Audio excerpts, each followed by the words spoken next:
Everyone, happy Wednesday. We're on the 9th of April 2025, and while we look here, we're back at Hollow Knight? No, not really. I need to give an update from where we left off yesterday, as yesterday I did mention that we would continue with Hollow Knight in pursuit of the true ending. However, the time between yesterday's stream and right now, I've kind of mulled over it. I've discussed it with a few people. My emptiness with where the game left off really sank in. My lack of enjoyment was probably evident even at the end of the stream, but it didn't really set in until I thought about it more. And given my lack of enjoyment for the game, especially where we left off, I think it's best that we just put this game on hold, and I'll continue the true ending at a later time. Most likely that'll be off stream, so that I can just collect myself and try to get through it in that regard. But most importantly, I'll be using a guide for beating the rest of the game. I think that's the best way for me to go. However, that won't stop me from giving my thoughts on what I've completed up through the game up to this point. And the reason I feel comfortable doing this is the game did at least acknowledge that this is a, point in the game that resulted in completion. After all, after the credits scene, it did indicate that the game was completed, right? And the only impression that there would be more in the game is from the fact that I've heard people discuss that there's true ending and stuff, right? So, with that being said, and it's not necessarily the thing I want to do. I'm not very content with where I left off, but not in a regard where like I want to play more. It's more so like I don't want to rate this game or view this game in a low rating, right? But I think it's misplaced intentions. If that's my only reason for wanting to continue this game, I should probably just set it aside for now and revisit it at a later time. See if my mood changes after that. So right now, what we're going to be doing is we're going to give my verbal review for what I've played up to the point in the game. And I think, honestly, I've played enough for my thoughts to be relatively well collected. And if people disagree so they may. But that's the nature of this kind of thing. Like, not everyone's going to have the same viewpoint. So, with all this being said, without being too verbose, the summary is that we're going to give the verbal review right now. We're going to also update the tier list afterwards with the 4 Metroidvanias I've played recently, including this game. And we'll go from there. We'll probably be playing SotN till into the stream just to chill. So yeah, that's the plan for today. Let's start with the first matter of business, which is the verbal review. Which is why I have the game open in the first place. We're not actually going to really play. What's up, Retro Rage? A very fitting emote for my emotions right now. Sarcastically. So, Hollow Knight, huh? Let me get some notes open so that I cover everything in full detail, because there's going to be a lot to talk about. We might be here for like an hour just talking about Hollow Knight.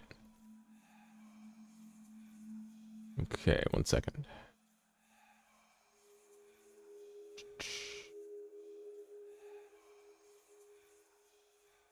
There we go. All right.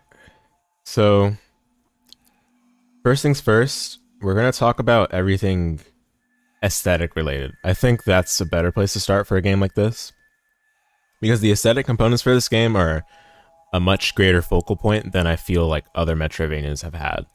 And a lot of the aesthetic things will be positive, looking at it from what the game presents, and then negative from my personal enjoyment perspective. So let's keep that in mind. So aesthetic related things, specifically relating to the characters. The way this game flows overall, the way this game presents itself, it presents itself with the world, it presents itself with the setting and atmosphere and ambience, and allows the player to form and piece together elements of the story on their own. It's a style of storytelling that works very well for a certain kind of game. For this kind of game, I'm not sure if it really resonated with me, but I understand that it resonated with a lot of people. And I don't necessarily think it's a bad way of approaching the story, but it's not a way of delivering the story that I personally prefer. With that being said, the characters in this game are cool. I didn't really find a character that I disliked. All the characters give a pretty reasonable or great impression when you interact with them with their dialogue. They all have something meaningful to say that contributes to painting the picture of this game's world and story. I think overall, with what the game worked with, in terms of presenting the story through dialogue, through flavor text and all of that, characters are well done. I didn't find a character I disliked. The Hornet character, definitely a recurring character that plays a pretty important role from what I understand. And she makes her return in the second game as well, the upcoming Silk Song, right? Cool character for sure. Her dialogue all felt terse and straight to the point, right? But it made each individual moment of interacting with her like something like that. It's like, you know, when you meet someone in real life and they have like an excellent air to them, right?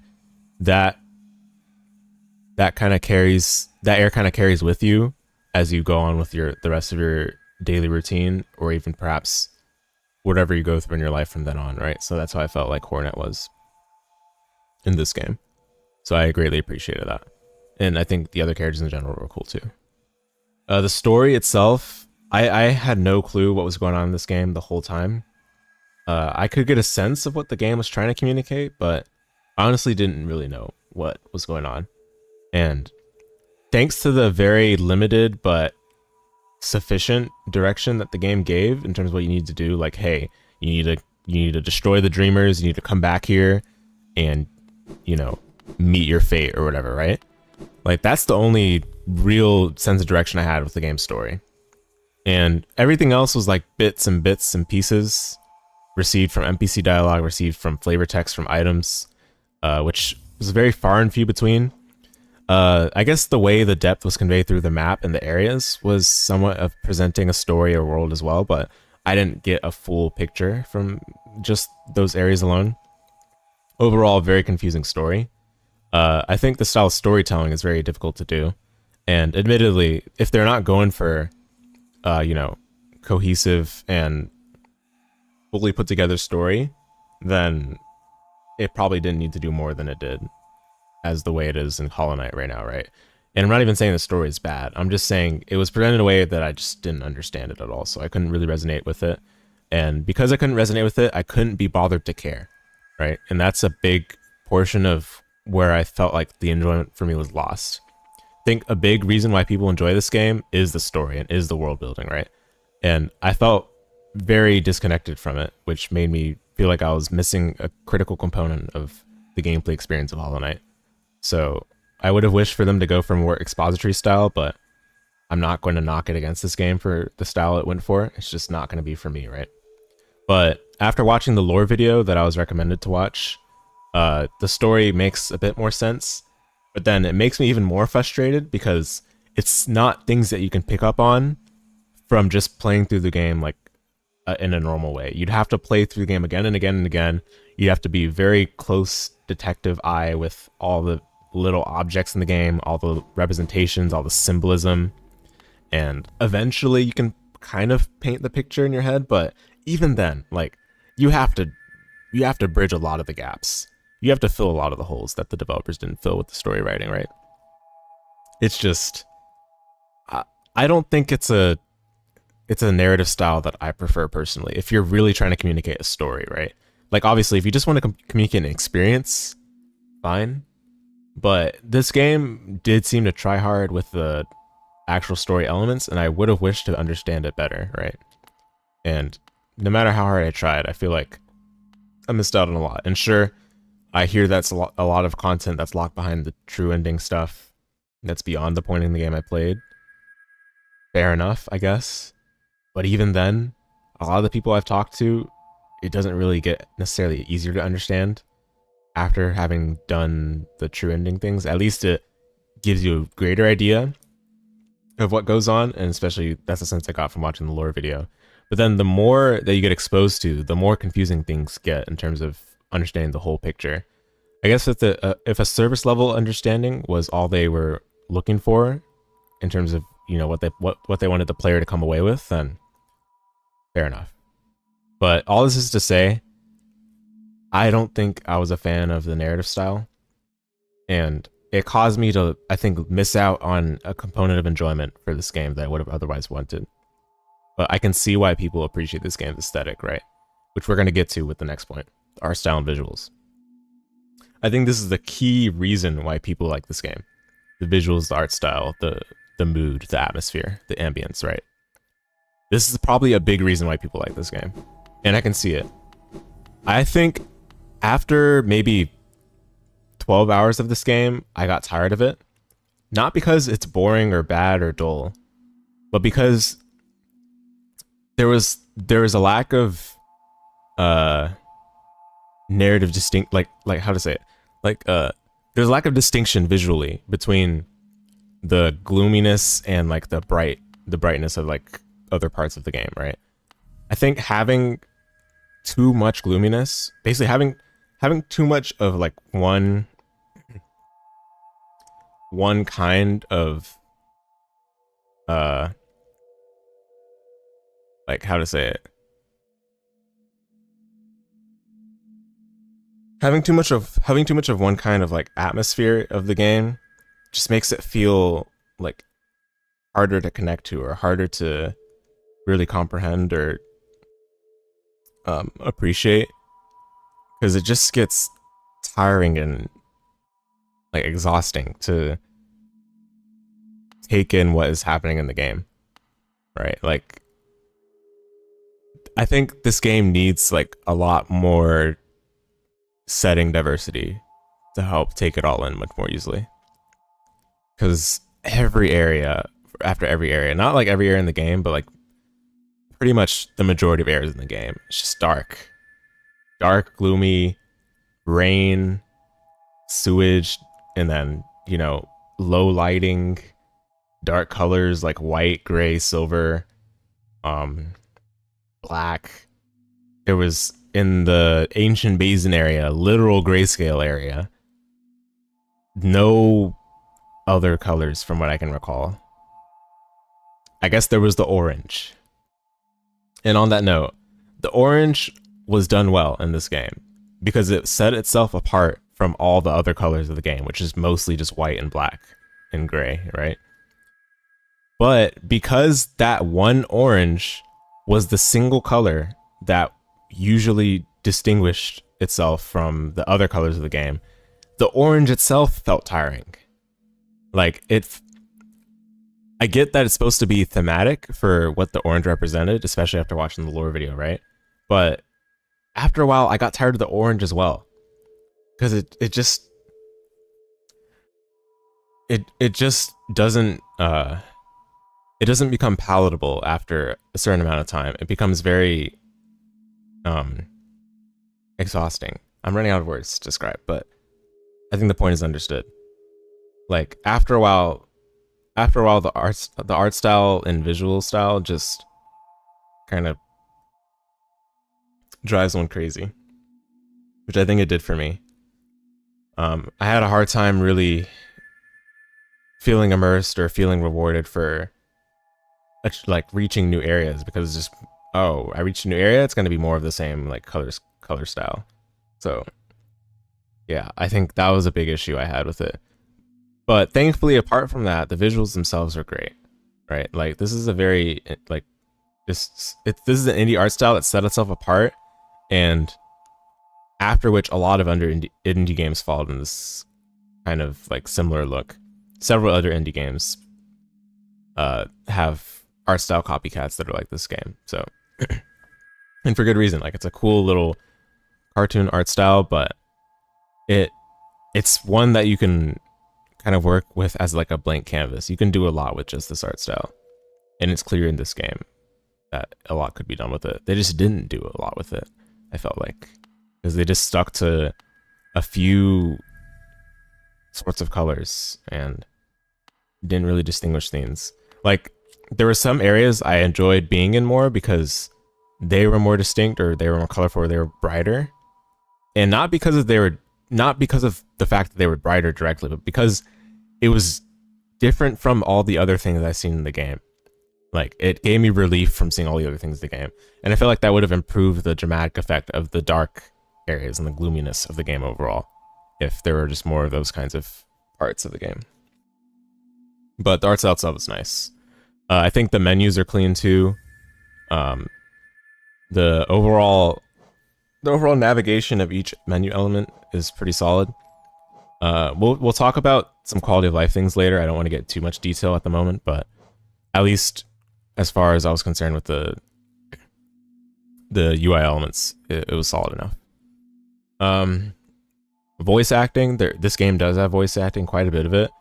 In fact, for that matter, I think one of the coolest things about this game is that, you know, because it's like a world of bugs, you have to sell the immersion in the world of bugs. Like, a lot of people won't be able to connect with the world of bugs, right? But by the characters kind of speaking in their own way, in their own style, and this game seems to have like a make-believe language as well. Like, it's really cool because it just allows you to be more connected with the world without necessarily being familiar with it prior, right? So I think that was really cool. And the voice acting is what sells that quite well.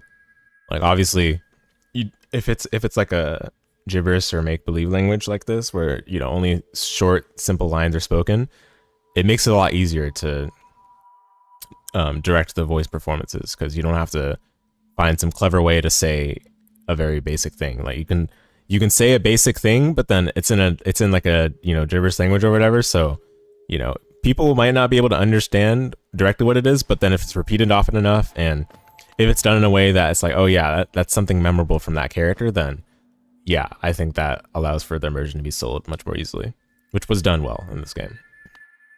That's something that was done well. I really liked that. And then last thing aesthetic related is voice acting, or not voice acting, music. Music is also pretty good in this game. I think I liked the main menu music the most, to be honest, which might sound strange, but that's the way I felt. There was also the Soul Sanctum areas music that I liked a lot. We can pay a visit over there too, just to have different music in the background. But while we're traveling over there, I think apart from the music itself too, the design of the sound in this game is pretty satisfying. Oh yeah, I don't have the map. Oh dear. We'll get to that. We'll talk about the map issue in this game. But yeah, sound design in this game is great too. This game like does a lot with very little in terms of the sound design. Like, there's not like a bunch of like grunting or like, you know, fight yells or whatever, like ha, yeah, you know, or like tuh, tuh. Like, it's just like the sound of the nail being whipped through the air, or enemies getting struck, or a boss occasionally like screaming or, you know, keeling over. But the sound is all pretty crisp. Like, I think the sound functions the way it needs to, and they don't try to overdo it, so it works well. And I already mentioned a little bit about the music, but we're in an area that has great music right now as well. That's why I wanted to sit here for a little bit. But yeah, music in a lot of the areas is great. The music in the Hollow Knight boss fight as well, I liked quite a bit. That's something that I think supported this game's overall setting in a positive way. I do wish that maybe more than using like the quote-unquote classical music style, this game settled for an ambient music style, but it's not something that I would say like is a knock against the game. It's just personal preference. I think that would have worked really well for a game like this with the gloomy setting it was going for, and it was probably a missed opportunity, but again, it's not like the worst. It's not a big deal at all. Yeah, we're in another area with nice music right now too, but let me go to Soul Sanctum quickly so that we get to the area I'm talking about. I do wish that how to say it? I do wish that there were a way to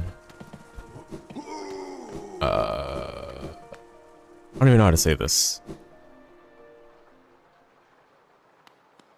I wish that there were a way to see like the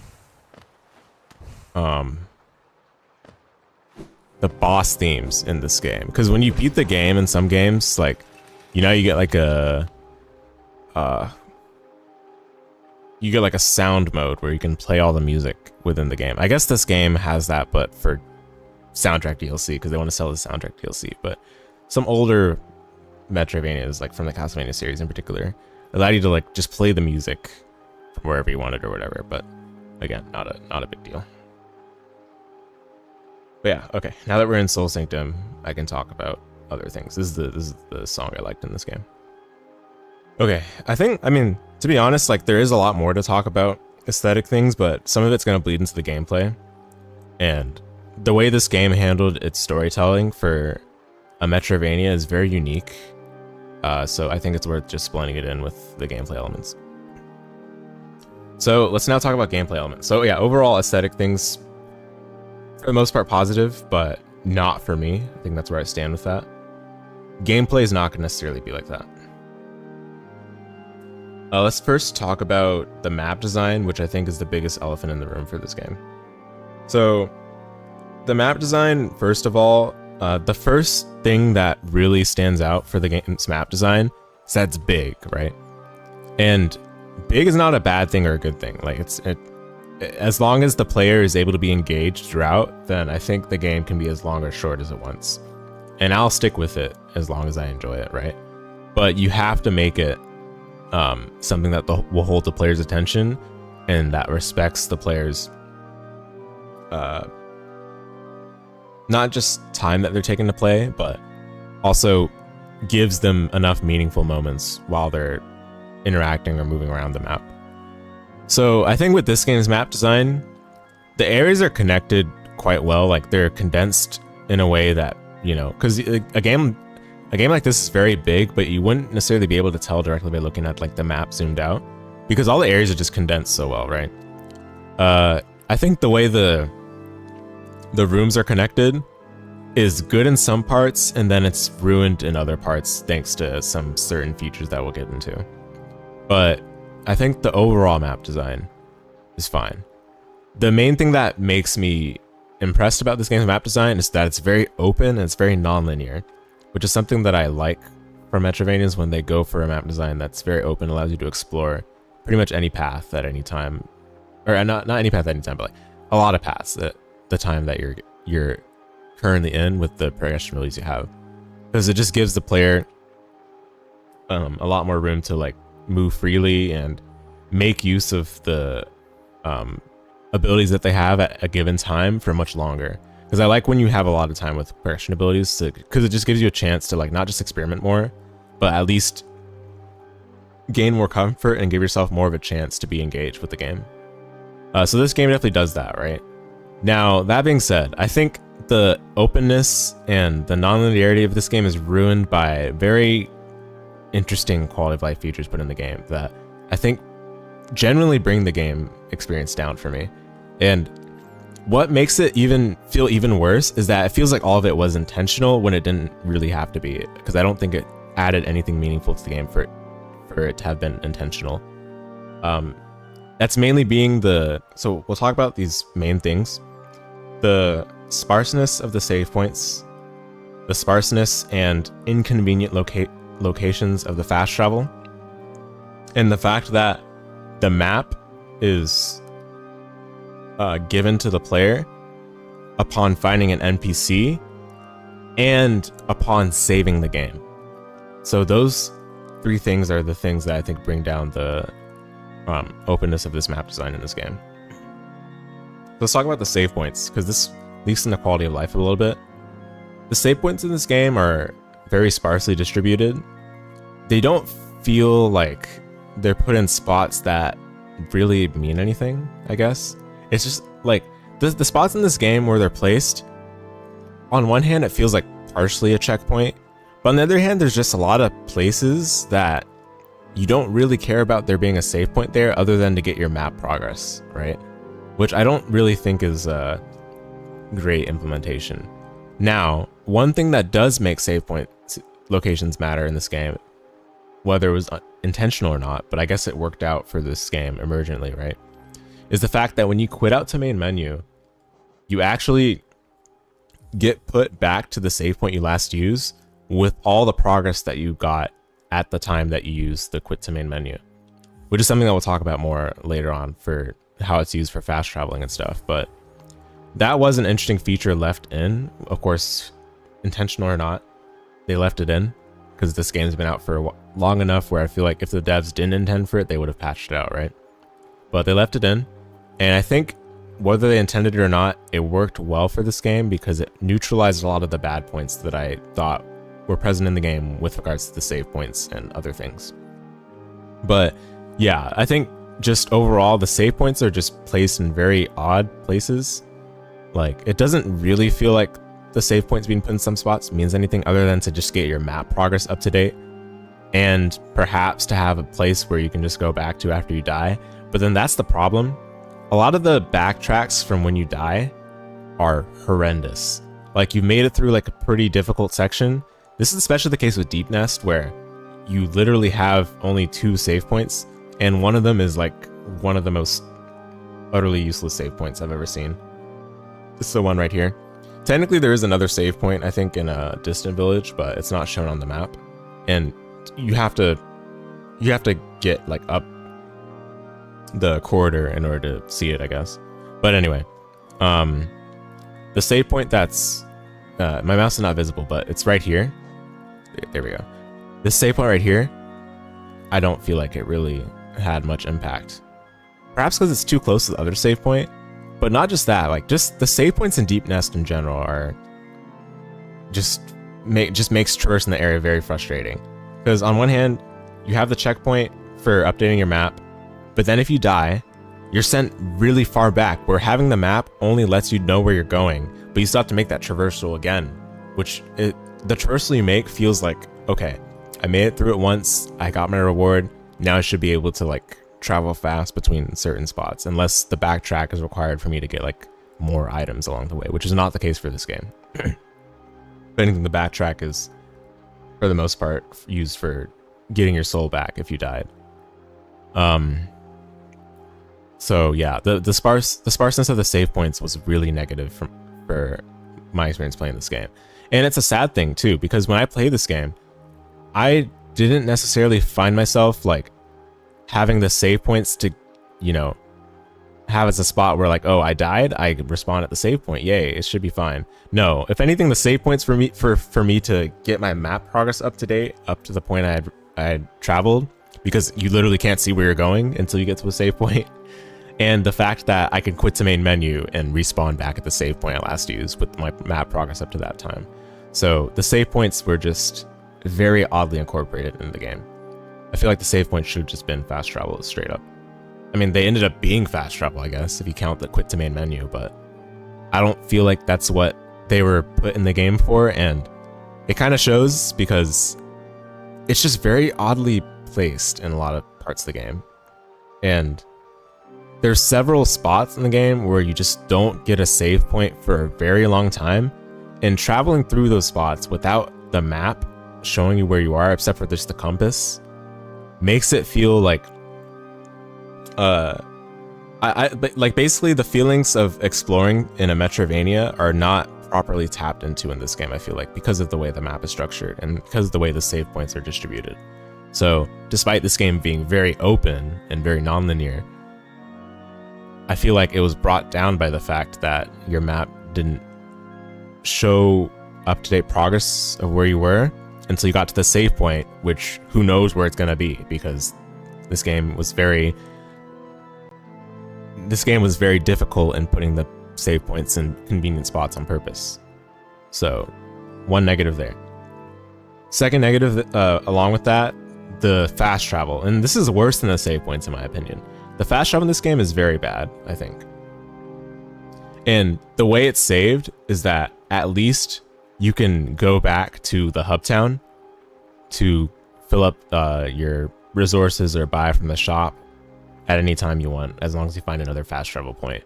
I thought that was the best part about the fast travel.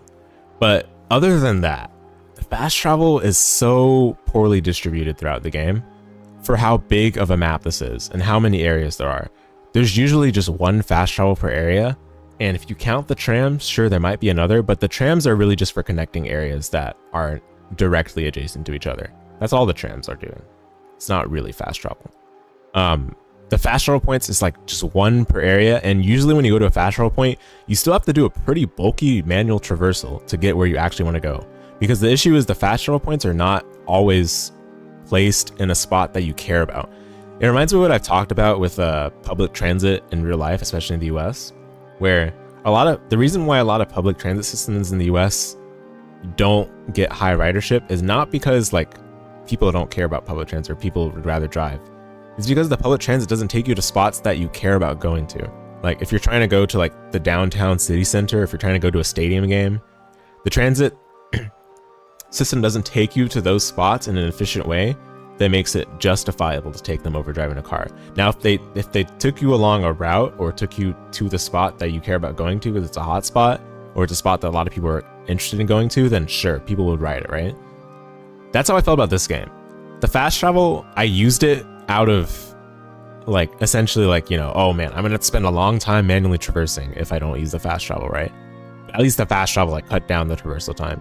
I felt like the fast travel in this game was just not conveniently placed in most of the spots it was in. For example, Howling Cliffs.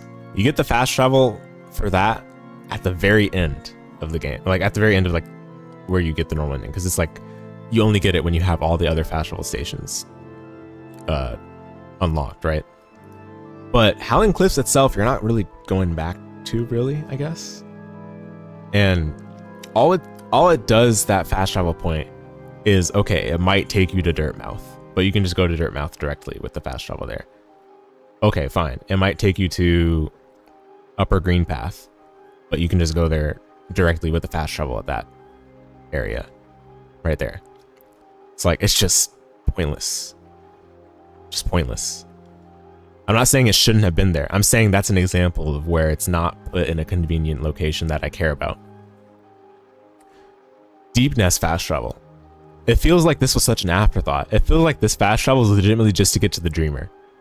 But then for the rest of Deep Nest, you have to manually travel where you're trying to go to. Every single part of Deep Nest. Feels really bad. Queen's Gardens. You get the fast travel when you're almost done with the area, so it feels like all the fast travel does is get you out of it. Now, of course, from my understanding of having read the conditions for the true ending, you do have to go back to Queen's Gardens to get like a MacGuffin there, but that's all this fast travel would do otherwise, right? And maybe this issue is made worse by the fact that you only get map progress after you get to a save point, so you don't even know where you are relative to like fast travel or other hotspots in the area until you've made it pretty far. And in the case of this fast travel point, I've already made it through a lot of Queen's Gardens by the time I find it. So getting this fast travel point doesn't really feel like a major reward as I feel like it should be. Forgotten Crossroads, another example. This area is a lot bigger than it looks. And part of why it's a lot bigger than it looks is that getting to certain spots requires you to go around a lot. Because you can't like travel straight through like the middle, you have to go around to get to the middle, or you have to go around to get there. And then late game, when you get the infested crossroads, which you can't really expect because the game never gives any indication of it, but there's some paths that are locked and you don't know which paths they're going to be locked. So it felt even worse to manually travel back after going to fast travel through the crossroads. Crystal Peak, zero fast travel. The only fast travel to this area is from the Dirtmouth fast travel. Maybe also from the Resting Grounds fast travel, but you don't get that until pretty late. So fast traveling into Crystal Peak is very tiresome, if we can even call it fast travel by that point. But yeah, because you get basically the escape out of Crystal Peak when you get the progression ability there is back to Dirtmouth manually, which Dirtmouth obviously has its own fast travel, which it needs because it's a hub town, and that's just a fundamental to Metroidvanias. But Crystal Peak itself doesn't have any fast travel. No convenient access to that area unless you're going from Crossroads, Dirtmouth, or maybe Resting Grounds, which I never used to get to Crystal Peak. It just didn't make any sense. The City of Tears. The fast travel's all the way up in the corner, like secluded from everything else. All the parts of City of Tears I care about are like right here, like in this like middle area. Soul Sanctum, the spire where the Dreamer is located, and then the eastern part where the King Station is, which already has a great fast travel point. This is one of the best fast travel points in the whole game, I think.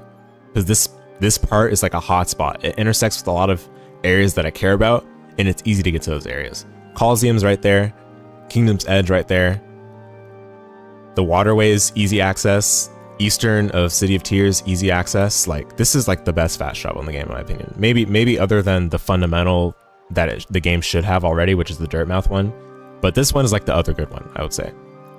This one in City of Tears is just silly, because you have to do a bunch of manual traversal still after going from it.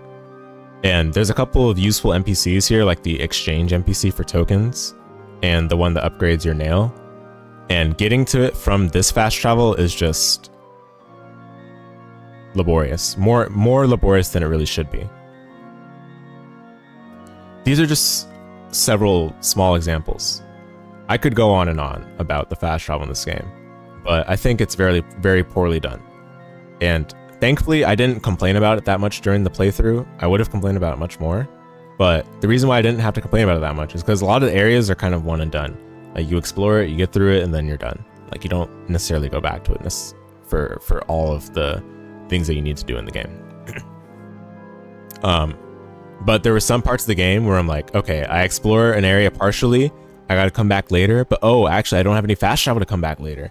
That was the case for Fungal Waste. Where is that? Fungal Waste, you can see that there's no fast travel on Fungal Waste. The fast travel on Fungal Waste is Queen Station, which I ended up using as the fast travel there.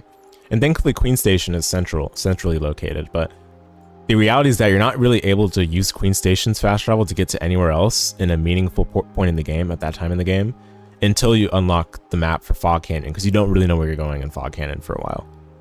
Hey, what's up, Waka? Yeah, no problem. Thanks for lurk. Yeah, anyway, fast travel in this game, very poor, very bad.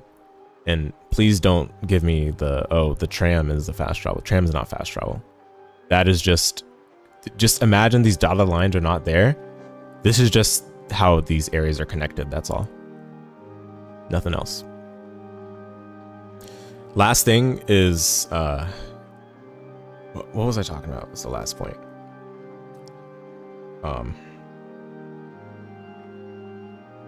Darn it, I forgot. 1 second.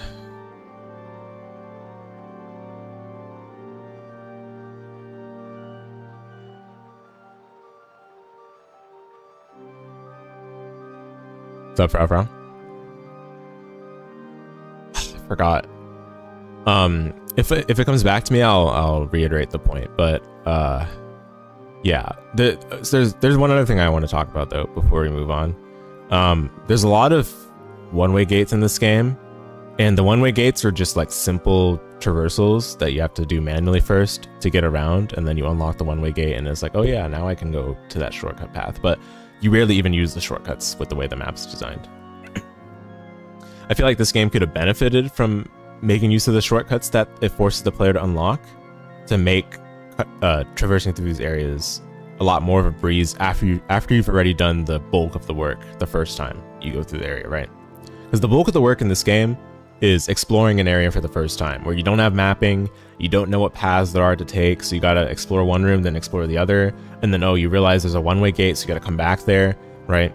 I feel like if the game made greater usage of those shortcuts after you've been through the area the first time, it would have made it a lot more rewarding for a player to have been to an area before. Because this game wants to make you think that the reward for getting through an area is that you have mapping. So now you know what the area is all about. The next time you go there, you can know where you're going and explore stress-free, right? The reality is that never makes use of that reward, because you explore an area, you get the map, and then you're kind of done. Like, after I got the mapping for Deep Nest, I never really went back there, except for the Dreamer. Now sure, maybe if I explore further, I'll find additional items for item completion, but that's not what I'm talking about. I'm talking about for completing the game, right? Same thing for Fog Canyon. Fog Canyon, I literally got the mapping after I was already done with the area. It was insane. And I'm not sure if that was intended or not. I'm not sure if that's what the devs expected. But like, it just felt so pointless. Oh yes, that was it. That was it. Yeah. So I remember now. The map guy stuff. I'm glad I remembered. So in this game, when you first visit a new area and you try to open the map, it'll say you do not have the map for this area. This is what it looks like when you have the map for the area, right? You open the map with the map button and it'll show you the map of the area. And right now I don't have the compass, what's it called? The compass charm on, so I don't see exactly my precise spot, which is just a hilarious and annoying quality of life feature that I think needs to go.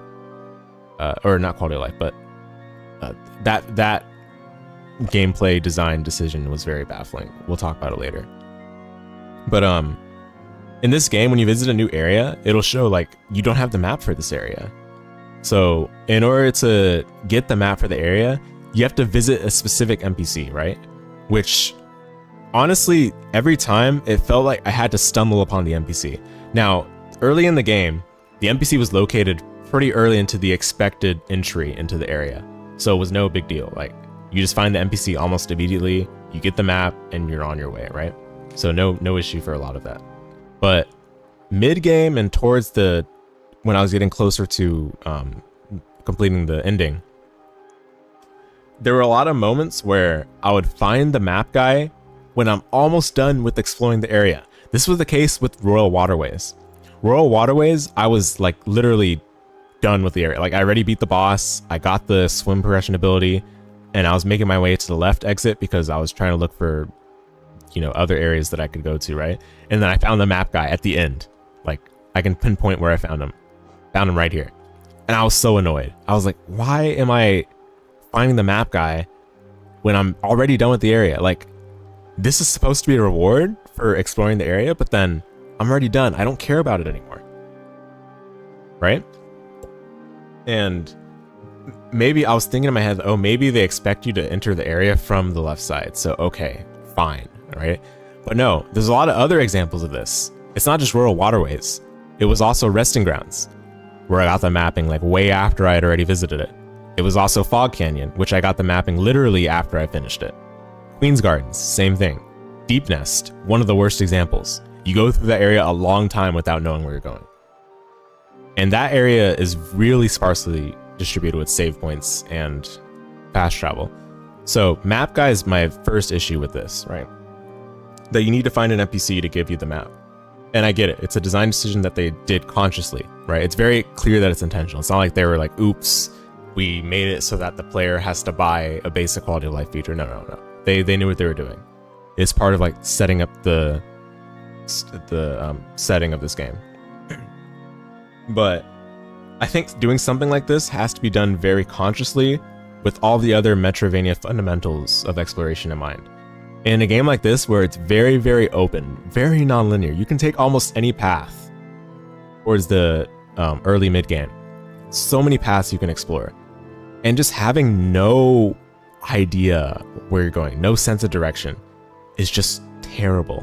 I think it makes it such an awful experience for exploring, especially for a first playthrough. Obviously, for future playthroughs, I'm going to be much more in tune with where I'm going because I've played the game before. But I think you gotta really make the first playthrough count, because that's what a lot of people will start and stop with, right? If you really want to make the game replayable, then we can talk about other features that are implemented for that, because games like Super Metroid have done that before with their knowledge gating, right? Games like Symphony and I have done that before with item drops and other RPG mechanics.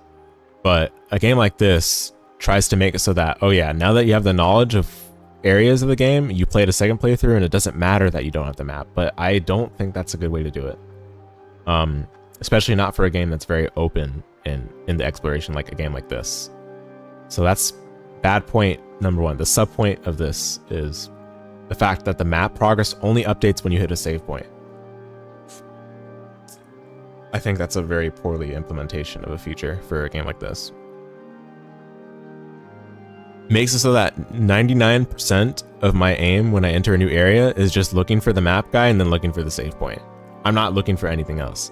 It feels like it distracts me from getting lost in the exploration that this game wants me to get lost in. It's very clear that the developers want you to get lost in a world that's unknown to you, right? Unfamiliar.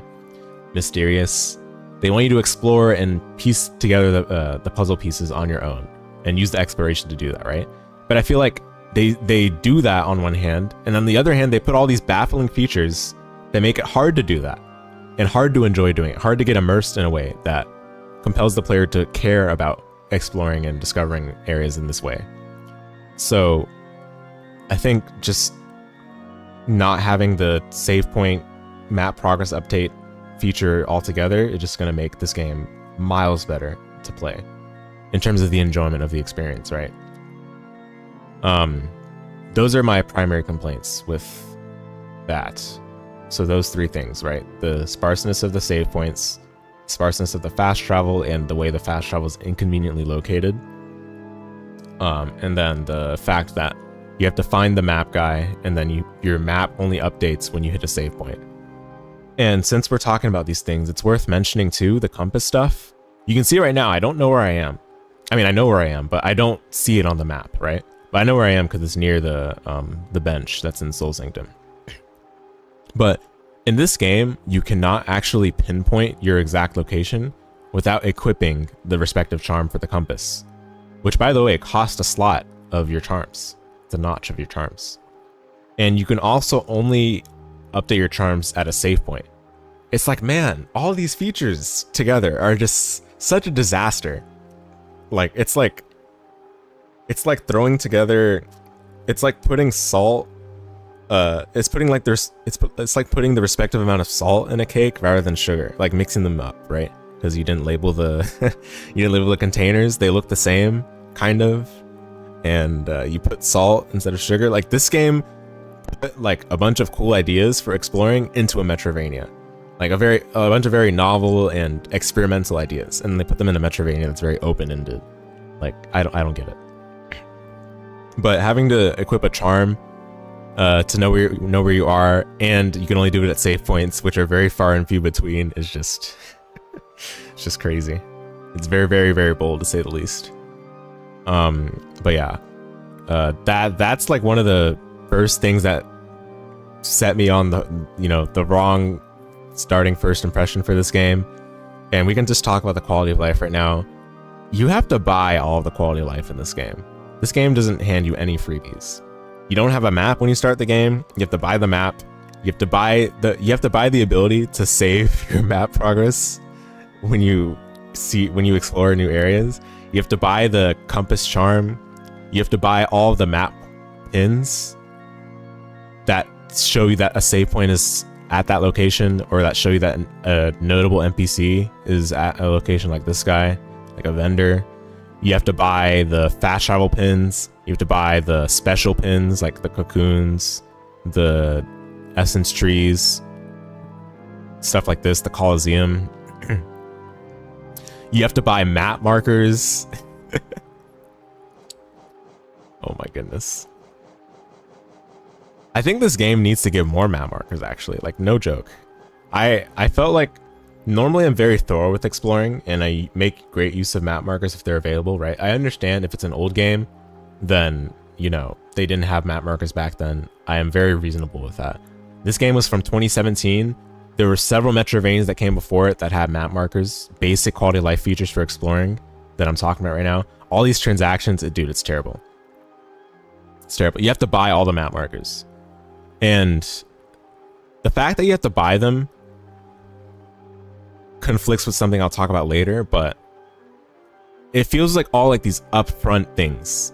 And because they're all upfront purchases that you do early game and then you don't have to worry about ever again, it just made me realize, man, this game really just should have had them to begin with. Like, having to buy them is just such a pointless exercise. Like, I get it. It gives you the sense of this game, you have to pay for everything, and you do literally have to pay for everything. The only things I didn't have to pay for the most part, were progression abilities, which I sure hope I wouldn't have to pay for them. Unless it's like an easy thing to acquire and the player would be expected to have the funds sufficient to buy the progression ability, right? But that's a very risky thing to do because you don't know how people are going to play. A lot of playtesting is required to do something as bold as that. But for all the upfront purchases that had to be made to get basic quality of life features, my thinking was that they should have just been in the game to begin with. I'm gonna go back to my last save and show a little bit of what I'm talking about, but yeah, things like buying the compass, buying the ability to update your map at a save point, buying the save point pins, buying the fast travel pins, buying the NPC pins, buying the essence tree and other notable landmark pins, buying map markers. It's just too much. Extremely arrogant in my opinion.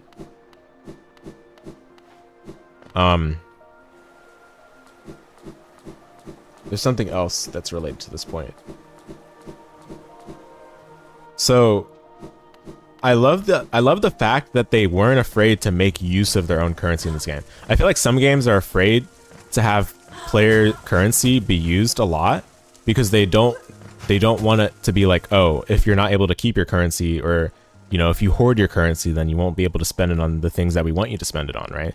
Because some developers are like that. Like they're afraid to make things cost money because they don't want to push the player into hoarding or push the player into spending all the time. This game, though, because of how many things you have to spend your money on, I felt like, okay, hoarding the money is pointless because I don't know if I'm able to keep it anyway with all the corpse running, right? So I'm just going to spend it if I have enough money to buy it. But it just highlights the issue with that, where a lot of things in this game that are things that the player should purchase really should have been things that were available to begin with. So this shop doesn't have much anymore, right? Because I bought a lot of it already. The other shop that they give you at the beginning of the game, I already bought all of it out too. And she's like, oh yeah, you've bought everything, so I'm so sorry, we have nothing else. And you can still see I have 1900 geos still left to spend on whatever I want to spend. Part of the reason why I have so much money though is something that I'll talk about right now. This game has corpse running because, you know, it's trying to add all the Souls-like elements to Metroidvanias. Very bold, very risky thing to do. And they really tried their best. They really integrated these things with thought, careful thought. But even then, I don't think it was implemented or integrated as smoothly as it could have been. This game has corpse running. Corpse running fundamentally conflicts and clashes with all the ideas of exploring in a Metroidvania, especially an open-ended, non-linear one like this one. Because when you die in a corpse running game, so you're sent back to your last save point, right? Your corpse is still there. You got to go back and collect it so that you can keep your money. But what it does is that it keeps you locked on that path until you can clear that path without dying. And in a game like this, where you don't know where you're going to get a save point, you don't even know where you're going because you don't have map progress until you save at the next save point, it just becomes a horrendous minigame of can you keep your corpse while you're traversing through there. Like, I get it, some people think it's like a challenge or whatever, but then that leads into my next point. All the corpse running they incorporated in the game immediately invalidated by the fact that you can save quit in this game. So I'm gonna demonstrate it here right now. Where's it nearby? So let's go to a fast travel point, right? I'm gonna go to a fast travel save point, and we're gonna save there, and I'm gonna fast travel back to the hub town.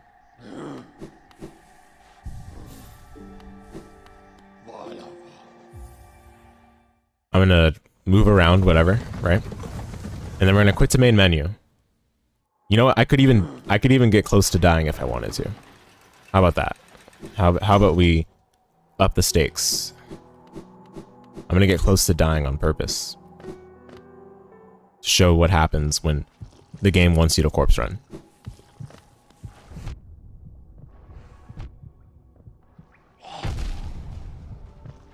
Well, the enemy kind of killed itself, so it's unfortunate.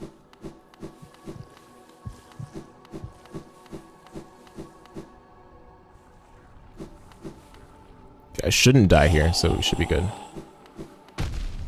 So, oh, I'm about to die. Actually, quit to main menu. Saves your progress. Takes you back to the last save point you used with full HP.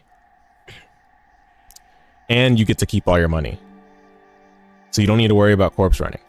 So they put the corpse running in the game which conflicts with the exploration that this game has, because it keeps you on a path which disincentivizes the player from exploring and venturing deeper paths within an area, and then they immediately invalidate with this feature. So I'm thinking, what is the point of even incorporating corpse running in this game? Is it to make the player feel on edge when they visit a new area? I'm already feeling on edge by not having the map and not knowing where I'm going in the area. I don't think the corpse running was necessary to make the player feel on edge. It just feels like misplaced difficulty. I'm not going to say artificial difficulty, because I don't think that's the right way to put it, but I think it's misplaced difficulty. I think it's misintegrated difficulty. Like, if you want the player traversal to be difficult, you do it by, you know, perhaps having a lot of enemy roadblocks along the way, or having, as this game already does, you might have a lot of time between save points or whatever. They want people to feel like gamers, but this is not the way to do it, dude. This is, in my opinion, this is not the way to do it. Because it's just immediately invalidated by a feature they put in the game to supposedly make the player feel comfortable with coming back to the game and putting it down, right? Because the feature like this, you only put this in the game if you want the player to continue playing the game. Like, you know, you want the player to be like engrossed and feel comfortable putting the game down and, you know, going to the bathroom or getting some food or whatever, and then coming back right away, right? But then if you put this in the game together with the corpse running, which already conflicts with all the other things you put in the game, and then it invalidates the thing that you put in the game to make the corpse running worse, it just feels like a pointless thing added to the game just for bloat or for scare. Because if people don't experiment with whatever's in the game, then they might not be aware of this, right? But this is in the game, and it's fair game if it's in the game. And again, this is a game that's been out for over 7 years. If this is something they didn't intend for people to use, they would have removed it. That's my opinion. That's my stance. Well, it worked. It sure did. Yeah. I mean, but you know what I'm saying? Like, this to me makes it feel even more pointless to have corpse running in the game. Corpse running in this game could have been removed, and I think it would legitimately make no difference. I don't think it would make any difference. And people that think it would make a difference are probably not using the quit to main menu feature. And if they aren't using it, that's fine. That's up to them. If they want a corpse run to make themselves feel better, or whatever they want to do, that's up to them. But I'm using what's in the game, and this is in the game. And because it's in the game and it invalidates another feature in the game, it makes me feel less positive about that feature being in the game in the first place, especially when that feature being in the game conflicts with what I believe to be one of the better parts about playing a Metroidvania, especially something about this game, which is the open exploration, right? And the non-linearity. Those I feel like are strong points about Metroidvanias in general. And this game does it very well. But then it defeats itself with all these other features that were tacked into the game together with the quality of life. So yeah, that's that. We spent at length talking about it, but that was all related to the map, the exploration, and the fast travel and the saving. So those are all packaged together. I hope those points made sense. And with all of what I just said, it's even impressive that I'm not saying this game is bad, because I do think this game does a lot of other good things that make it a polished and solid good video game. Because all these things I just mentioned are such easy things to fix. Like, they're not hard things to fix at all, which means that this game's foundation is solid enough. Now, obviously, there's certain things about the fast travel locations that are a little bit harder to fix, but it seems like they're going to be doing that in the sequel based on what I've heard. But yeah, that's my thoughts on the exploration in this game, the fast travel saving, and the map design. We talk a little bit more about the exploration, but I want to come back to it. Let's talk next about the movement. So this game's movement's very... It kind of has the illusion of being primitive at first, but I think this game's movement is actually really good. And there's a bunch of simplicities with the movement that I think elevate the game much more than would be elevated otherwise. Because when you start out the game, the movement is very, very dull and bland, uninspired, right? You only have a basic walk. Like right now, I'm able to move really quickly, right? And it's actually because of a charm that I have on, I believe. Yep, Sprint Master. So maybe I should remove that so that you don't get confused. But we can remove all of these and put on the compass.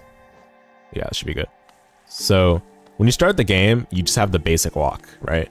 And this gets boring very quickly, but you have to just walk for a long time in the early part of the game. It's unfortunate that this game is really slow with giving you good movement options, because I do think apart from this basic walk, the basic control and feel of the game is pretty good. You have full air control when you jump. You can jump with different modes of precision very easily.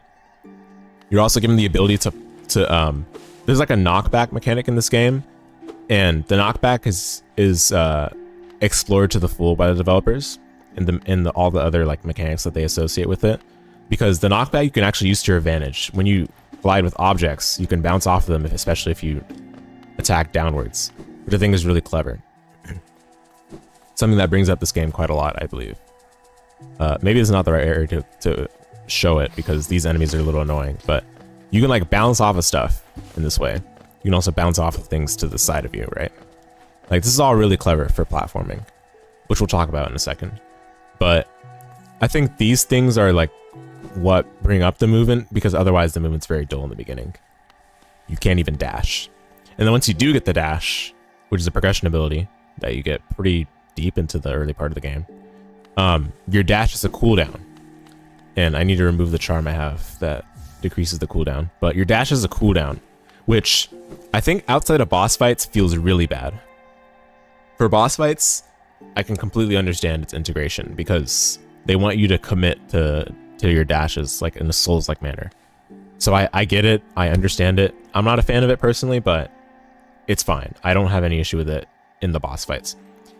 In the moment-to-moment gameplay of traversing and exploring, I hate it, because it's just so slow to move around. And this is with the dash, by the way, with the cooldown dash. Before you even get the dash, it's even worse. So you just have to walk, and it's so slow to move around, so slow to explore. In a game as big as this, especially, right?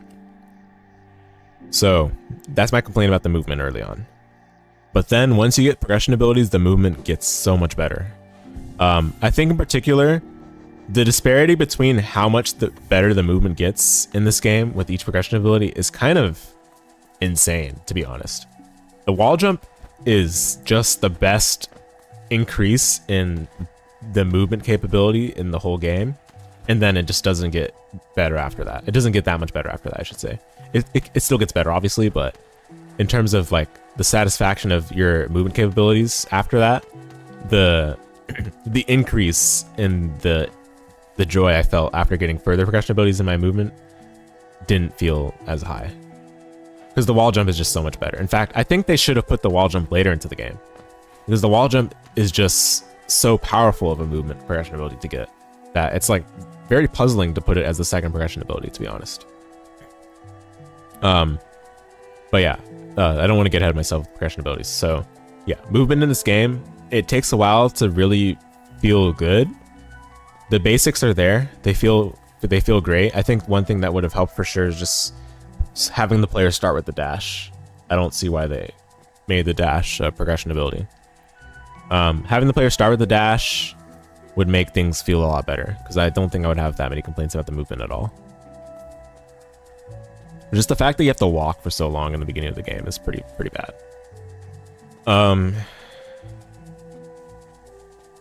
Yeah, I mean, otherwise, movement's great.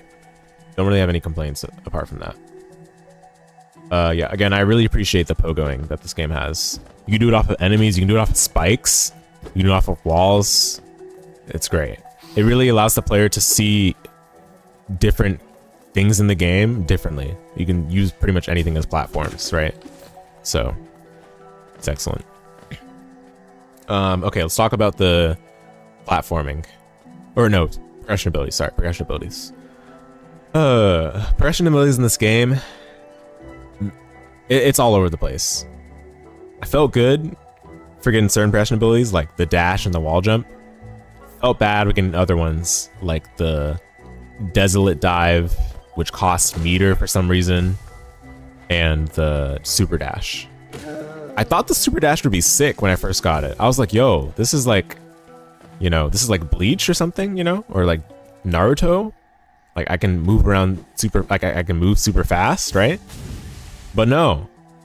In fact, you can't really use this in a meaningful way for the most part. I mean, obviously, I'm sure speedrunners make use of it wherever they can, but you're really only using this to like travel across the gaps that you have to travel across when you get it, and then later on, its usefulness kind of decreases over time because you have the double jump, you have the wall jumps, which I think the wall jumps again kind of take away a lot of the spotlight from the other progression abilities you get later, because the wall jump is just so powerful and versatile on its own. Especially combined with the pogo that you start with already. So I think it could have benefited from things like double jump being placed before. Oh, this is a hidden wall. I never got this. But yeah, I think it could have benefited from things like wall jump being placed earlier or later in the game, and double jump being placed earlier. Because double jump being like a mid-game progression ability is very baffling, especially after you already have wall jump, after you have super dash, after you have ground break, the desolate dive thing. Desolate dive I thought was going to be cool because obviously, you know, after Image took this progression ability like and copy pasted it like nobody's business, but in this game, not only does it cost soul, but you can only really do it on the spots that the game designates for you to do it. I mean, obviously you can use it for combat too, but that's the only thing that salvages it for me. It doesn't really get the spotlight apart from it being like a key pretty much for the breakable ground spots. So I personally don't like that progression ability, and I don't like the super dash because I thought it was going to be used more, but it didn't get much of a spotlight as I thought it would be. And there was one more that I thought the same thing with.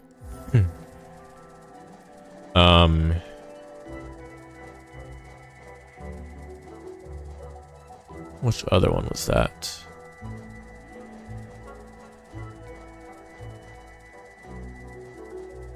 Swim. But swim is fine. But I don't know. Like, the point in the game where you get the ability to swim in the acid, it's kind of hard to remember the spots that you couldn't swim in the acid before that you now can, because there's not really anything that sets them apart in the map, and there's not like one area that's like, oh, this is the acid area, except for the area you literally get the progression ability in. So I don't know. Yeah, I think progression overall, we'll call it okay. Wall jump is the best thing in the game by far. Dash is great too, but it shouldn't have been a progression ability. It should have been something you start out with. Everything else is just kind of whatever. Like double jump, whatever. Super dash, disappointing, could have been better. Ground break, disappointing as well. And on that note, we'll talk about the platforming in this game. The platforming is the best part of the game, in my opinion. The platforming is consistently good. I cannot think of a single time where I'm like, wow, this platform in this game is not a highlight. I mean, obviously they make great use of like small platforms. This game, from my understanding, was heavily inspired by Metroid, and it's a well-placed inspiration, well-integrated inspiration. They make the platforming intense. They make it thoughtful. They make sure that the player is able to be reminded of the progression abilities they have in order to get past certain platforming sections. They allow you to have multiple methods of getting through those platforming sections, such as putting enemies in a certain way or putting those bouncy pads. We should just go to the area I'm talking about. I think it's from Queen Station. Because yeah, I think the platform was consistently good. I really enjoyed it. That was probably the most enjoyable part of the game for me. And it's something that the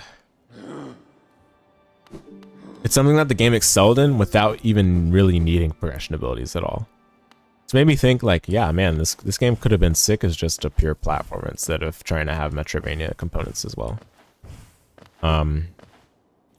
But part of why the platforming feels so good without progression abilities too is that you just have so much air control of your character in the game, right? So that's a big reason why as well.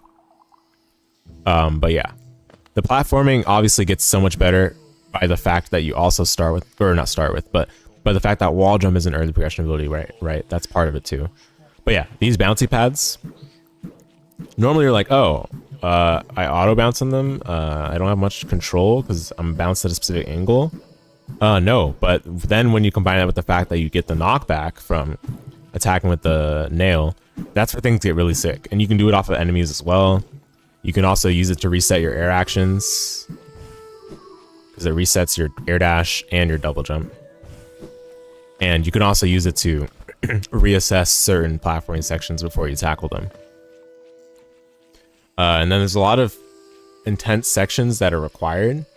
Even in like the part of the game that I played, which is just up to the normal ending, there was a lot of parts that were involving platforming wise, but they weren't necessarily like so out there in the difficulty or whatever. So it was the right balance. Thought it was great.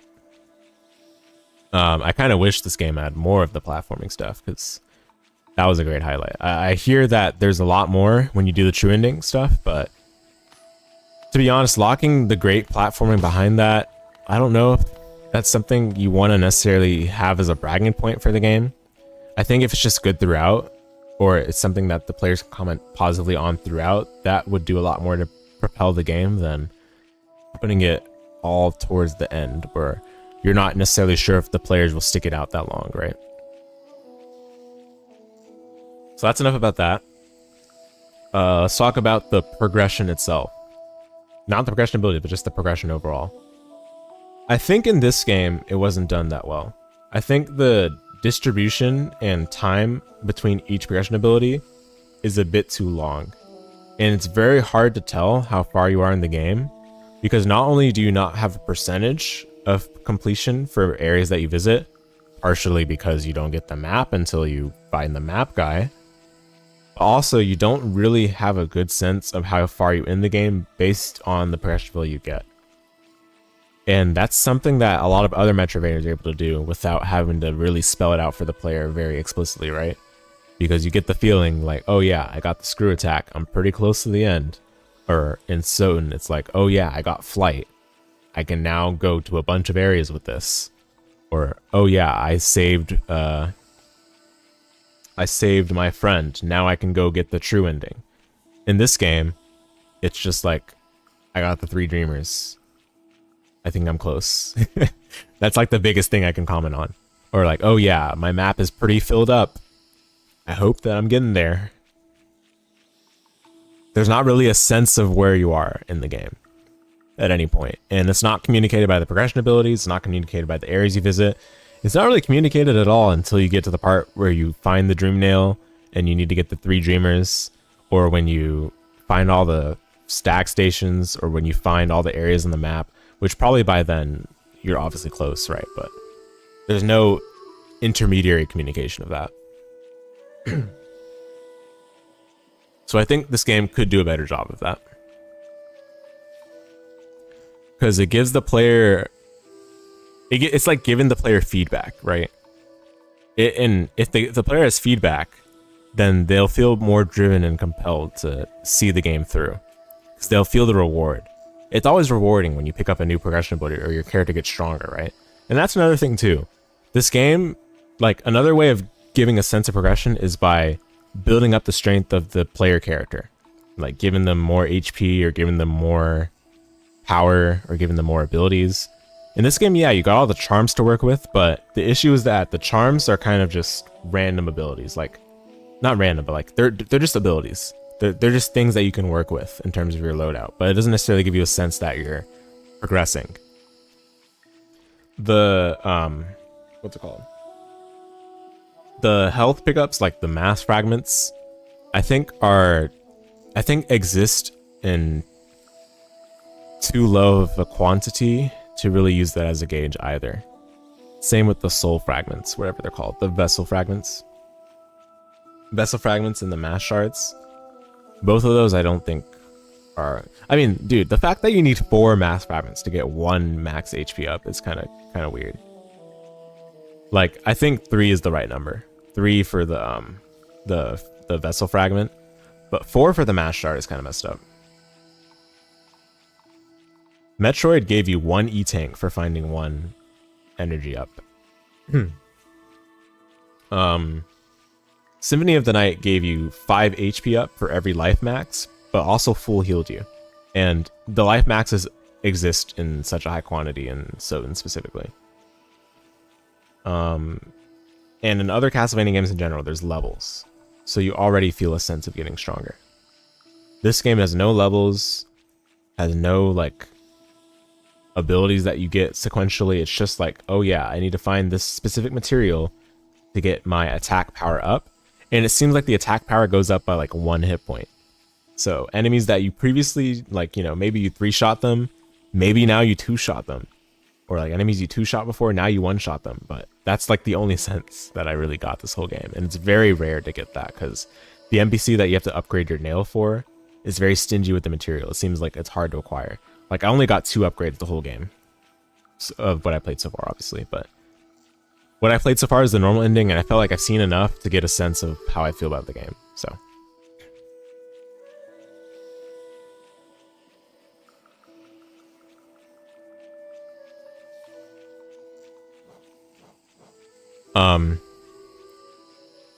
One thing this game does do well is giving you a plethora of things to spend your money on. And all the things do feel good to spend money on, except for the quality of life things. Because again, as I mentioned before, the quality of life things just should have been there to begin with, without having to spend money on it.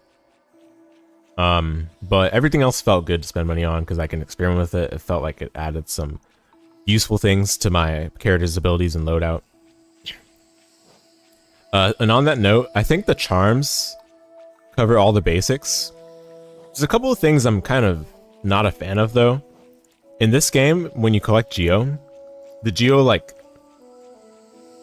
just splatters all over the place. Like just scatters randomly to sometimes inaccessible spots without getting hurt. And they solve that problem by this this charm right here called Gathering Swarm. But this cost a notch. So they're very sneaky about that. I don't think the game needed to scatter the Geo all over the place like it did. Because at the end of the day, if you're gonna make every little thing in the game cost this money, the player's gonna want all the money they can get, right? You gotta spend money to unlock a save point. You gotta spend money to unlock a fast travel point. You gotta spend money to speak with these NPC because they won't talk with you unless you present them money. And then if you talk with them, they'll be like, oh, actually, I need a little bit more money. Come back when you get some more money. And then you talk with them again. They're like, oh yeah, I'll give you this info. Or I'll teach you this ability. Oh, you want a map? Actually, that'll cost some money. Oh, you want this nice little combat trick that is not necessarily progression ability, but will help you regardless? That'll cost you 300 Geo. Oh, actually, the NPC you were looking for is not here yet. He'll come back a little bit later, and he'll give you what you need. Oh, but you'll need to spend some money when he comes back.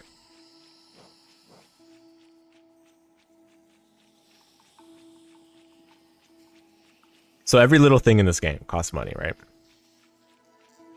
It's done to an extreme.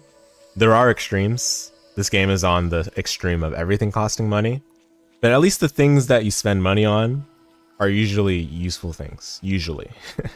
Usually being the key word. But that's what I'm saying. Like, I think the majority of these charms are cool to have. There wasn't a single charm where I was like, oh, this is kind of bad. I don't want to use it. Like, each of these charms seems to have their usage.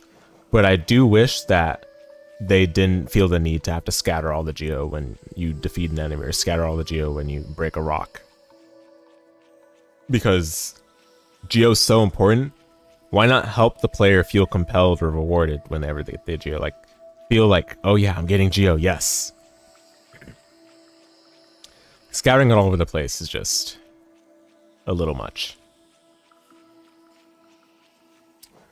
The other charms, I don't know. Getting notches felt pretty hard. Like I have 7 notches right now, but it doesn't feel like this is a lot. I can barely work with some builds with this.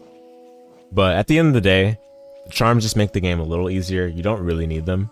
The only charms I really say I needed, personally, the Compass Charm and the Gathering Swarm Charm. Those are probably the only ones. And then, okay, I guess the Dash Master Charm too. But that's because I didn't like the cooldown for traversing. For bosses, I couldn't care less about the Dash Master. But for traversing, I was just thoroughly annoyed with having the cooldown because it just made me move so slowly. So I just had this Dash Master for traversing. But having the marker of where you are located be behind a charm is a little bit goofy. Silliness. These like fragile charms is very clever though, I will say. Like these are pretty powerful from my understanding. I kind of neglected them and shunned them for a while, but I do see the potential of these. It's a shame that they break if you die, but as I mentioned with the quit to main menu, that's to offset the otherwise very, very punishing downside, so I appreciated these three. It kind of rewards the high risk, high reward playstyle. Yeah, but there's so many charms I didn't get, so I don't know. I don't know what the rest of these charms are like. Regardless though, cool system. I kind of wish it were expanded upon more, like having more abilities that are not on charms, just have them be like actives, like consumables, or have stuff be behind passives that you can carry the character permanently. Like having the charge attack was very nice because I can just use them whenever I want, or I could decide not to. Having the upgraded fireball and the upgraded dive is cool too. Maybe having more of these would have been nice to up the capabilities of the character, combat-wise. Which will get into my next point, the combat. Combat, guys. I didn't like the combat in this game. People rave about the bosses in Hollow Knight. For how much they're raved about, I've really thought of, I can only think of like maybe 2 or 3 bosses that really wowed me to that level. The Mantis Lords, Hornet, the second Hornet fight specifically, and the final boss, Hollow Knight. Maybe there are other lovely bosses that are in the part of the game I didn't play. I don't know. But,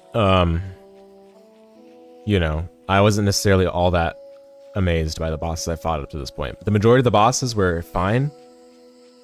They were fine. They were solid. Nothing to rave about. There was one boss that was particularly amusing in how poorly designed it was, but that's just my opinion, right? I'm very predictable with the bosses I don't like, so that was the case for that boss. Every other boss was just a roadblock that you have to overcome. If anything, the boss fights in this game are the traversals to some of these bosses, because my goodness, some of these bosses, because the save point was so far from where you actually fight the boss, in particular what comes to mind, the Soul Sanctum traversal. Oh my goodness.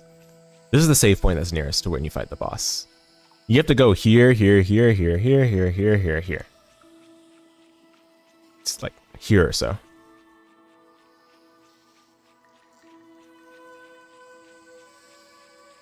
That traversal might not seem bad, but the enemies you encounter along the way are very uniquely frustrating. The developers really want you to engage and interact with those enemies. I tried my hardest not to, but more or less you're compelled to interact with them, which really sucks. And I had more trouble with that traversal than the boss fight itself, which I think is a pretty common theme for the bosses in this game. It feels like the developers wanted to make the boss fight be the traversal plus the boss fight, rather than just the boss fight. And that's fine to do for a couple of bosses, mind you. I think that's perfectly okay. But having that be your main gimmick or main trick for the majority of the game is just going to highlight all the issues with the lack of save points and the poor traversal and fast travel. So maybe it doesn't accomplish what they quite wanted, in my opinion. Because all it really does is just highlight those issues even more. And if anything, after a while, if there's enough bosses that are like that, it also just brings down the overall quality of the bosses.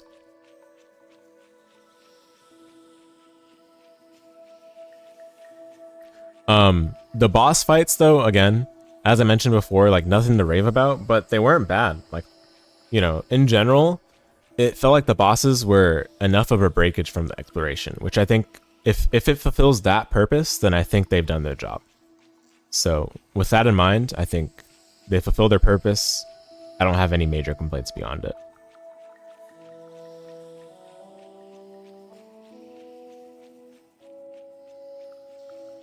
I do like that the developers made sure to carefully design the bosses around the limited combat capabilities of the player, because that's where I feel like the combat was very weak.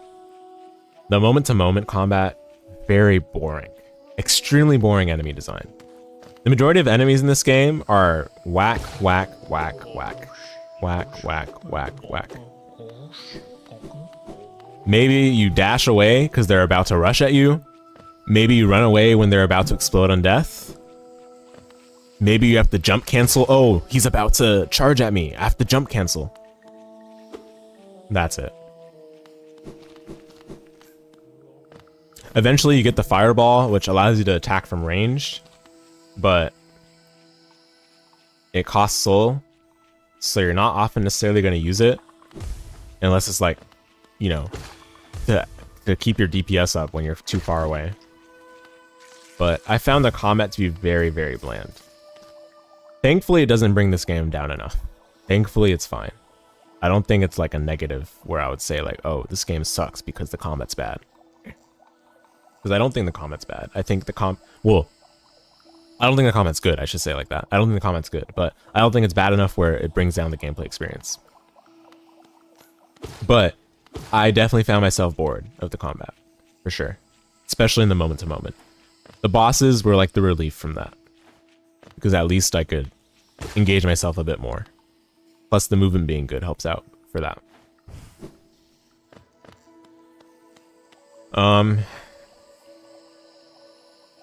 Yeah, again, I wish they just made greater usage of having more abilities outside of like just the nail.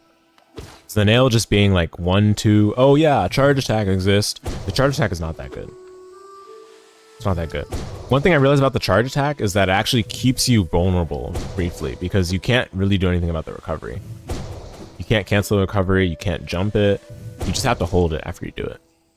Whereas for the nail, you can jump after it.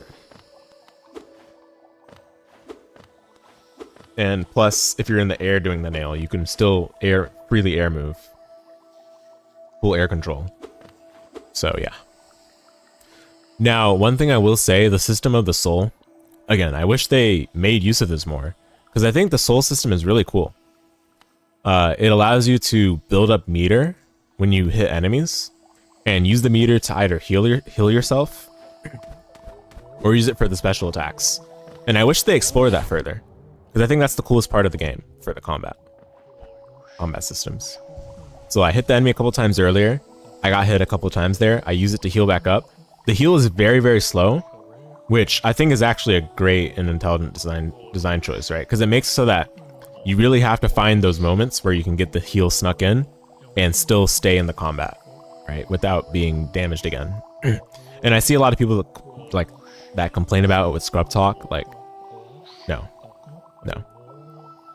That's a good part about this game for sure. Again, I just wish they incorporated more systems around the soul system, because I think that is a strong point of the game. And it's something that a game like, for example, Pseudo Regalia copied.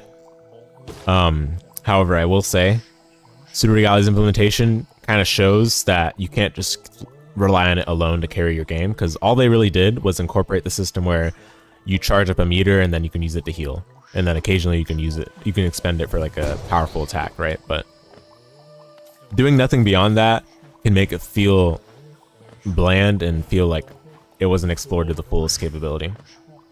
So I hope that's expanded upon for whatever future game this developer works on. We could talk more about the enemy design. I think the enemy design was part of what made the combat boring. A lot of the enemies just kind of walk there, sit there.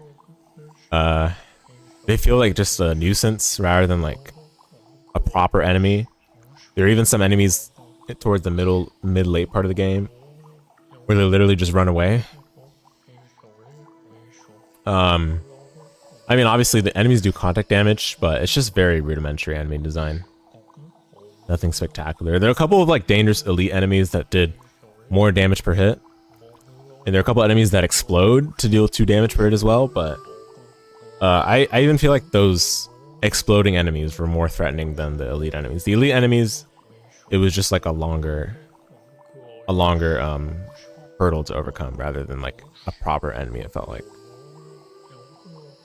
But you can still make a good game out of basic enemy designs. So I'm not gonna knock this game super hard for having very basic enemy design.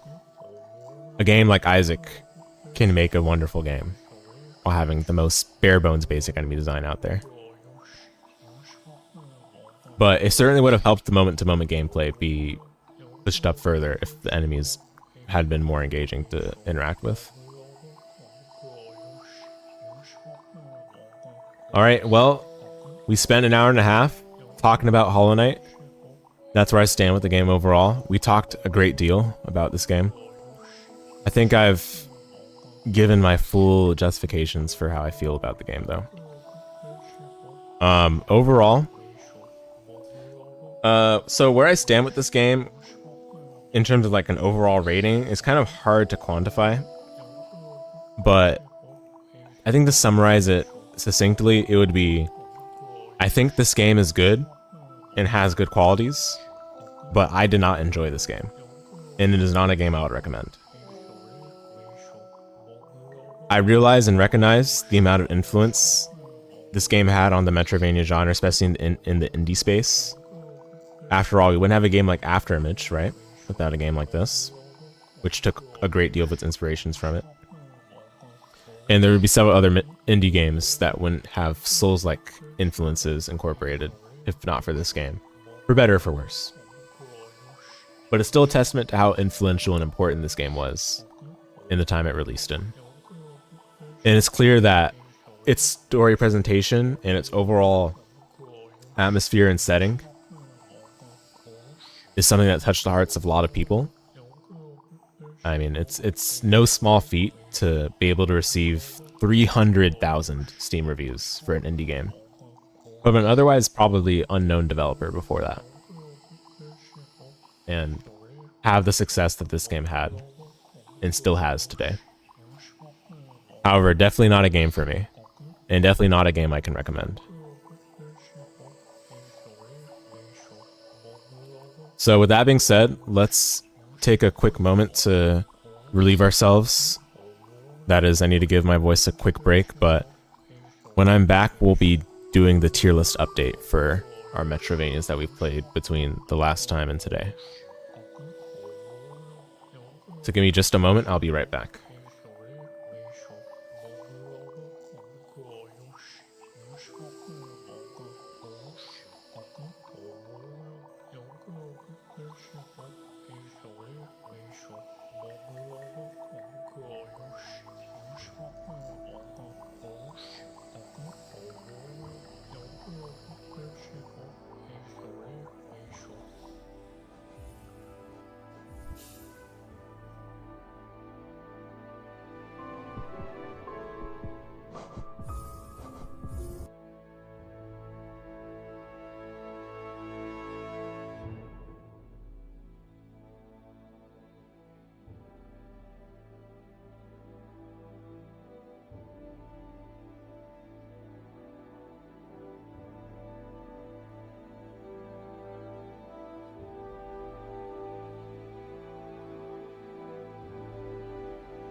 Alright, what's up guys? I'm back. So, let's now transition over to our tier list update for the Metroidvanias I've played between now and a couple months ago. Or, not a couple months ago, I guess it was just 1 month.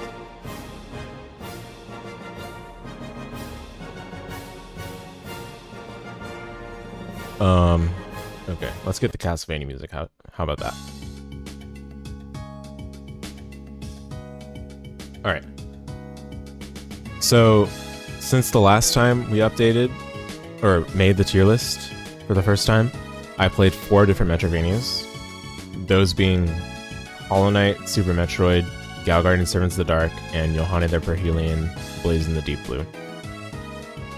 Hollow Knight was previously and haven't finished. Obviously, we're going to change that.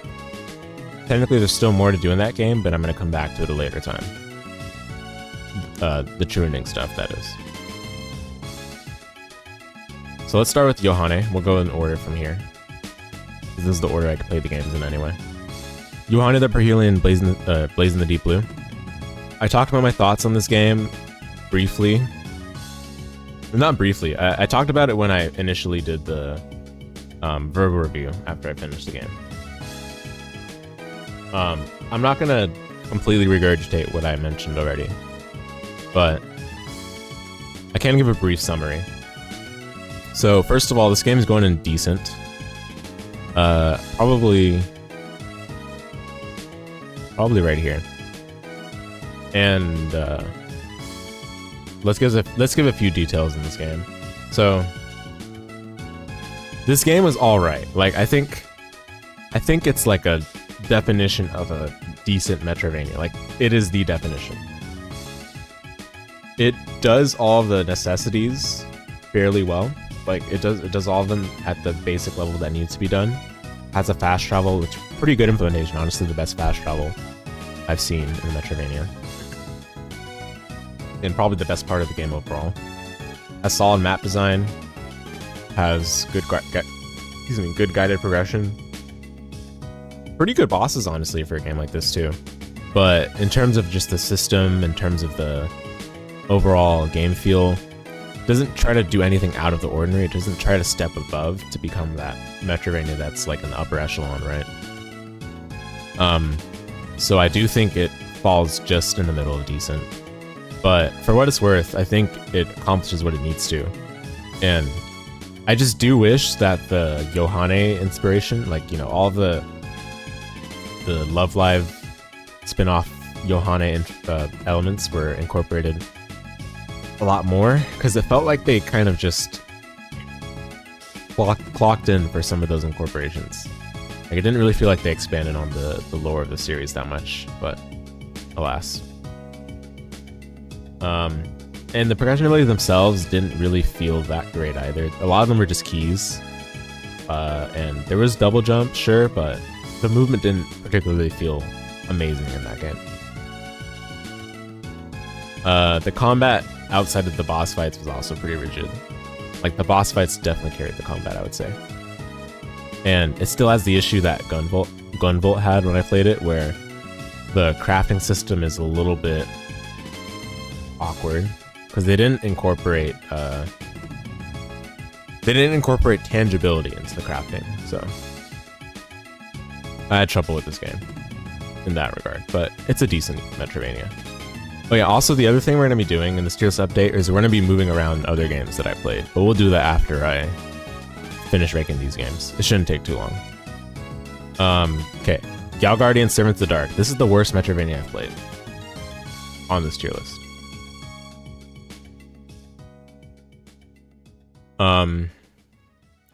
Yeah, I mean, I went at length about this game already when I did my verbal review as well, but very disappointing.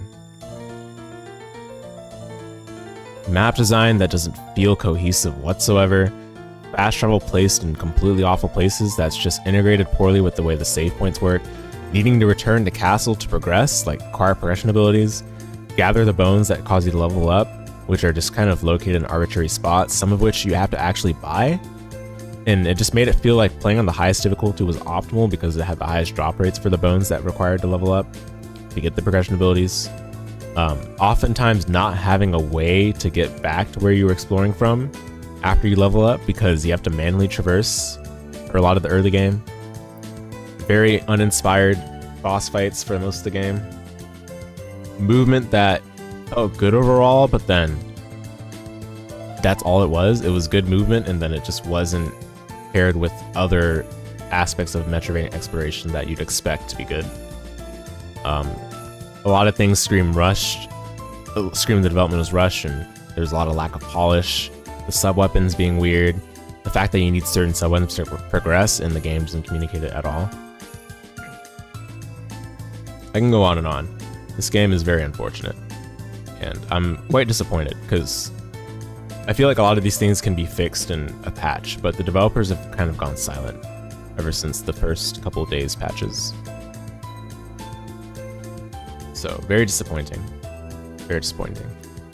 I said I wasn't sure if it would go below Pseudo Regalia, but now I'm definitely sure. I'm definitely sure.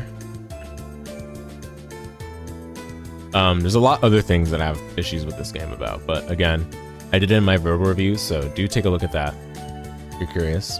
I'll link it in the live stream description.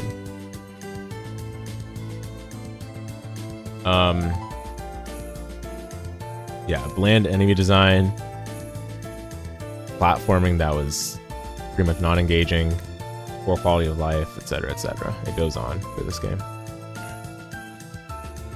Alright, Super Metroid. I played that, and what a great pleasure. This was one of my favorite games I played recently. And I was unsure where I would place it, honestly. Like, I was really contemplating this one after I finished the game. But I think, for me now, it's very clear where I would put it. And I think it's just under SotN, but the gap between these two games is so small.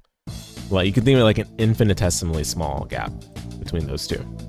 The gap might as well not exist because these two games accomplish they accomplish two very different things. SotN being the one that, okay, let's say Metroid first. Metroid establishing the formula for the non-linear exploration of what would later become the Metroidvania genre, and having a very clear and interconnected map design that flows the player between different areas very smoothly. And then Symphony of the Night iterating upon this map design, taking all the foundation elements that Metroid established and incorporating into it all of the Castlevania-isms, including the RPG elements and including the different endings side of things too, like conditions for different endings. And then having all of the combat being cooler as well in SotN, having a lot of different movement capabilities, but Super Metroid's movement's good in its own right too. But basically, improving upon things that maybe weren't in Super Metroid while still having all the Super Metroid-isms in there. I think the gap between those is just so close that it might as well not exist. But Super Metroid is such a wonderful game. Like, one of the games I had the great pleasure of playing recently. Absolutely gold standard. And honestly, Super Metroid is being the gold standard game for my tier list was one of the things that kind of made me rethink of whether I should move Metroid Dread up or not. Because here's how I feel about it, right? Metroid Dread has way better combat and way better bosses, and I guess the modernizations are well incorporated too. But Super Metroid, for me, just had the better map design and better overall flow of traversing and progressing through the game. This is the way the interconnectivity of the areas is structured. I felt like I enjoyed Super Metroid much more than Metroid Dread. But Metroid Dread is a wonderful game too, in its own right. And I'm glad to have played Metroid Dread before Super Metroid still. But, to be honest, I'd have a hard time putting Metroid Dread in gold standard after having played Super Metroid. I think Super Metroid is just such a good game. It's insane. But yeah, that's where I stand with that. Like, I think literally the only thing two things, I guess. Two things I didn't like of Super Metroid. The breakable blocks nonsense, which is something I knew I already wouldn't like, but again, bound to happen, right? And then the other thing was the boss fights. The boss fights in Super Metroid are not that great. They're okay. The combat in general is just okay. Like, both of those things are improved in Metroid Dread, but then I think Metroid Dread has a little bit too, like, the guidance in Metroid is incorporated a little bit too strictly, like where the player is sometimes locked on going certain paths in certain parts of the game, and the fact that it's much more linear and not as open as Super Metroid, I think those things are pretty unfortunate downsides. Like it needs to be said, like Super Metroid's map design is so good that the game does not even need to have overt fast travel. It does not need explicit fast travel, because that's how good the map design is crafted. It's amazing. But yeah, enough raving about that one. And then Hollow Knight. So this one is another struggle one. I already gave my thoughts on it just before doing the tier list update. So those of you that didn't watch the tier list update, please do watch back on that, where I gave... or those of you that didn't watch my review, please do watch back on it to hear the full details of my thoughts on the game. But with all that I said, I think Hollow Knight would be in a place that would be between decent and enjoyable for me. I know it sounds like a cop-out, but this is how I feel about the game. I don't think it would go any higher than enjoyable. But putting it enjoyable, for me personally, doesn't feel right, because I personally did not enjoy the game. So where we're actually going to put it is in its own tier below here. Should actually be enjoyable.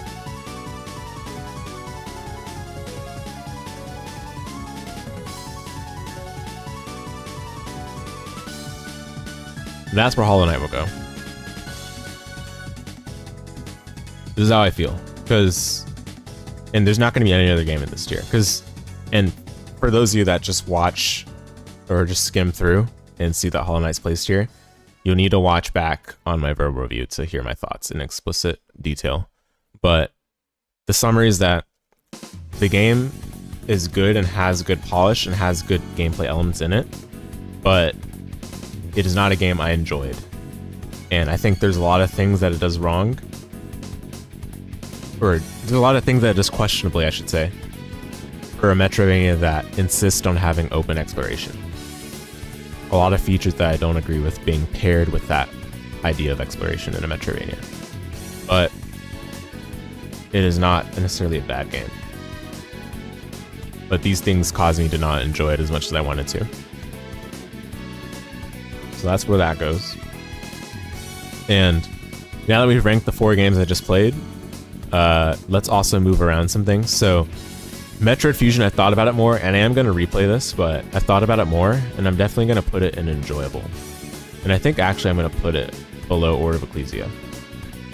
This is a good game, but I think after especially having played the other 2 Metroid games, Dread and Super, those are the big ones, Fusion is definitely going further down. And I'm going to play it again just to have a reformed perspective on it, but I don't think my perspective would change from enjoyable here. And then Harmony of Dissonance, it's going to stay where it is. I still feel like this game is very underappreciated and misunderstood. A lot of novel ideas were incorporated into it that were very risky and bold. And I think they worked out quite well, especially with the fact that the game has the save room feature to quick save your game and then take you back to a save point. It's literally the same as what Hollow Knight has with the quit to main menu kind of thing, right? I think that is a big component of being able to like travel throughout the castle in a much more distinct and purposed manner. Because yeah, it is easy to get lost in Harmony of Dissonance for a lot of people, but this is an important way to traverse throughout and explore different routes. And I think that's something that no other Castlevania game really had as a highlight point, because they didn't incorporate like a quick save room feature like that. So having something like that in a game like this was unprecedented for its time. Yeah, not to mention the movement is amazing in Castlevania Harmony of Dissonance. Like, I just feel like those 2 aspects make exploring and traversing much better than would be otherwise. But yeah, it's just one of my personal favorites, and I think it is an upper echelon Castlevania game, especially in hindsight, because it's unfortunate they didn't make any other Castlevania Metroidvania games like this after this, because all the ones that came after Harmony Dissonance followed after Aria's footsteps, which is fine. I mean, Aria is the juggernaut of the Castlevania series after all, but Harmony Dissonance did so much well in its own right. And it also did plenty of things bafflingly, don't get me wrong. But yeah. The other game I was contemplating was Metroid Dread, right? So this game, I think I'm actually going to leave it where it is. I think it's perfectly fine where it is here, especially after having played Super Metroid.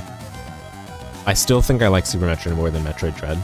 But Metroid Dread is such an amazing game that really changed my perspective on games, and games that have that kind of lasting impact after you play them, I think definitely do deserve to be measured in high regard. But Super Metroid was much more than Metroid Dread for me in that way. So yeah, I don't think we'll move anything else around, to be honest.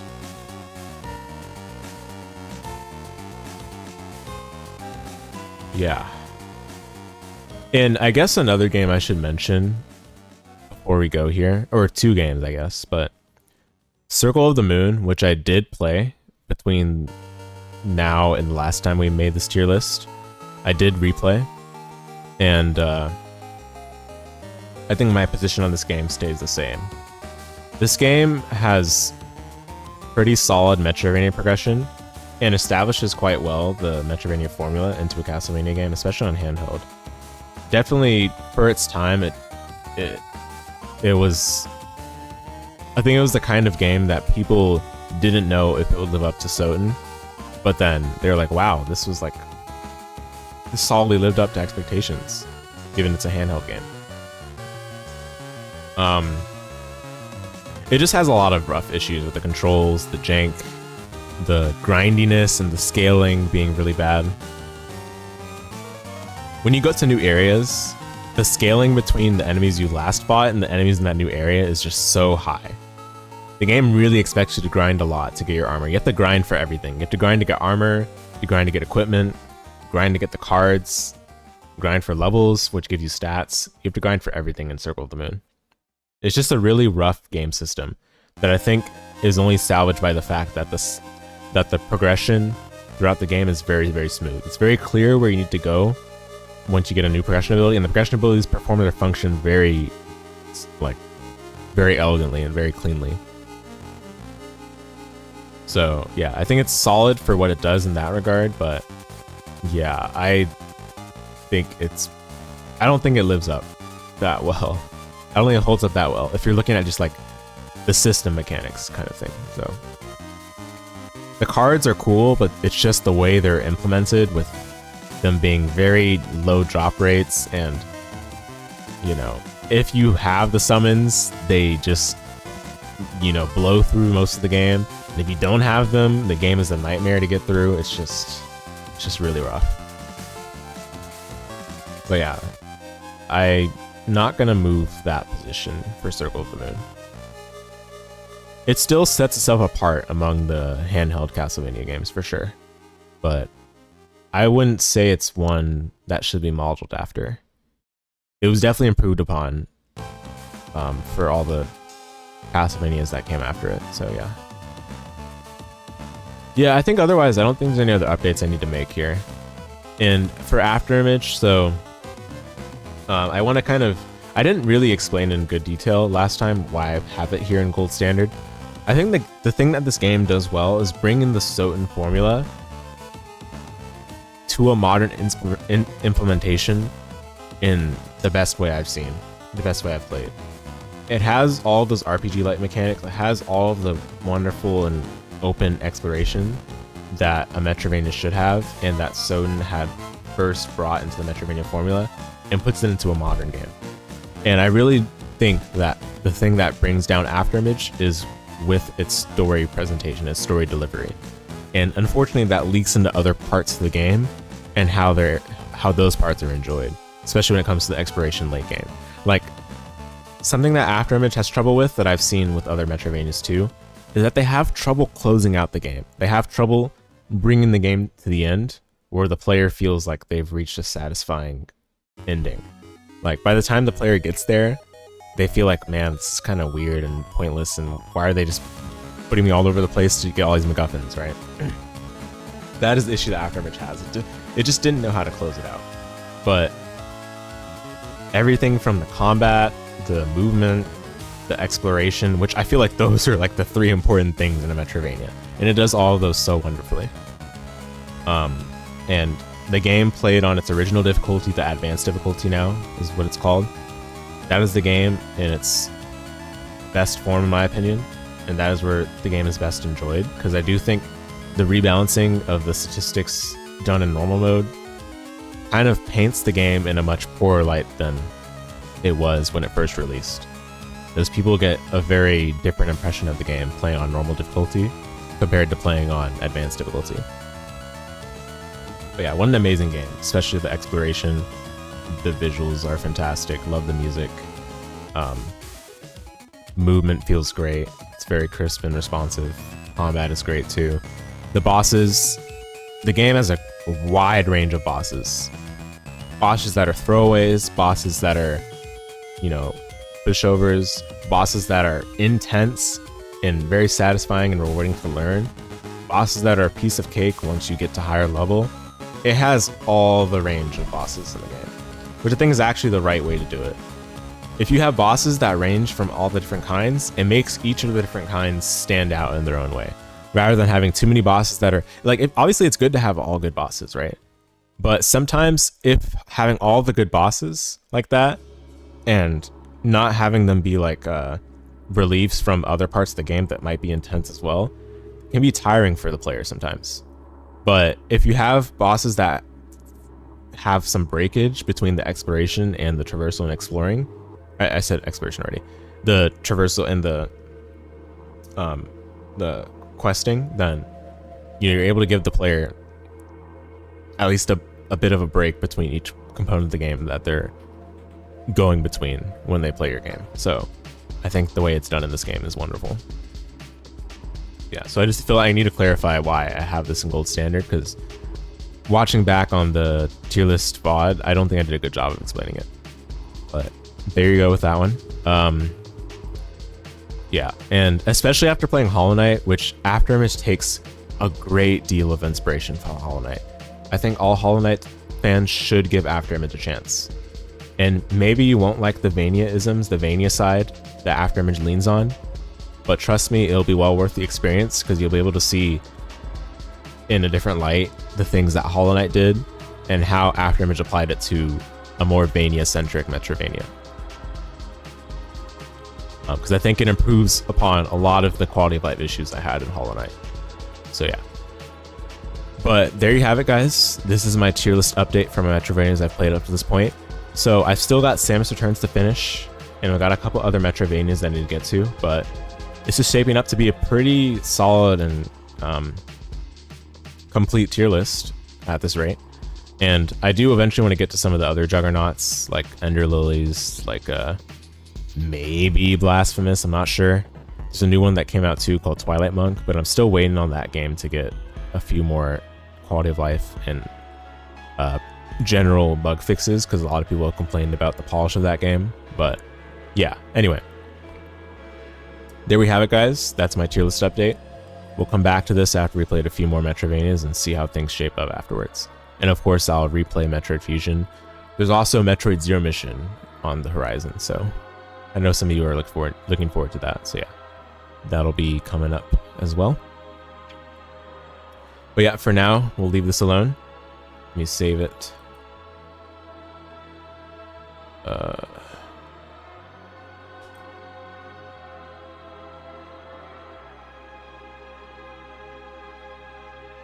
How do we, how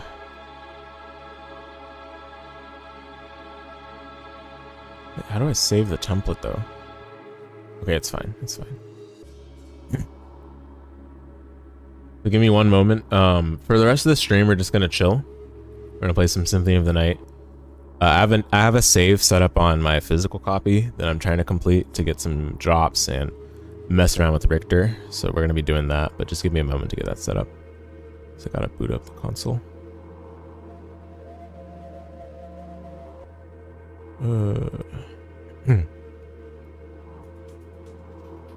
And we're gonna try this out too, because it's gonna be pretty pretty draining to watch me grind enemies. So we'll have I mean, I planned on having a podcast in the background, but we might just watch some speedruns in the background.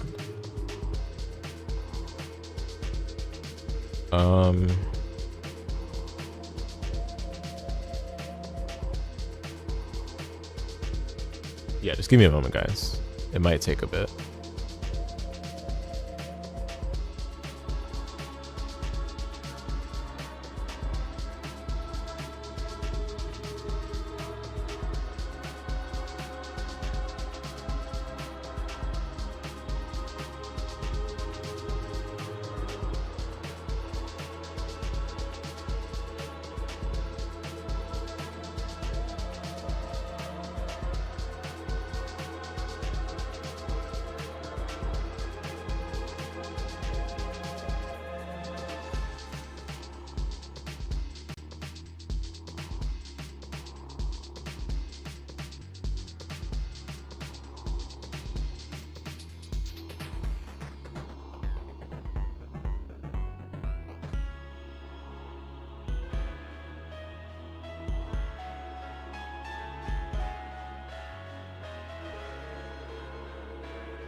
Let's try this. I hope it works. So I've got the game open. We're gonna farm some drops, and we're gonna watch this speedrun documentary for Hollow Knight speedruns on the side. And I'm hoping that I can watch both. I mean, I shouldn't need to really pay too much attention to the Symphony of the Night, so it should be fine.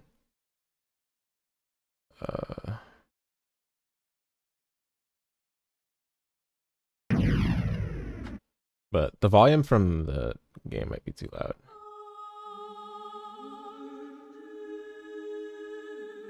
Let me see if I can change the audio. Okay, no. I'll see if I can change it in-game. If not, then it'll be fine.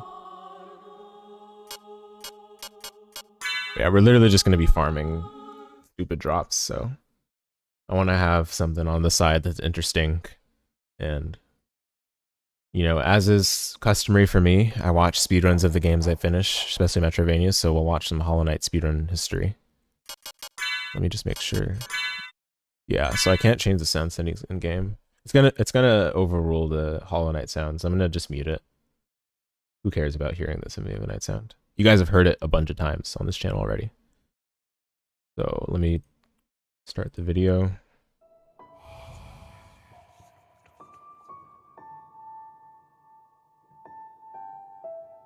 There we go, and we're gonna farm up. Today marks exactly 8 years of Hollow Knight being released into the world. After all this time has passed, it's really no surprise that any percent no major glitches, the game's most famous and competitive category, has amassed a truly rich and exciting history of seconds shaved, fascinating strat discoveries, minute barriers broken, and, of course, masterful displays of skill and passion from the runners who dedicated themselves to pushing the very limits of what's possible. This video is a celebration, not only of the game, its developers, and its speedrun, but also to the individual and community efforts that made the current world record possible. So, let's go back 8 entire years to the start. This is gonna be a long one. This is the world record history of Hollow Knight speedruns. The day is February 24th, 2017. Team Cherry releases Hollow Knight into the world, and it's by all means a success. The game is perhaps a bit overshadowed by other releases, but is considered a sleeper hit, with a tight-knit, active, and growing community of players, some of which quickly become interested in speedrunning the game. New players are encouraged to peruse into the hobby through the game's speedrun achievements, and the speedrunning community is supported by the developers in the game's official Discord server. All of this sets the stage for someone to perform the first ever proper speedrun of Hollow Knight. On March 2nd, 2017, about a week after the game's release, stealing content from YouTube, battle report me. This is considered reaction content, Retro Rage. And 30 seconds, setting a starting point for all to come. There are probably earlier runs, but this one was the very first to be. Otherwise, all those YouTubers that literally all they do is watch other people's videos, they would be in big trouble. This one was not recorded. It would be so crazy. Really hard for us to know the details. It's actually kind of sad that how much YouTube loves reaction content, though. Would return with a significant improvement, shaving off a solid 7.5 minutes. One thing that's interesting, like, the game has speedrun achievements, so I wonder if all the people that are interested in achievements end up speedrunning the game. Completion route. There were some early glitch and skip finds in there that showed just how quickly the initial runners found things, though. For example, in the very first seconds of the run, Spleen did this menu early control and imagery drop into King's Pass. Basically, by pausing, the player was able to gain control of their character well before they usually would, and the imagery opening in midair removes the player's fall acceleration cap. This allowed Spleen to fall past terminal velocity, as well as cancelling the hard fall stun animation when landing. Wait, really? Spleen's run also featured another staple of all speedrun routing to come, so-called bench hard save anchoring. In Hollow Knight, your progress is saved periodically, but you always respawn at the latest hard save point, such as they're talking about the quit to main menu thing. So, in Spleen's run, he would hard save an Ancestral Mound after Vengeful Spirit, traverse Green Path to get the dash ability, and then simply quit back out to menu to essentially fast travel back to that bench, skipping tremendous amounts of backtracking. There were even a few speedrunners use it. Therefore, Spleen performed one of the only known it's what you're supposed to do. To reach the area without the Monarch Wings. Earlier in the run, he would also lure this squid for a pogo in Green Path, cutting a much faster route through the area and saving about 20 seconds. Spleen was also clever enough to dreamnail bosses for Soul, and despite fighting bosses with Fury of the Fallen, he only died twice in the run. With our hindsight, it's easy to think of ways this run could be drastically improved.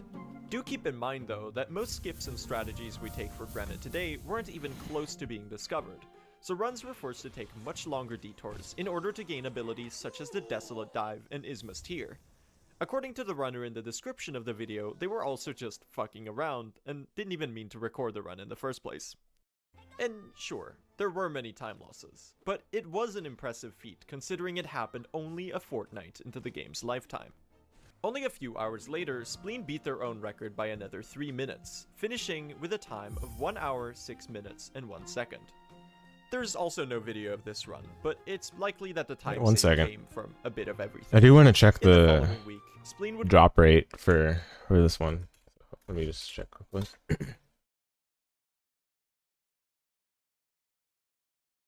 Yasutsuna with one Arcana and 82 luck is a 1.03% drop rate. Yay. Yay. continue to run the game, beating their own record by 3 minutes on the 11th. The routing stayed similar to his first run, with most of the time save coming Thankfully, I need only increased one. confidence and memory of the game instead. Spleen had also Is it the UN item? Yeah, it's one of them. Hey, what's up, Humi? Yeah, it's one of them. In particular. He paid more attention Very to good. his movement as well. In randomizer, it's definitely a weapon He that could in order to maximize a his player would be horizontal willing to velocity. use the whole And time. once he had C-dash, he implemented some longer It's not as good as C-dashes for Christogram, segments but that he had previously dashed. you know, This Christogram is time, one of he the did best for lose a some reason. time after a fumbled Umu fight, where he almost died and killed the boss in 5 entire cycles. But better navigation of Deep Nest and a much better Hollow Knight fight led to a time of 1 hour, 3 minutes, and 6 seconds. And then, 2 days later, Spleen would beat the world record again. And in this run, there were some big changes for the better in the routing department. For one, he finally stopped picking up Soul Twister in Soul Sanctum, a charm that he had been getting for no reason and not even equipping. This saved him about 20 seconds. More Saving 20 significantly, seconds. Spleen Dang. made a change to the Crystal Peak segment. In Peak, he performed this skip to reach an 800 Geo relic, which would help him afford the lantern later. And more importantly, he didn't quit out after Crystal Heart. Instead, he took this path through a dark room to the Crystallized Mound and grabbed Ascending Dark as a combat upgrade. This would net him consistency and time save in the 4 upcoming boss fights of Watcher Knight, Dung Defender, Umu, and the Hollow Knight. The early Geo relics meant he could sell to Lem on the way down to Waterways, and instead of quitting out from Isma's tier, he climbed up to Right Side City through Eternal and Malicious House. After the Watcher Knight fight in Lurien, Spleen went right to the King's Station with a few quick crystal dashes, and stagged to Dirtmouth for the lantern purchase. Using Isma's tier, he could now travel to the teacher's archives through this entrance in the Crossroads, which was much faster than the long trek through city and fungal wastes that he had done before. After acquiring Monomon the teacher, he entered the I guess the fungal problem with wastes this video is the that it station doesn't tell you the and route entered itself, Deepness to so the crumbling pit entrance. it just And says the then, history of after the getting Hera records. and the Beast Den, he used the last of his Geo to buy the Distant Village tag and return to Dirtmouth. From here, he entered the Black Egg Temple and finished the run. And Spleen finished out this run with a time of 1 hour and 19 seconds, just teetering on the edge of the first and final hour barrier to ever be crossed. This large reroute would become the blueprint for the aptly called Dive Master route, which would be the framework for all Dive Master. early runs of Hollow Knight. Spleen would not be the first runner to cross the threshold, however, as they were beaten to it by another player, Orolen, who had been running parallel to Spleen. Only 6 days after Spleen's run of 1 hour and 19, Oro beat Spleen's run by about a minute, finishing his own time of 59 minutes and 13 seconds. Being a crafty and attentive player, he had also made a few smart changes to the dive route. After Dreamnail, he entered the city from the right side instead of returning through storerooms, allowing him to bench at the Watcher's Spire as an anchor point for the Lem and Waterways trips, skipping the awkward climb out of Isma's Grove by the means of a quit-out. This also meant that by the time Oro had finished a Watcher's fight, he had routed enough Geo to make a beeline for King's Station immediately. Oro would beat his own run the very next day. With some more polished movement and less mistakes, he finished out a run of 58 minutes and 29 seconds, a 44-second improvement. The consistent practice he was getting from streaming his speedrun attempts was doing wonders for improving Oro's traversal abilities, leading to less hiccups and stumbles in the run. So, unsurprisingly, he soon ended up beating his time once again, now gaining another respectable 53 seconds on his world record from the previous day. God. Small micro-adjustments to movement, such as introducing inventory drops, Yeah, I wish this video explained along more about vertical and the actual horizontal speedrun stretches, techniques. as well as generally cleaner movement for the boss fights, ended up netting him a 57.36. Guess I gotta find a different video for that. Week for Oro, with 4 world records in 4 days of attempts. But Oro wasn't the only one making strides. As more and more runners were joining the community and starting to experiment with different routes and strategies, it really was no surprise that a few major discoveries were due to occur within long. Only another 4 days after Oro's latest record, a speedrunner by the name of Moglar5K would make a massive discovery. And do keep his name in mind, because this runner would prove to be incredibly important for the speedrun's early development. Moglar5K, nicknamed Mag, was a top speedrunner in other games such as Undertale and Environmental Station Alpha at Oh just great, the age of Undertale. 13. He had found a particular passion for finding obscure skips in the caves of Hallownest, and his first major contribution would result in a fundamental I was just saying change in how the some route of Undertale speedrun. fans On the remind me of 27th March, Hollow Knight Mag fans remind me of shared a Undertale video fans of in a way new type of sometimes. skip that he'd found. Yikes. The acid skip. By grabbing the wall right above the acid in the Crossroads Fog Canyon entrance, the knight was barely able to charge a crystal dash, which would allow them to just squeeze under the ceiling and make it into the area without requiring Isma's tier. This was a massive I feel like I did discovery, this for one considering area, how but big of a detour I don't think it runners was the would one they take to showed in collect that the video. item for the sole purpose of reaching the teacher's archives.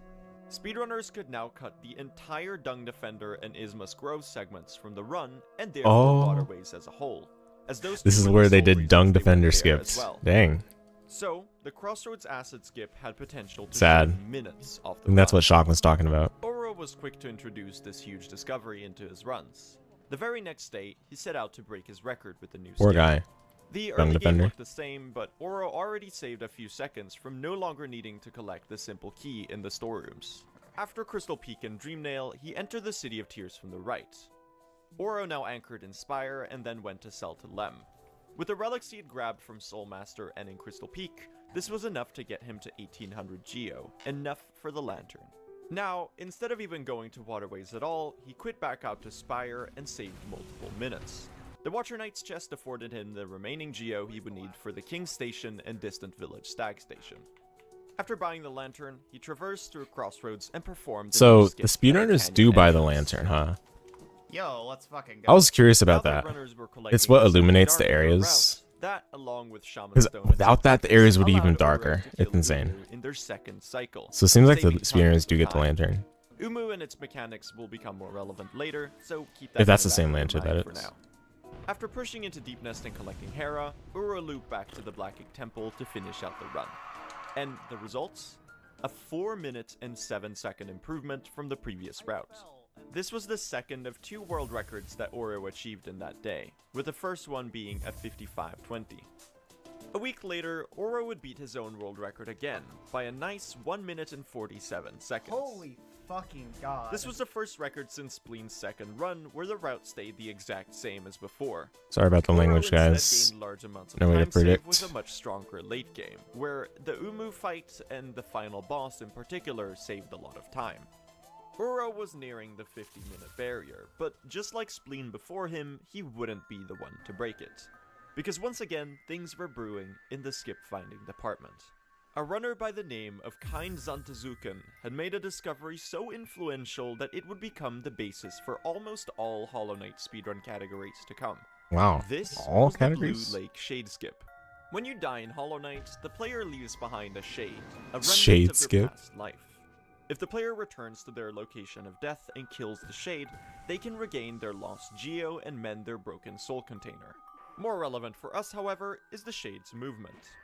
The shade is a floating enemy that seeks the player, and Kind discovered that you could die at this spot next to Salubra's hut, and then lure the shade close and high enough to the Blue Lake exit that it was possible to wall jump, dash, and pogo the shade for enough height to reach the shortcut to the Blue Lake without access to the Oh, crystal that's dash or range sick. abilities. Oh, that's If sick. the player also killed the shade, That's in the process, actually they huge could brain. regain their Geo, Wow. allowing for viable Geo routing with the skip. I didn't think about that Kind because I wasn't dying. realized that this was a large enough discovery that the I dive kept route quitting out would every time I was become about to die. entirely obsolete.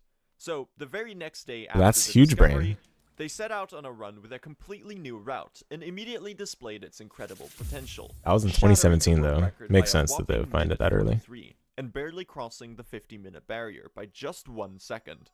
Sadly, there is no recorded footage of this run, but luckily for us, another runner would make their world record debut only hours later. Namely, a speedrunner by the name of Monster had also taken interest in Kind's discovery, and his run became the first recorded debut of what we'll call the almost bare bones route. A significantly harder, much faster route, and a precursor to the modern speedrun route you may be familiar with. The beginning of the run already had a huge difference. Instead of fully fighting the false knight, Monster opted to use this shortcut that unlocked after the boss's first tantrum, as he wasn't gonna need the city crest at all. This was already saving him about 50 seconds, with a slight setback of missing the 200 geo from the chest. Once again, things changed after he collected the Mantis werewolf Claw. go off screen. Monster opted to quit back to Ancestral Mound and dashed across Crossroads to reach Salubra and Sly. Monster benched at Salubra, and after purchasing Shaman Stone and rescuing Sly, he let this husk pummel him to death. Upon his respawn at the bench, Monster lured the newly spawned Shade up and to the right, and pogoed it to reach the Blue Lake early. This let him collect the Dream Nail and Resting Grounds really early into the run. This would allow him to skip going to City multiple times, as he could already get Lurien on his first pass. Here, he needed to gather a lot of geo quickly, as he would need about 2200 for the Lantern as well as the King's Station and Distant Village stags. Monster's solution was relics. He performed a pogo on this lantern to reach this spiked roof, which was hiding a Hallownest Teal, as well as dispatching the Gorgeous Husk for 420 geo. Now, he performed the same anchor at the spire as before, and then headed leftward. After ascending the rafters and losing a few seconds to these Husk guards, he gathered the seal on top of the rafters and went to sell to Lem. And with his newfound riches, he upgraded his nail once and then quit back out to Spire. Now came a pretty meaningful difference. Remember how I called this a bare bones route? Well, the Shade Skip had completely circumvented the entire ordeal required to get Descending Dark or even Desolate Dive, and while that saved multiple minutes, it meant the easy boss fights were a thing of the past. The knight was now equipped with a nail upgrade, fireball, and shaman stone alone. And this meant that boss fights would be much harder and much longer. And it was time to fight the Watcher Knights. Due to the fight's newfound difficulty, Monster played it extremely safe. Yeah, because that path that you get to from where that charm vendor is much later into the game than the first time you visit that room After Lurien, he grabbed that you the access it chest from. and climbed back down to King's Station to travel to Dirtmouth. Because they expect you to have double jump, and double jump's definitely like mid to late game, and could therefore purchase the relative to the in order normal to have a ending. path into Crystal Peak. On that note, the ditching of Dive meant players now needed Lantern in order to get Crystal Heart, by entering through this dark room instead. While these runners were easily able to navigate these rooms in pitch black darkness, the toll to open the door would only be interactable with the Lantern in hand. Anyway, upon collecting Crystal Heart, he quit back out to Dirtmouth and did the rest of the run identically to the older route, albeit with much harder boss fights. And despite playing very safe with very slow bosses, Monster displayed the potential of this new route while simultaneously beating Kind Zantazukin's run from hours earlier. Wonder if they would make a new by category another for something like minute this and though, 14 seconds, because with a time maybe of some people like the older route. 48.55. Kind would return and beat Monster's But maybe time not. 2 days later, getting a 47.37, a record which Like a Monster low would percent take category. back 2 days after that, landing a 47.23. The time save in these runs mainly came from the two runners getting more familiar with the new route's harder boss fights. So, it was clear. The dive route was out, and the name of the game was Hollow Knight. I mean, getting extremely good at extremely difficult boss fights. But yeah, also that. And after taking a few days to learn the new route, the other runners were up to speed with the category. And the previous reigning champion of the category, Oro, was back to running. On the 27th of March, he took the record back, beating Monster's time by 13 seconds. This was Oro's final world record in Hollow Knight, as he would soon leave to Oh, speedrun nice, other we got games. it. And Let's go. he had left quite a mark on the game's early history, with 7 world records to his name, and the game's first GDQ appearance. But as Oro left, there was a new runner who joined the community. No one knew it at the time, but he would go on to become the most impactful figure in the speedrunning scene, and later Hollow Knight as a whole. On the day after Oro's recent record, he posted a question about his spells being weirdly delayed. He was quickly informed by runner and modder Serena that there was a quick cast button that he should be using. And hours later, he returned with a screenshot of his timer, showing he had just beaten the world record by 43 seconds. I think that was below or above This average. was Fireborn. Not a bad farm. Let me quickly pause it and look for where the next Fireborn farm had a is. really methodical approach. Because there's a couple weapons I still haven't found. I need to get the second Heaven Sword. So let me pull up. I'm pretty sure it's the Cloaked Knight, but let me make sure.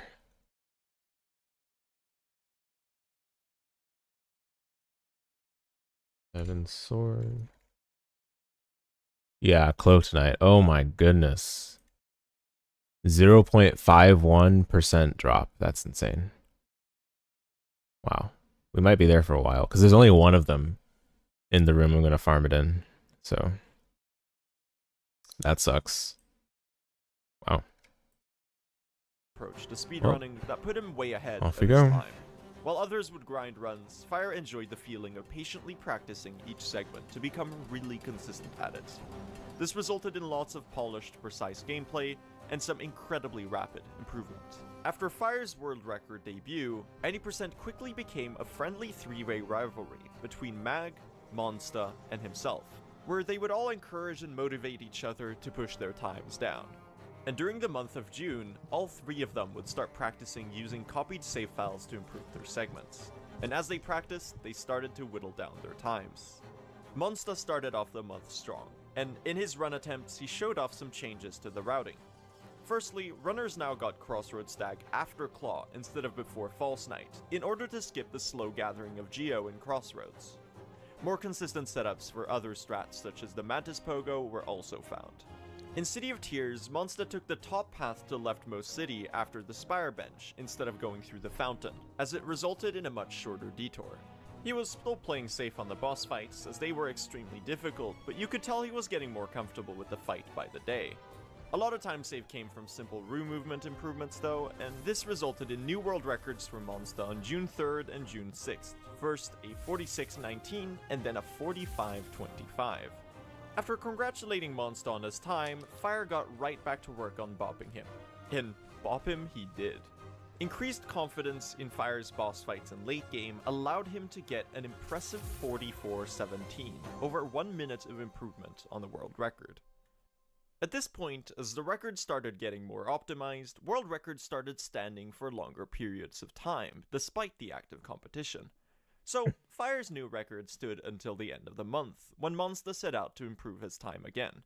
He started a new save file, and about 50 minutes later, returned with a time of 44 minutes, 17 seconds, and 130 milliseconds. He had tied Fire's run to the second. But it was just slightly faster. So, there was a new world record by 7/100ths of a second. But, hold on. Didn't I say this was a three-way race? Well, Moglar 5K had been busy as well. Over the past few weeks, he had been finding multiple new skips of the most difficult and unconventional variety, most of which would later find their place in the game's future randomizer mod's most difficult settings, fittingly called Mag skips. Mag had already made one route-changing discovery, and on May 30th, he would show off his second one. This was the Explosion Pogo. While messing around in fungal wastes, he had realized that the Sporg Spore projectile, which would naturally explode upon being hit, would remain intact. I was gonna say we got it first try. Its natural explosion animation upon burning its fuse. And more importantly, both the explosion as well as the Sporg's projectile itself had a pogoable hitbox. Moglar found a consistent setup to lure the Pogoable Sporg's hitbox? projectile What? down here, time a pogo on the Spore and then on the explosion itself to get barely enough height to reach this transition right here. This would save going all the way around the Mantis village for Claw, and it was about a So those 25 awful to explosive 27 enemies are second. actually useful for something If in you the wanna learn speedrun? more about Moglar's other That's groundbreaking insane. skip discoveries, check out this excellent video by Fireborn. And speaking of Fireborn, he was quick to implement Moglar's discovery, along with another major find. This was the Fireball skip. By using the Fireball's knockback and air stall to their advantage, players had discovered you could extend your jump distance enough to reach certain ledges with a perfectly timed turnaround into Fireball cast. This was a much faster alternative to the Squid Pogo performed by Spleen all the way back in the first run, as well as the Green Path entrance itself and this room here.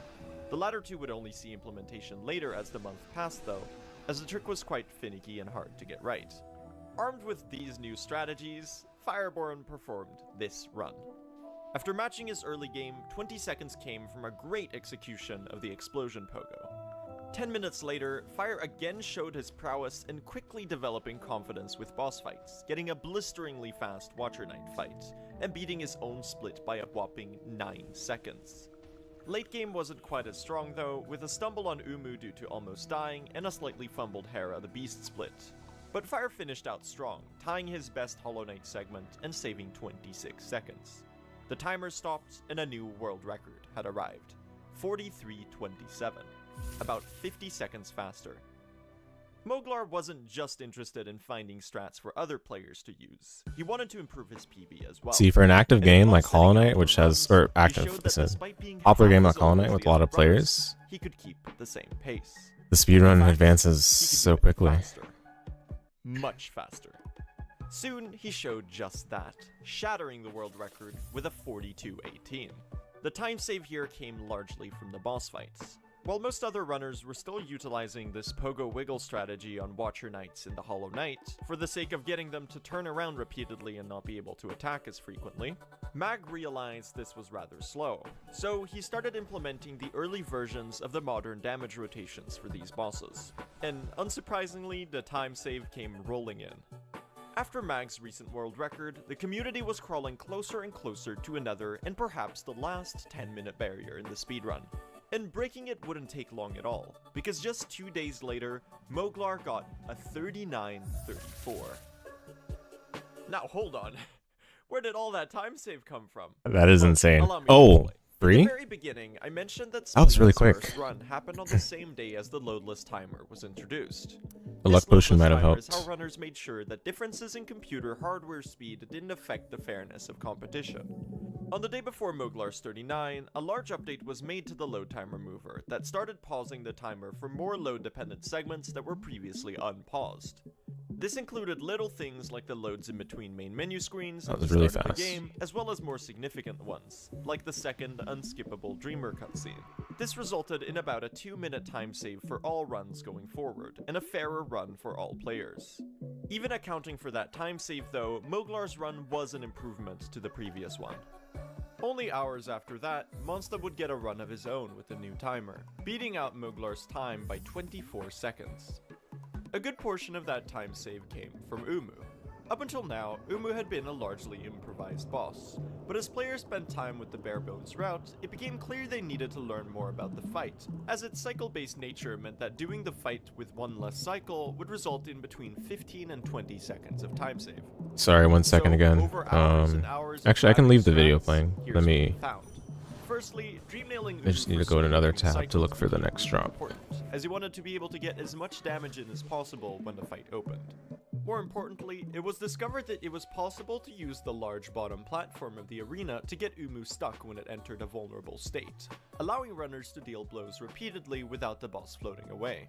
As familiarity with the bare-bones route had set in, runners realized that it was possible to hit enemies twice with a single cast of Vengeful Spirit, as Dual sword? sometimes the knockback the enemy took or the enemy's hitbox was large enough that the Vengeful Spirit was still overlapping with it when the first hit's iframes ran out.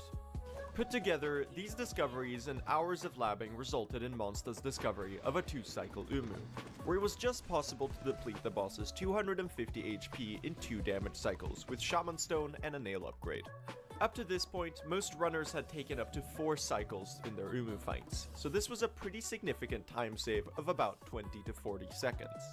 But Umu came with another challenge.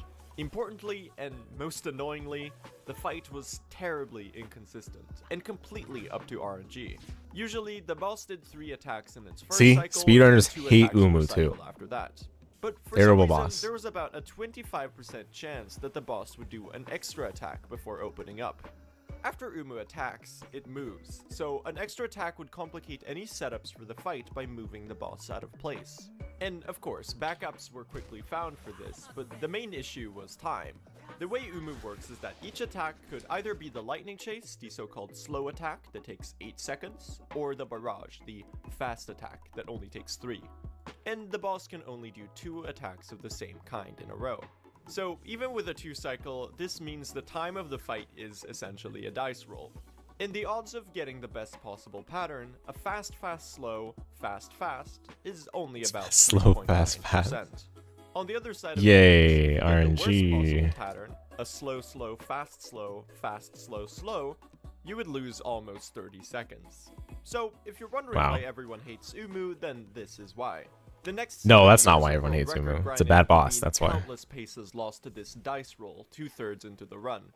Anyway, going back into the timeline, Moglar would beat Mons this time again by 8 seconds a few days later. And soon after that, Fire would join in on the fun as well, getting a 38:44 and claiming the record back for himself. All three of them were on their A game, with a barrage of records coming in just more than a week. But let's dial back the clock about a month or so and shift our focus to late game.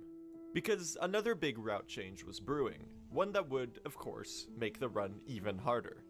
After Moglar had found the Crossroads acid skip in the early months, plenty of other acid pits immediately came into the minds of curious runners. One of these runners was Kine, and one of these acid pits was this one. The Queen's Gardens acid entrance, nicknamed QGA. This acid pit had two central challenges. Firstly, the wall next to the acid didn't extend nearly as far as the Crossroads one, raising the question about whether it was even possible to wall-cling there in the first place. One more issue though, even if it were possible to C-dash under this thorny overhang, you still had to jump out on the other side.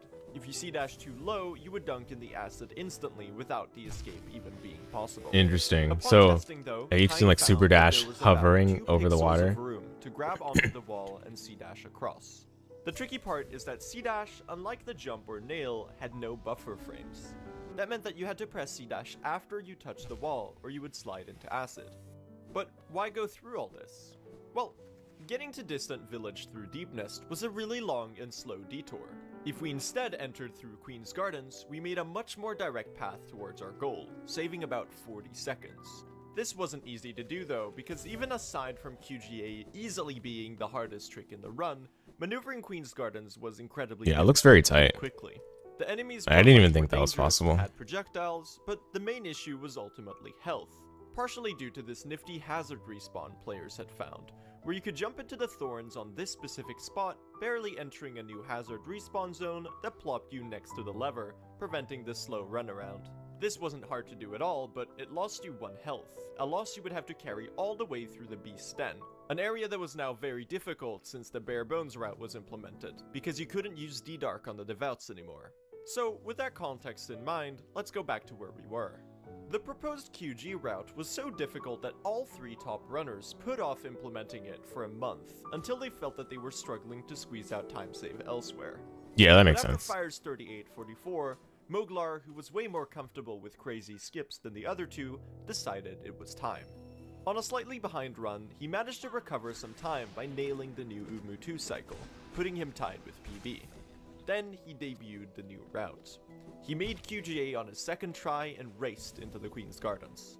With a textbook Petra Arena and first try hazard dunk, Moglar dropped through the rest of the area, maneuvered this long corridor, and entered Deep Nest. And did you know there used to be a toll here on the older patches? Now you do. It looks so weird. Anyway, Yikes. despite a careful late game with a few healing stops, Moglar saved 20 seconds, which Wonder how speedrunners feel about having to pay for all of this, because they have to route in all the money, I guess, right? The Queen's Gardens route was the new meta. This run would also be Moglar's final stint as a world record holder, and wow, what a legacy he had left behind. At only 14 years of age, he had achieved 4 world records and paved the way for various game-changing 14? discoveries and route changes. When I started speedrunning Wow. Hollow Knight at age 13 in 2020, Mag That's was crazy. a figure of inspiration, showing me that it was possible to be good even at a young age.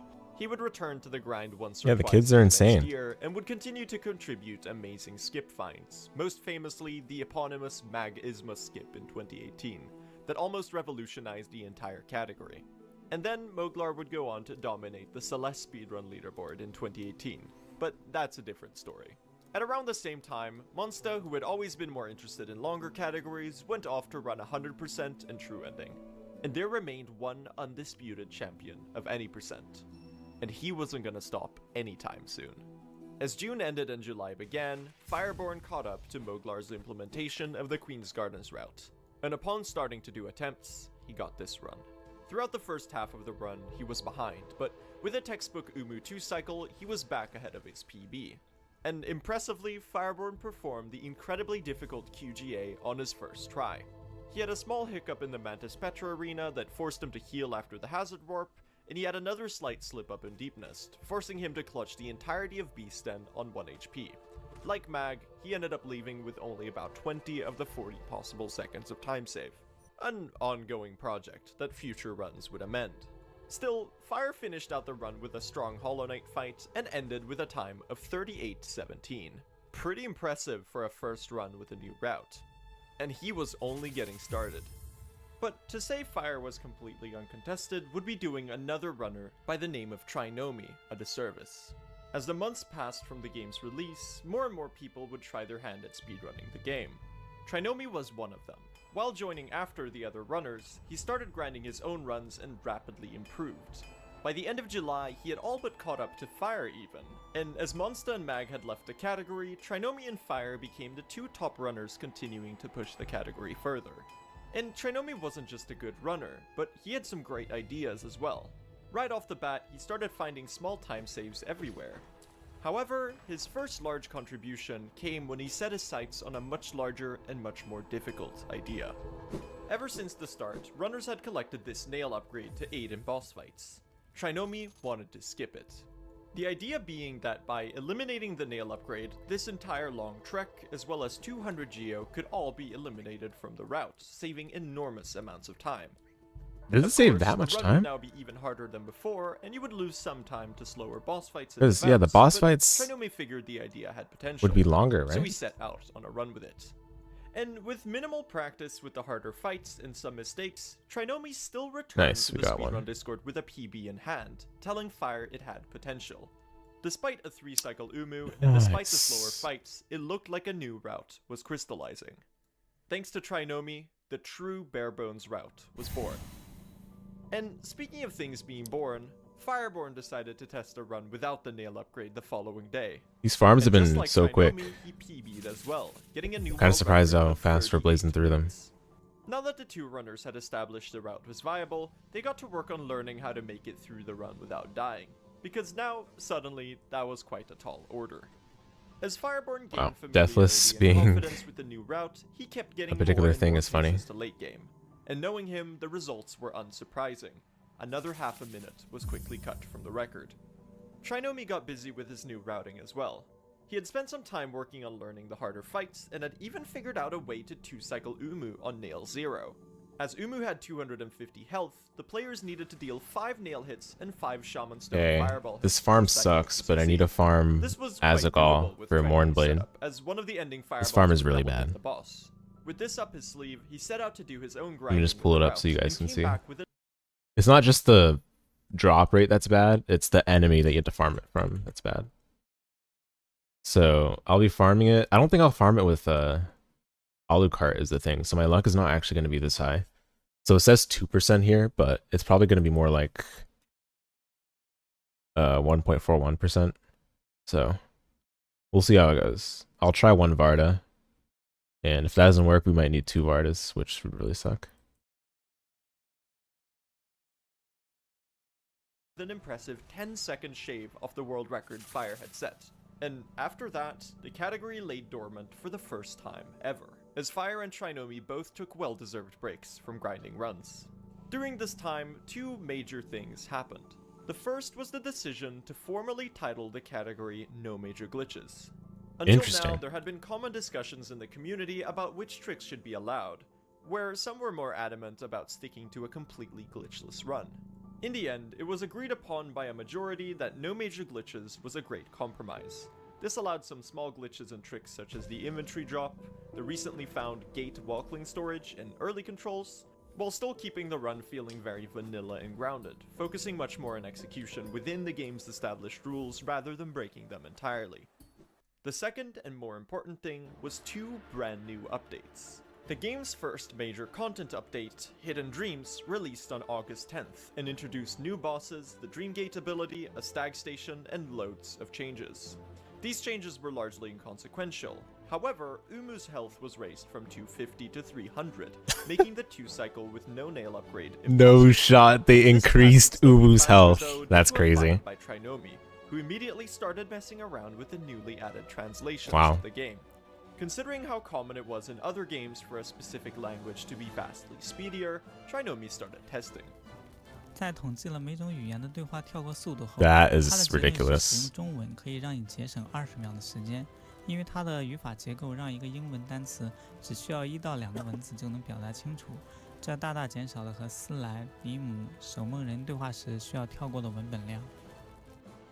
Anyway, the second update, released on Halloween, brought an even bigger find.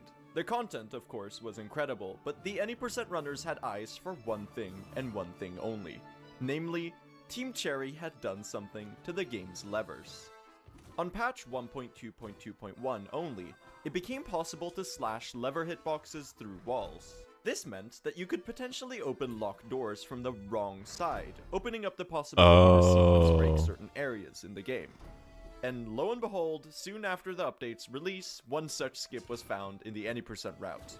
It was found that you could upslash this lever here in Wow. Lecture Spire through the floor. Yeah, you can do that in Afterimage with only very specific one-way walls, but not many. One interesting consequence Would they patch that was the out? need to perform the end of this room in pitch black darkness, as the lighting trigger at the bottom entrance was now never crossed. This was relatively easy though, as it was just a short snippet. Because of this discovery, patch 1.2.2.1 would become the de facto speedrun patch for the game. And as the next patch would fix the lever skips, as well as many other speedrun glitches such as the imagery drop, all runs of any% were performed on 1.2.2.1 from here onwards. These patches would pique the curiosity of the dormant top runners. Not surprised they patched Fire that. would return first after Hidden Dreams came out, getting an impressive 52-second world record on the new patch. Oh, actually, I He need to saved some time for the save. language change, but lost some to now needing a 3-cycle Umu. Despite this, Fire had simply improved so much at the barebones route that he shaved significant time off the boss fights and late game. The resulting final time was a 36:29. But the release of 1.2.2.1 would prove even more interesting, and with it came some updates to the routing. As runners could now skip the Spire Gauntlet, they no longer got the Sentry's Geo. This prompted a Geo reroute. Let's look at this run Fire performed in early December. Firstly, as he had implemented this Fireball skip in Green Path, it became quick to grab these 50 Geo from the so-called Boomer Rocks in early game. He needed these because the Moss Knight's Geo We got another rocks Yasutsun. range from 80 to 35. That's so funny. He would supplement this Geo by getting these rocks in Fungal as well, the so-called Boomer Rocks route. This gave him barely enough to afford the Crossroads Stag, after which the Gruzmother Geo gave him just enough for Shaman Stone. Once in city, Fire headed right into King's Station, pogoed this lantern to reach the wall, and traversed the spiked roof for this seal. Gorgeous Husk & Co. gave another 500, and the last seal he got from the rafters, in which he cleverly lured this Husk Guard for a shortcut up. The resulting 20 seconds of time saved despite the new route and confidence proved its potential. After a slightly weaker late game though, he ended up tied with PB out of Beasten. Fire had learned a thing or two about the final fight from Moglar and Trinomi however, and ended up golding the fight. That is, beating his own best ever fight by 7 seconds. The resulting world record was a time of 36:22. After a short holiday break, 2018 began, and Fireborn got right back into trimming down the world record. He had made another small improvement to the route. Up until now, runners had all grabbed Soulcatcher and Mound, and equipped it for the first half of the run until they got Shaman Stone. And while it made the soul gathering for the Green Path Fireball skips in the Hornet fights easier, it hardly saved any time. In fact, picking it up was a huge time loss, as this meant you had to sit down on this bench and equip it. You would think you have to sit down here anyway, as you had to bench anchor for after Mothwing Cloak, but it turns out the game would hard save you here as soon as you left Mound regardless. So, Fire skipped out on Soul. Yeah, I'm just gonna use and Asusuna with a instead little of bit more Christogram. effective Soul Gathering in Green Path, he netted a few seconds of time save. A frankly overdue change. And he kept saving time throughout mid-game, with a great city, Watchers, and Crystal Peak. The winning streak continued through Umu, as he nailed the QG route and Hera with no stumbles. So upon entering the Hollow Knight arena, Fire was 38 seconds ahead. He was set to obliterate the 36-minute barrier. On that note, let's finally properly talk about the Hollow Knight. At this point, runners had started to implement some really aggressive strats here, mainly pioneered by Trinomi and Moglar. Most tricky were these double fireballs on the dashes, where runners would quickly need to react with a short jump, turn around and fireball along the boss's lunge, hitting it twice for a nice 40 damage. And while not as bad as Umu, THK and Watcher Knights were not exempt for having inconsistent RNG, as not all attacks were created equal.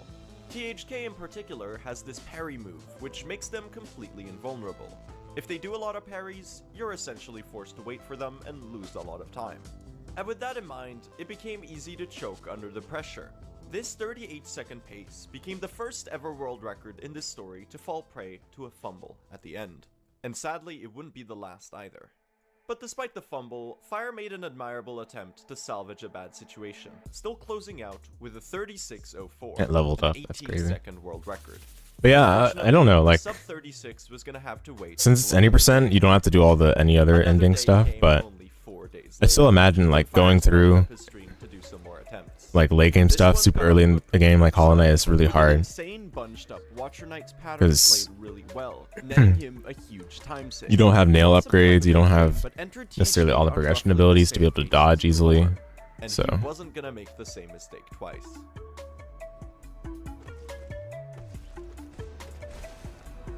As the ending cutscene started rolling, Fireborn's timer stopped at a 35:47, a 17-second improvement upon his previous time. Fire was, well, for the lack of a better term, on fire. And he wasn't done yet, because immediately after the credits had scrolled, hey, what's up, Shock? he decided to Yeah, I'm watching the history of speedrun world records for Hollow Knight to like understand a little bit about the strats before watching, because I have no frame of reference at all. Keeping the same pace Because before watching RBO, I watched DB's video that explained reverse boss order for Super Metroid. But for Hollow Knight, I haven't done any such thing. I've not paid any attention to any speedruns for this game at all. So yeah. For the most part. In Yeah, I gave my thoughts on the game earlier. I'm sure you saw the post I made in Discord. So yeah. Hit twice and then dash into the Devout for a I damage. hope all is well. You see, the Devout's fangs deal double damage. Some crazy strats in the Apply speedrun, contact damage, you based on only what this take video one. is saying. After the damage tank, he would use his remaining invincibility Like, frames. people to really do have more hits in optimized a game like Hollow just Knight for barely speedrun killing the context. Devout before it closed again. This was a very fast but risky approach to the Devouts, as you would have to navigate the rest of the den with even less health. And remember, runners were already a health short because of this hazard dunk in Queen's Gardens. In this particular run though, it paid off, because HP Fire speedruns are got pretty a nuts. massive Yeah, goal seems like from it. Terra. And then he kept the same blistering pace through the final boss as well, with a confident final display of his skill. The boss died, the timer stopped, and for the second time in a row, Fire had shattered his own world record. What a guy. And while Fire was grinding down the times, other runners were making discoveries in the labbing department. A newer runner, Scurry, had recently joined the community and was improving rapidly. With the relatively recent lever skip find in mind, they started thinking about the city geo route. And Oh, nice, we got proposed a Covenant big Stone. change to it. That's a good drop. How about, they thought, we do We're still looking for more in Blade. The Relic Cell. If runners opened this shortcut, then fought Watcher Knights before Lem, they could also skip the Spire Bench entirely. Now, they could instead take a detour to Lem on the way out of the area. The Rafter Seal could then easily be replaced with this much faster run by the Watcher's Chest. And while reaching Lem after picking up a Dreamer would require running out to talk to him by the fountain, Scurry figured this would all be a net time save. And they were absolutely correct. Suddenly, Umu entered the limelight again, because Monsteller had been trying to find a possible 2-cycle strat for Nail Zero on the new patch. Now that the boss had 300 HP and not 250, it seemed impossible for a while. But Monsteller was determined to make it work. So after hours upon hours spent in that boss room practicing, he found this cycle. Once again, getting the boss stuck in the bottom platform was key. First, you would lure Umu's first 3 attacks, Another Umu skip?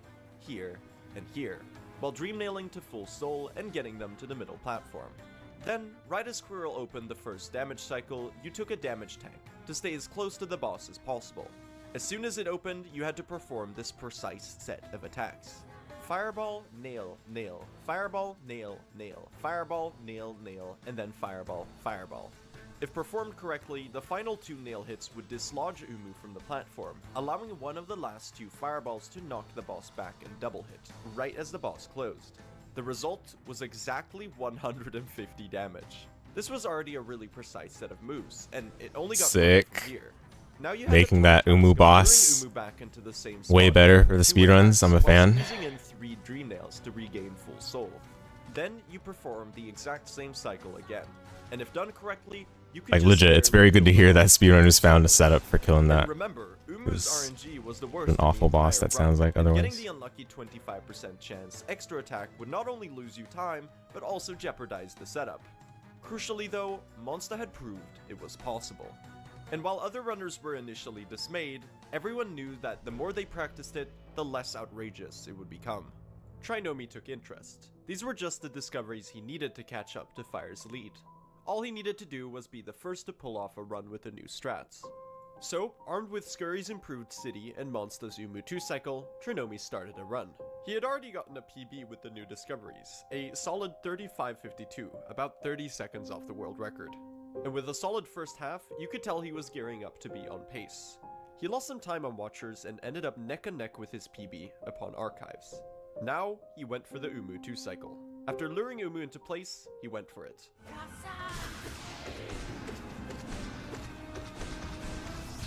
So far, so good. Now for the second cycle. Trinomi recovered Oh, his nice, soul we got it. and barely positioned into place in time for Umu's opening.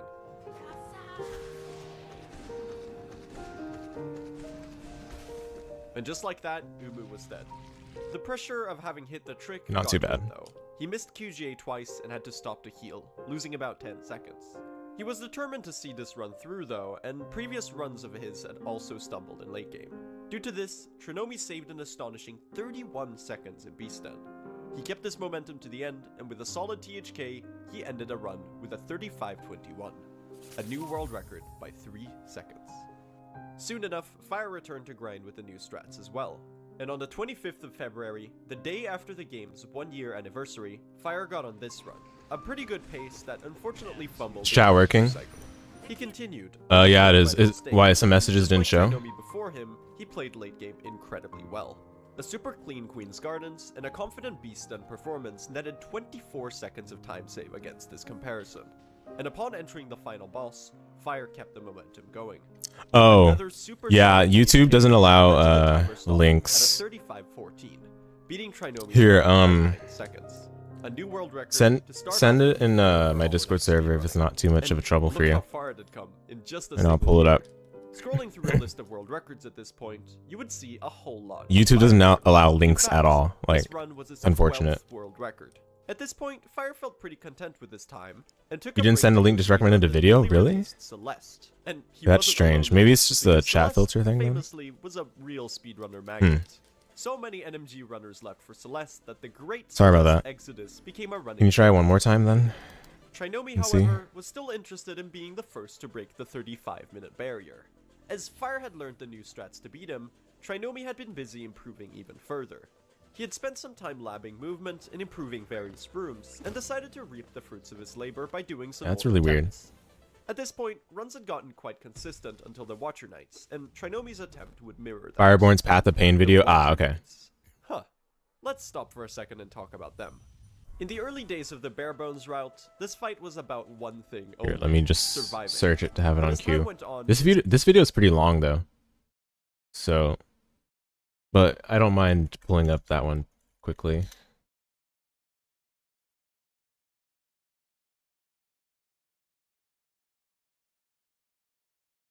Okay, which one is it?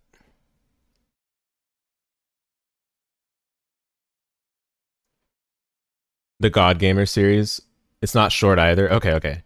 Yeah, I'll have it in Okay, oh yeah, it's 57 minutes. Okay. Yeah, okay. I'll have it and watch later. And maybe we can put it up for next stream cuz I mean honestly for a couple of streams, I'm just going to be chilling. I need a break from blind playthroughs for now, so I'm probably just going to be doing either SotN chilling or speedruns. So Like today we're just gonna be chilling, but I can have this on for the next stream or something. Actually, this is the wrong account for me to save to watch later. So let me just put it in a place I can safe keep it. But yeah, thanks. Started to look more as if the watchers were stuck in Sorry about the the room at YouTube night filter rather than thing. vice versa. A few main principles runners started sticking to. Yeah, probably were the after following. this video's done, I'll First, probably damage hop rotation off of continually nail hitting, because it's gonna be pretty fireballing, late and once it's jumping over. around the watcher as it Like slashes almost became 11. the main principle. Once the first beetle was down, the goal was to always stand so that you could I need to rest my fireball voice both of anyway. them. I've been talking a The lot today. exception for this was when one of them did the long roll, where just like with THK, runners would hop over and fireball along the Yeah, road, getting a yeah. nice triple hit for 60 damage. It's kind of Ideally, both of strange, them would especially if also it wasn't a bunch link up in so there. that you could hit them both with the same nail swing. In this fight, soul management mattered a lot, as you would lose out on damage if the watchers rolled when you didn't have a cast available. So the main gist was, if you're not dealing damage, preferably to both beetles at once, you're losing time. It was a fight of split-second decisions, and if done right, absolutely mesmerizing to observe. After a good Watcher Knights fight, Trinomi would showcase some of the new stuff he had learned over the last few weeks. After buying Lantern, he breezed through this awkward infected room and performed a new strat by the toll, the Scurry Lookdown. Can you guess in the comments who found this strat? Who could it possibly be? While Fireborn? messing around with the tolls, Scurry had noticed that the gates opened a bit faster if you healed while waiting. They messed around further and realized this happened even sooner if you look down. The reason for this is the way the gates are coded. Upon purchasing the toll, an animation starts that takes a few seconds, upon which an animation end trigger is activated, which opens the door. However, due to a small oversight, this animation trigger wasn't specific to the door. So beginning and ending an animation, such as looking down briefly, would also trigger it, opening the door much sooner. After a really solid crystal peak, Trinomi continued forth. This is random time save for every time The you hardest part was yet to come. pay a toll. Through Mutu cycle, into QGA, through Deep Nest, into Den.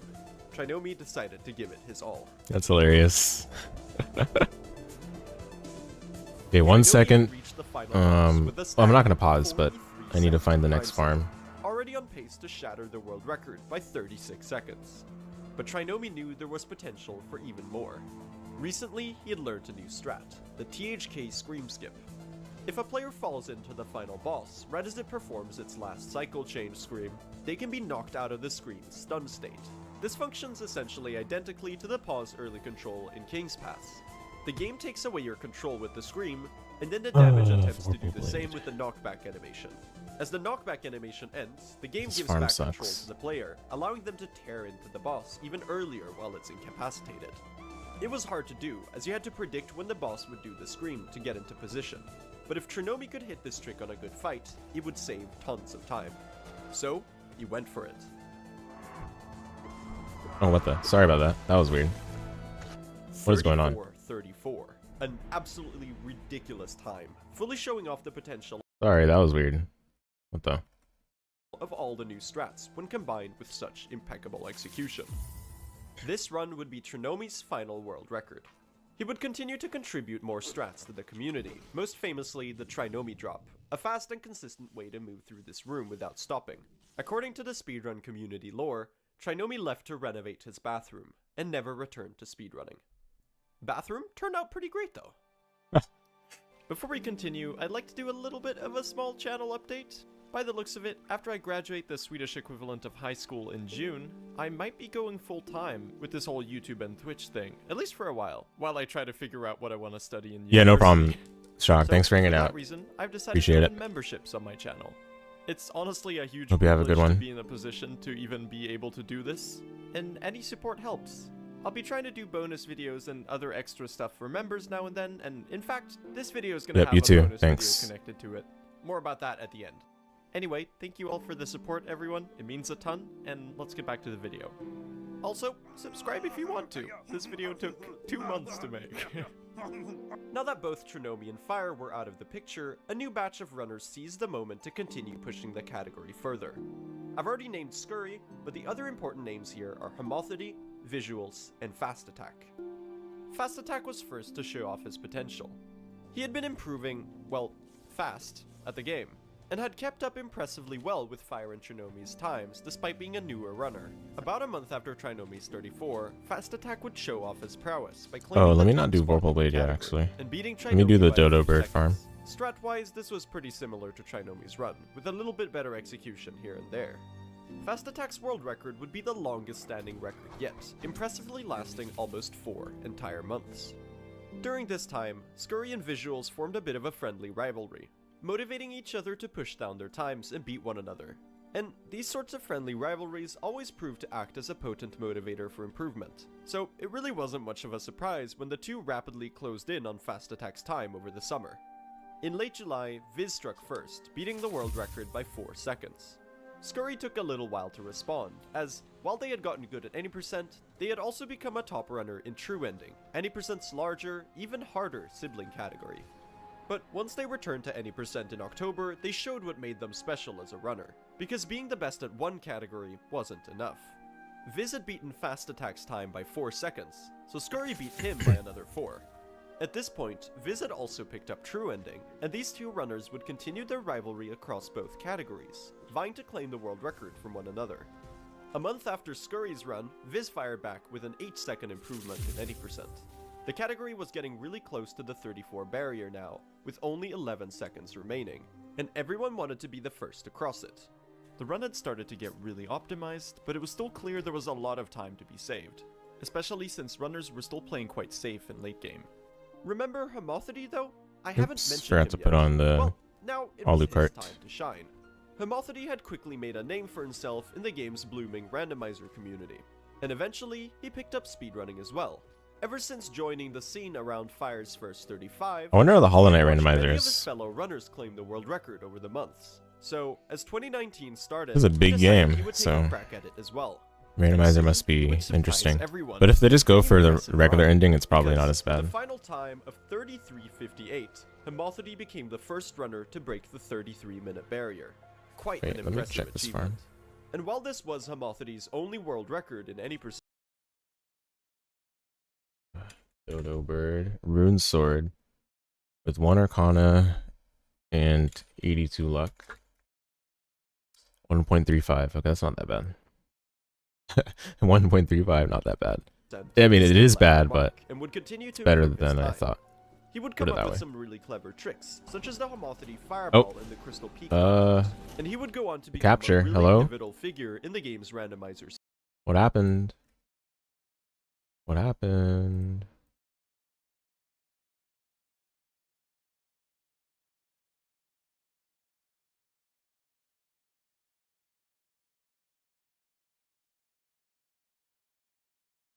Weird.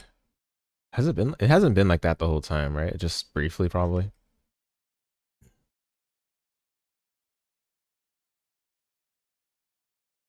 Scene. Been glitching As out. February 24th came and went, the game was now 2 years old. In just the last year, a lot had happened. The community was growing rapidly, and there was a thriving batch of top runners. Around this point in time, 2 new runners would join their ranks. Pestilent Why is Rune Sword dropped by Dodo Bird? Around this time, the first iteration of the modern debug mod had also been released, thanks to a joint effort by modders 56 and Sabrina. This was an excellent practice tool, allowing runners to set save states anywhere in the game, and eventually display hitboxes. Now that the 3 big time saves were expended, and the top runs When you have a community community so dedicated, it's amazing. Allowed runners to shift their focus to micro-optimizations and polishing room movement, because even a few deciseconds here and there saved would add up eventually. Scurry would also attempt to get their own 33, beating Homothety in the process. And just like Homothety, especially a game like Hollow Knight, which doesn't have a lot of save points, so it's hard to practice things as much. True Ending, and they would bring their rivalry with Visuals there as well, with many world records, and together collaboratively / competitively pushing down the category's time by many minutes. Our story in any Let's go one more, continues, however, with the return of a runner who had been away for over a year, because Fireborn was back. He had briefly run Celeste and held really competitive times there, but that game, while being an amazing speed game, was really hard on his hands, leading to him getting a repetitive strain injury in his wrists. This had Oh, forced no. Fire to take multiple months away from dedicatedly grinding anything. He returned just as Scurry claimed their record, and was really excited by all the optimizations and improvements the runners had implemented while he was gone. So, he started practicing to get back up to speed. And with Fire's patience and practice discipline, it didn't take long before he was ready to start doing attempts. On the 5th of April, Fire booted up a brand new save file, with the intention to beat Scurry's world record. And this run, for the first time in over a year, featured a change in the routing. Namely, the boomer rocks were finally archaic. They were a fast source of geo in the early game, but they required turning back and walking in the opposite direction of Hornet, so runners had considered various alternatives. It needed to be a fast geo source, but also be located before Mantis Claw in the route. Hold on, what's that noise? Wait, what are you doing here, Zote? Oh, that is a lot of geos. Well, it was found that by jumping and performing this quick set of attacks, you could dispatch the Vengefly before it even moved or screamed, making the geo fall conveniently into this platform for an easy recovery. This checked all the boxes. Anyway, Fire was the first to implement this geo route in his run, but it gave him a lot less wiggle room as the geo route was now very tight. He needed about 206 geo by Mantis Claw to afford the Stag and Shaman Stone, and was gonna need to supplement some of the removed geo from city enemies, but it was a net time save. By the end of the run, Fire had claimed his own 33 and the world record Oh, with is it, the audio but working? as he had proven countless times at this point, Okay, he that's wasn't good. done at all. In fact, days later, he set out on another run.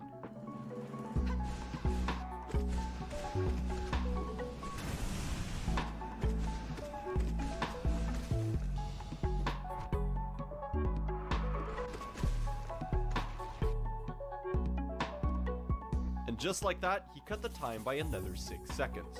Fire's grind would continue over the summer, and during this time, he would implement a lot of new strats.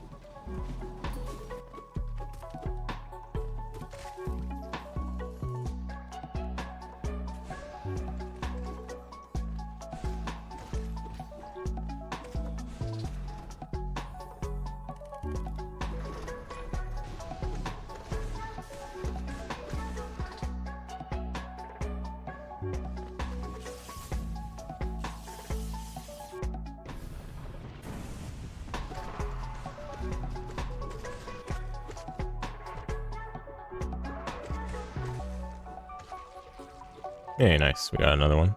Fire All right. had one hell of a Nice and summer, quick. cutting down the world record all the way to 33:24. The time was getting quite optimized, and at this point, people started wondering about a 32 being possible. Now, a really exciting thing happened. At the end of the year, the growing and thriving speedrun community decided it would be fun to host a tournament for the category.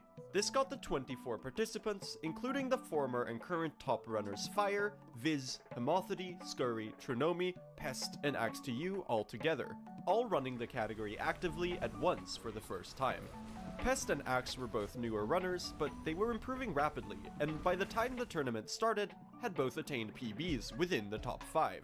And the tournament proved an excellent motivator, becoming a real rallying point for the runners to come up with improved strategies, shave time from room movement, and Yeah, that's most sick. So is, I guess, LTA grind, tournament? Grind. A few notable strat discoveries of this time were located in the fungal waste segment. Firstly, the standard E-Pogo was rapidly improved, and over time multiple variants were found. Here, Fireborn found the Fireball E-Pogo and the Slash Damage Tank Pogo, two much harder variants that avoided waiting until the spore naturally expired. A few That's kinda rooms sick. after was the Mantis Pogo. This trick was performed to skip traversing around this long room after hitting the claw lever, and for ages, runners would just wing it and hope for the best. Countless attempts at labbing it were made, but no one could so quite figure it out. The fireball, I guess, can be Runners used to Axe2U and stall Risky yourself in the air a little bit, huh? realized the Mantises always moved consistently in relation to the player, and figured out this consistent, fast, yet tricky setup, dubbed the Double Dash Mantis Pogo for obvious reasons. This would quickly become the standard and is still used to this day. Fireborn and Visuals performed really well in the tournament, unsurprisingly with their experience. But what was perhaps more impressive was Axe2U and Pest's performances. In the middle of the tournament, Axe2U would excitedly post this screenshot to the rest of the runners. He had gotten a fantastic new world record of 33:22, beating Fire's August time by 2 seconds. This was huge and really exciting for Axe, who had shot up the leaderboard since switching from 106 runs only a month or two prior.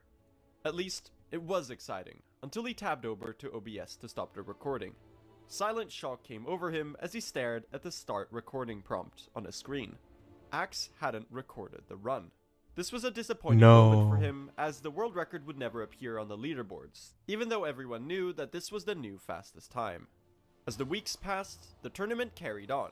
And it really was something quite special. It had motivated all of the top runners like never before, and perhaps most importantly, made them all work extensively on their consistency. In a race setting, you had to make sure you could perform all of the hard tricks without the privilege of an opportunity to simply reset the run and try again. And this showed in the leaderboard throughout, as the top 5 started to get remarkably close. Pest in particular had quite an impressive performance.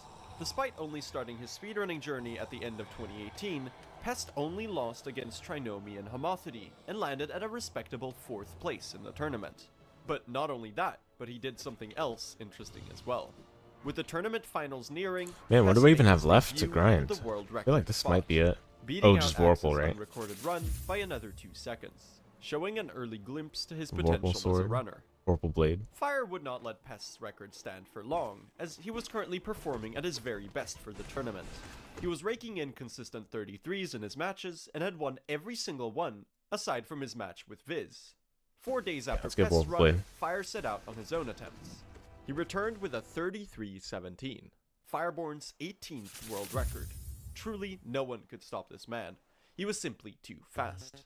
Regardless of every other top runner being just as active, despite Fire's recent break pre-tournament, he simply found himself at the top of the leaderboard again by the end anyway.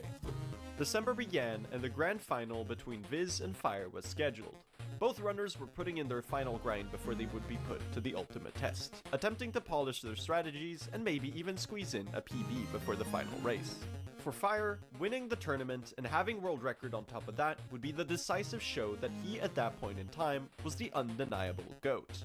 But proof would come earlier than the races, because on December 9th, 11 days before the tournament finals, Fireborn set out on this run.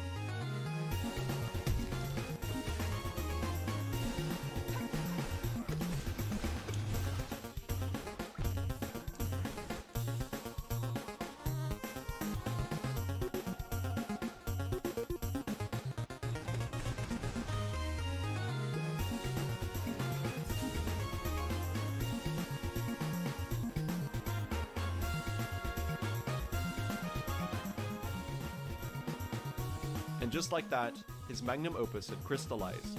33:07 was the final time, and Fire's prowess shone through it like never before. The mistakes were almost non-existent.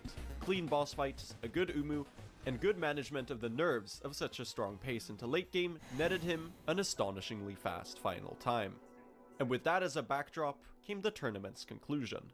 In a blisteringly fast performance from both runners, Fire and Viz remained tied to the second to the very end of the race, almost looking like the same video played back twice. At this point, really it was anyone's game.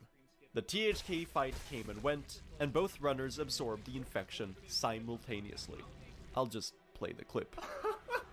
Really? This is gonna PB for sure. About time, you know. Wow. Oh my god! Wow. Wow. Oh my god. That's insane, dude. They had tied the tournament grand final to the second, and Fire had That's won the second and insane. final matches by only 3 centiseconds. Fireborn had been crowned the king of any percent. Yeah, this farm His is gonna win an suck. astonishing leaderboard time would mark his grandest achievement in the speedrun. With some personal life events occurring at this time, his recurring repetitive strain wrist injuries, and soon, the explosion of popularity of his YouTube channel — congrats on 500k by the way, Fire — he shifted his focus to making Hollow Knight speedrunning content going forward. Fireborn's 33:07 would be his final world record, and it would last for a very long time. Wow. But wow, what a legacy to leave behind. 19 world records, including the first 38, 37, 36, and 35, and landing on the cusp of breaking a barrier thought to be unfeasible only a year prior. But some fires can't burn forever, I suppose. And now, time passed. February of 2020 came and went, and with it, the game's 3rd anniversary. With the tournament concluded, most runners shifted their attention to other things for a while, and Fire's groundbreaking record remained fair enough. uncontested. While the top spots on the leaderboard were stagnant, it would be very incorrect to say the category as Honestly, a I whole. might just have to use This Gas was a Cloud for period this of farm, immense growth because this for the farm Hollow is Knight really bad. community. In fact, it was around Just April not of this efficient at year all. that I played Hollow Knight for the first time, at the age of 13. And in June, I started my own speedrunning journey, with, you guessed it, any percent runs myself. And just as I did, Pestilent Box 2 would start running the category again. And pretty soon, he would make history once again. Because on June 6th, 2020, he started this run.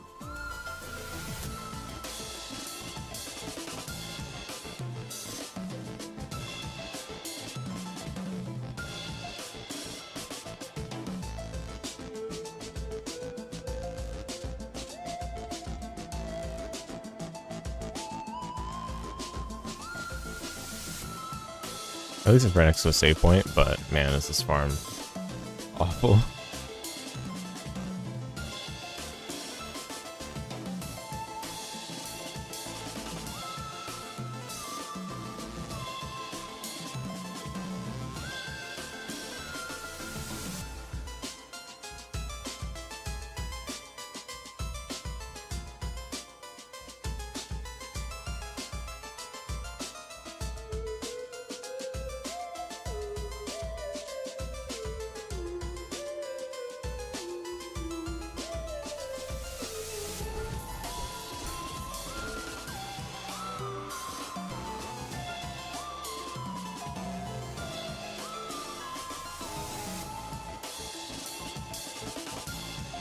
I didn't know you can still hit Hollow Knight during that bouncing. When like the infection is coming out of his chest. So good. With an insane 12-second world record, Pest had broken the 33-minute barrier and crossed into the uncharted 32 range. Only a year or Wow. two prior, this time was thought to be completely impossible, but with Pest's skill, it really wasn't.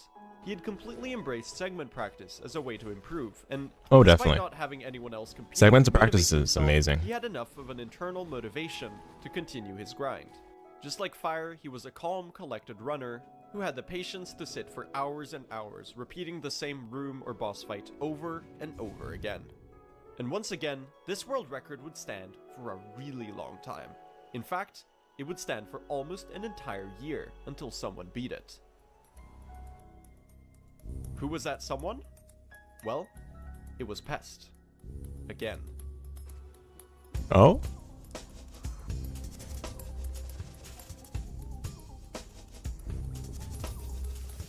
Then, he did it again. That doesn't really count. No one else is beating it. He's just competing with himself. And again.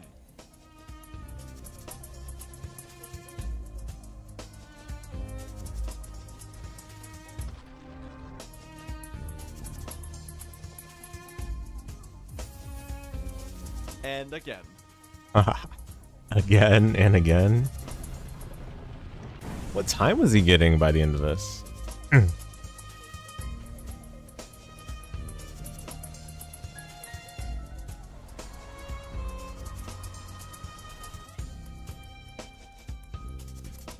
$32.39? Wow. And again. Again. That means he's really consistent. He's able to beat his own record that many times. So far, 2021 was undeniably Pest's year. He had showed that he had an unparalleled dedication to practice and polish when it came to speedrunning, and single-handedly bringing the most optimized category down by almost a minute was an incredibly impressive feat. Outside of maybe Fireborn before him, there really hadn't been a runner quite like Pest, who would continue to push the time down by themselves despite no external motivations from other people vying for the record. If you look at the leaderboard at this point, you could see that Pest was truly in a league of his own. And the exciting part was, soon a double bombshell would drop on the Any% community. Due to a groundbreaking discovery by a top-level 112, 106, and all-skills runner by the name of Scruffy. Scruffy was a really interesting runner, incredibly skilled but also a bit mysterious to the community. They didn't stream, rarely spoke in the speedrun Discord, and still contributed various reroutes and finds to their respective speedrun categories. The joke was that every few months, Scruffy would return, drop a crazy new world record, and in it, one or two never-before-seen ideas. And this is exactly what Scruffy did when he submitted this new all-skills world record in June of 2021. By the Mantis Claw pickup, Scruffy would lure this Mantis youth to follow him to the item, and have the Mantis damage him right as he picked up Claw. Just like the THK Scream Skip I explained earlier, this would give the player control back of their character, allowing them to quit out or move as soon as the game has registered kill the any more of ability as these? collected, without waiting for the extended pickup screen. Runners quickly I don't figured know. out setups for this, Seems like and found out this was a whole 3 it's not seconds efficient of net still. time save. 4 or so lost from the wait, but 7 saved from the early control. Scruffy wasn't done making big finds though, as their next would prove even more groundbreaking. On the 25th of May, they posted this video to the other runners.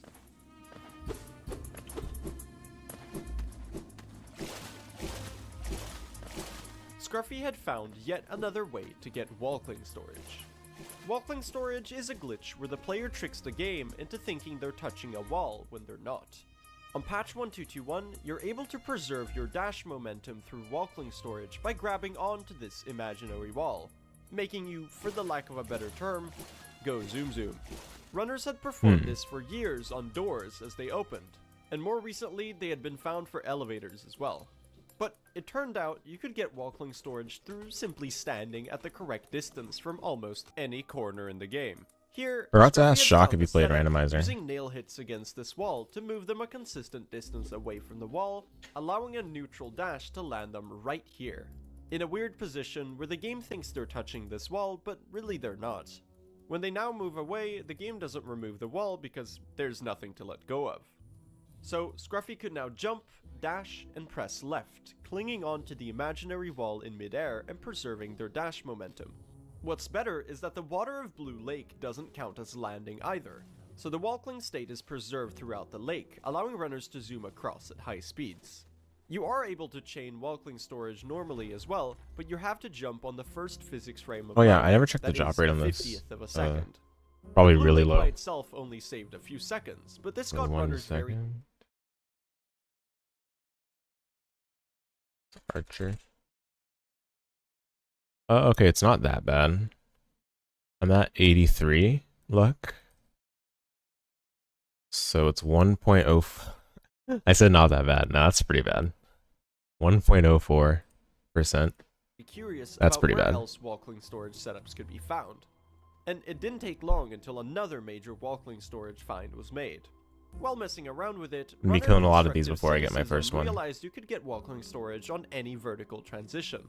He found that you could preserve your wall touching state if you just touched a wall on the way down through the transition.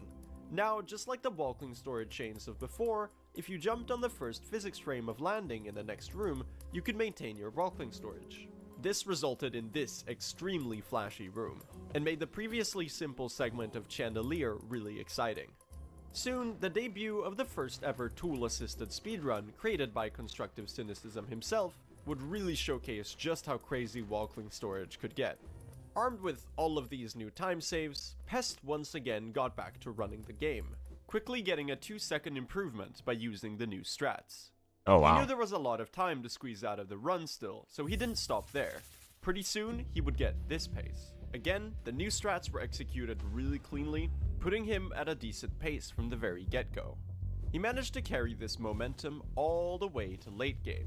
With It's really hard to solidly motivate executed boss yourself fights to and good grind a movement, speedrun. And unlike Fire, You Pest know, saved if the grub. it's At the finish line, though, uncontested. he would get scammed out of the scream skip due to the So, boss I really teleporting respect to the middle runners before that doing it. But keep despite trying to losing a push the few category as seconds far as they back, can. He still finished out an incredibly strong run.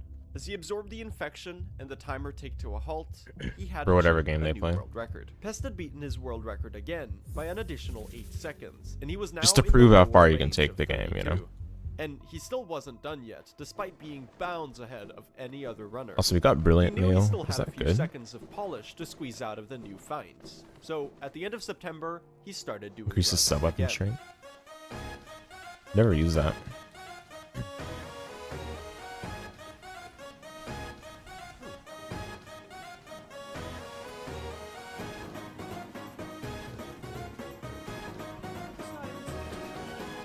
Pest reached Umu on a crazy pace, and it remained to be seen if the boss was gonna let him through.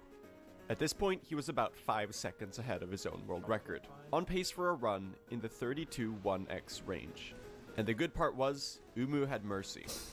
Okay. He was getting nervous, but he pushed through it, determined to make this run work. After some small throws in Umu and Den, he managed to carry the pace through to the final boss. Now, all he needed was a good THK fight with not too many parries.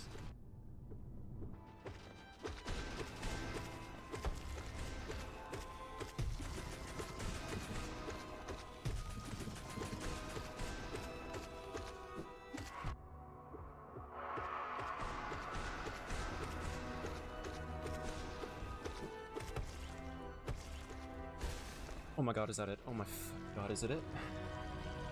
Oh, please tell me. Please, please, please, please, please. Please 1x, please 1x. Having to wait after you kill the boss for a QTE, or not QTE, but like, you know. 16? 16?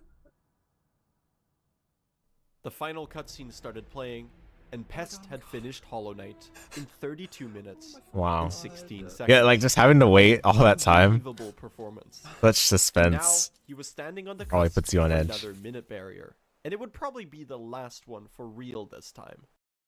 Looking at the community sum of best at the time, that is, all the best splits added together into a theoretical perfect human time, it seemed that way at least. While his run wasn't completely Community PV, perfect, wow. with some time lost in Or late a game, community it was getting really sum of hard to best. see any full seconds of potential time save. You need to find new anywhere. strats So, after a certain after point. the 3216, he was satisfied and took a really long, well-deserved break from speedrunning. And his world record would stand for a really, really, really long time. The end of 2021 came and went, and so did the game's 4th anniversary on February 24th, 2022. Because of how insanely ahead of his time, that's a speedrun pun for you, Pest was with his world record, the closest leaderboard competitor stayed Fireborn's old record for a good while. But one by one, other speedrunners made their own crack at least being the second to break the 32 barrier. And for those that didn't want to stop there, it became a race to get the second place, the so-called non-Pest world record. And one by one, Non-Pest each world of them record. would approach the barrier. Axe to You came first, while Pest still had a high 32 in May of 2021. He had returned at the start of the year, aiming to improve. See, I think when this his video time discussed the and record strats a bit record. more detail, After a few the weeks strats of that save grinding, time, he pulled it I think off. that's where I With an became like more incredibly interested and close run, invested in the barely crossing the world minute record barrier changes with over time. I think the 32:59. start of the video needs to kind of go over some of the baseline strats a bit more. But still a good Axe's video. Run, while not even close to Pest's insane world record, had a secondary and arguably more important effect in the long term. It managed to engage the community and motivate the any% runners who had dropped the category. And slowly, the top runner scene for any% awakened from its Pest-induced hibernation. During the end of 2021 and start of 2022, newer but established runners Guanqi, Lep19, Skate King, Unyo, Rhino Feeder, and Jackman Marcus made a push together, using their 6-way friendly rivalry to motivate each other to continue improving. And this incidental approach came with some pretty serious results. Third came Guanqi, who had put in an arduous grind for the 32, streaming non-stop for over a week until she got it. Through sheer dedication, she rapidly turned from an inexperienced runner to a top contender in the most optimized category. After her came Unyo at the end of July. Oh, with so a 90% was the super most played optimized run, category. landing at the final time of 32:53. He was followed by Rhino Feeder, Makes who with sense. his 32:57 put the whole top 5 in the 32 range. And throughout the first half of 2022, there were 8 runners who achieved the amazing milestone of a 32 in any%, almost putting the entire top 10 under the barrier. A few of them decided they could push further though, so after a brief period of running other categories, Guanqi decided to keep going. And she wasn't alone in this, as Lep and Skate, her new top runner peers, also continued grinding down their times. And down they went, a few seconds at a time.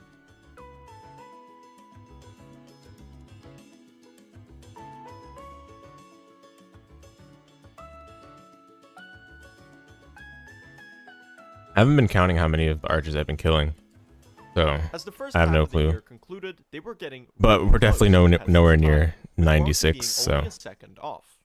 Because the right now camera we're aren't so very optimized, runners not would necessarily spend below hours average upon yet hours in each individual room of movement, in terms of trying the to farm. squeeze out every last possible millisecond. Just to demonstrate the results of this, let's take It's a one of the better snapshot weapons of in the a game, single so room in the game. better weapons. Here's a One of the video best weapons in the game. Fireborn's 3307 Probably from it's a few awesome. years prior, an impeccably performed run for the time. And here was Lep's movement.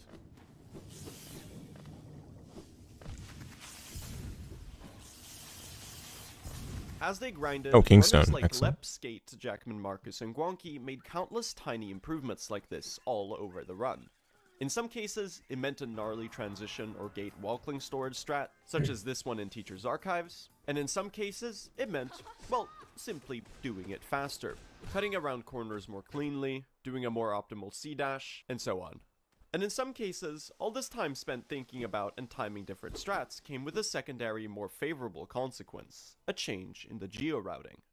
Now, ever since the middle of 2019, people had gotten early game geo from the Vengefly King. This was really fast, but gave quite limited geo, so in runs you had to fireball a few city enemies to account for this. In other categories where more geo was required in the early game, runners would opt for the Moss Knights right below.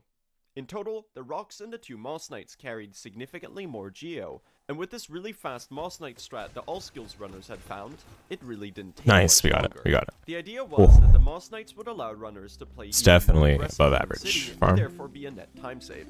Skates, Do I want a Lep, second and one? Guanqi quickly implemented this into their runs. I'm not sure. Throughout the first half of 2022, the PBs just Let me save though.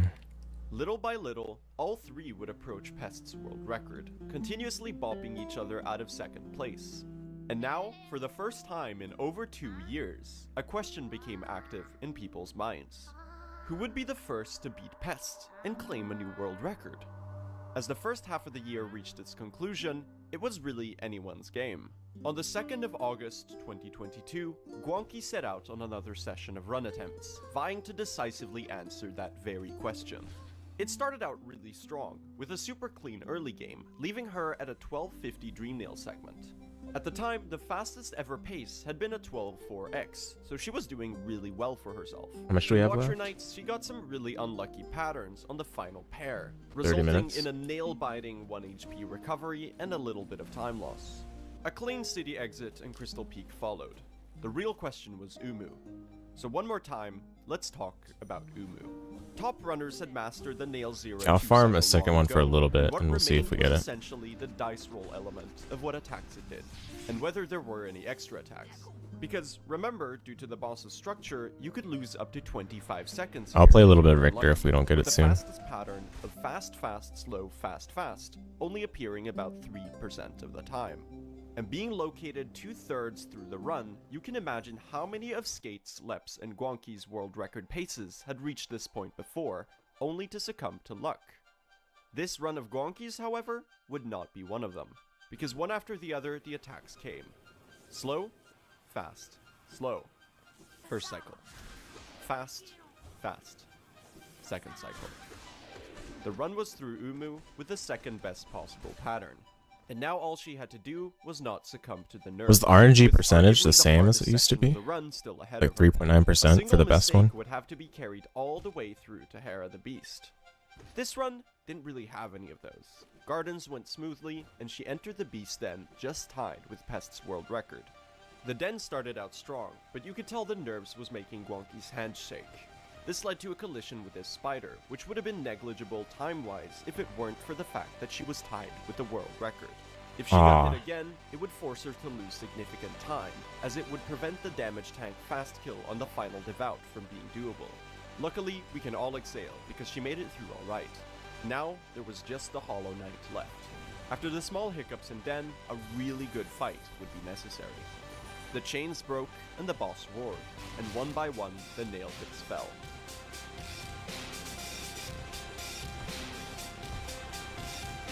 The boss did a fast scream, catching Guanqi off guard and causing her to miss the scream skip, which lost her a second or two. All she could do now was continue the flurry of rapid hits and dispatch the boss, hoping that the mistake hadn't cost her the record. Wait, accidentally The HP pause? fell, Is that what he said? Guanqi absorbed the infection. A nail-biting silence. And then, the timer stopped. Just barely. a new world record Wow. in a single second. After 2 years of Pest dominating the leaderboard, his time had finally been beaten.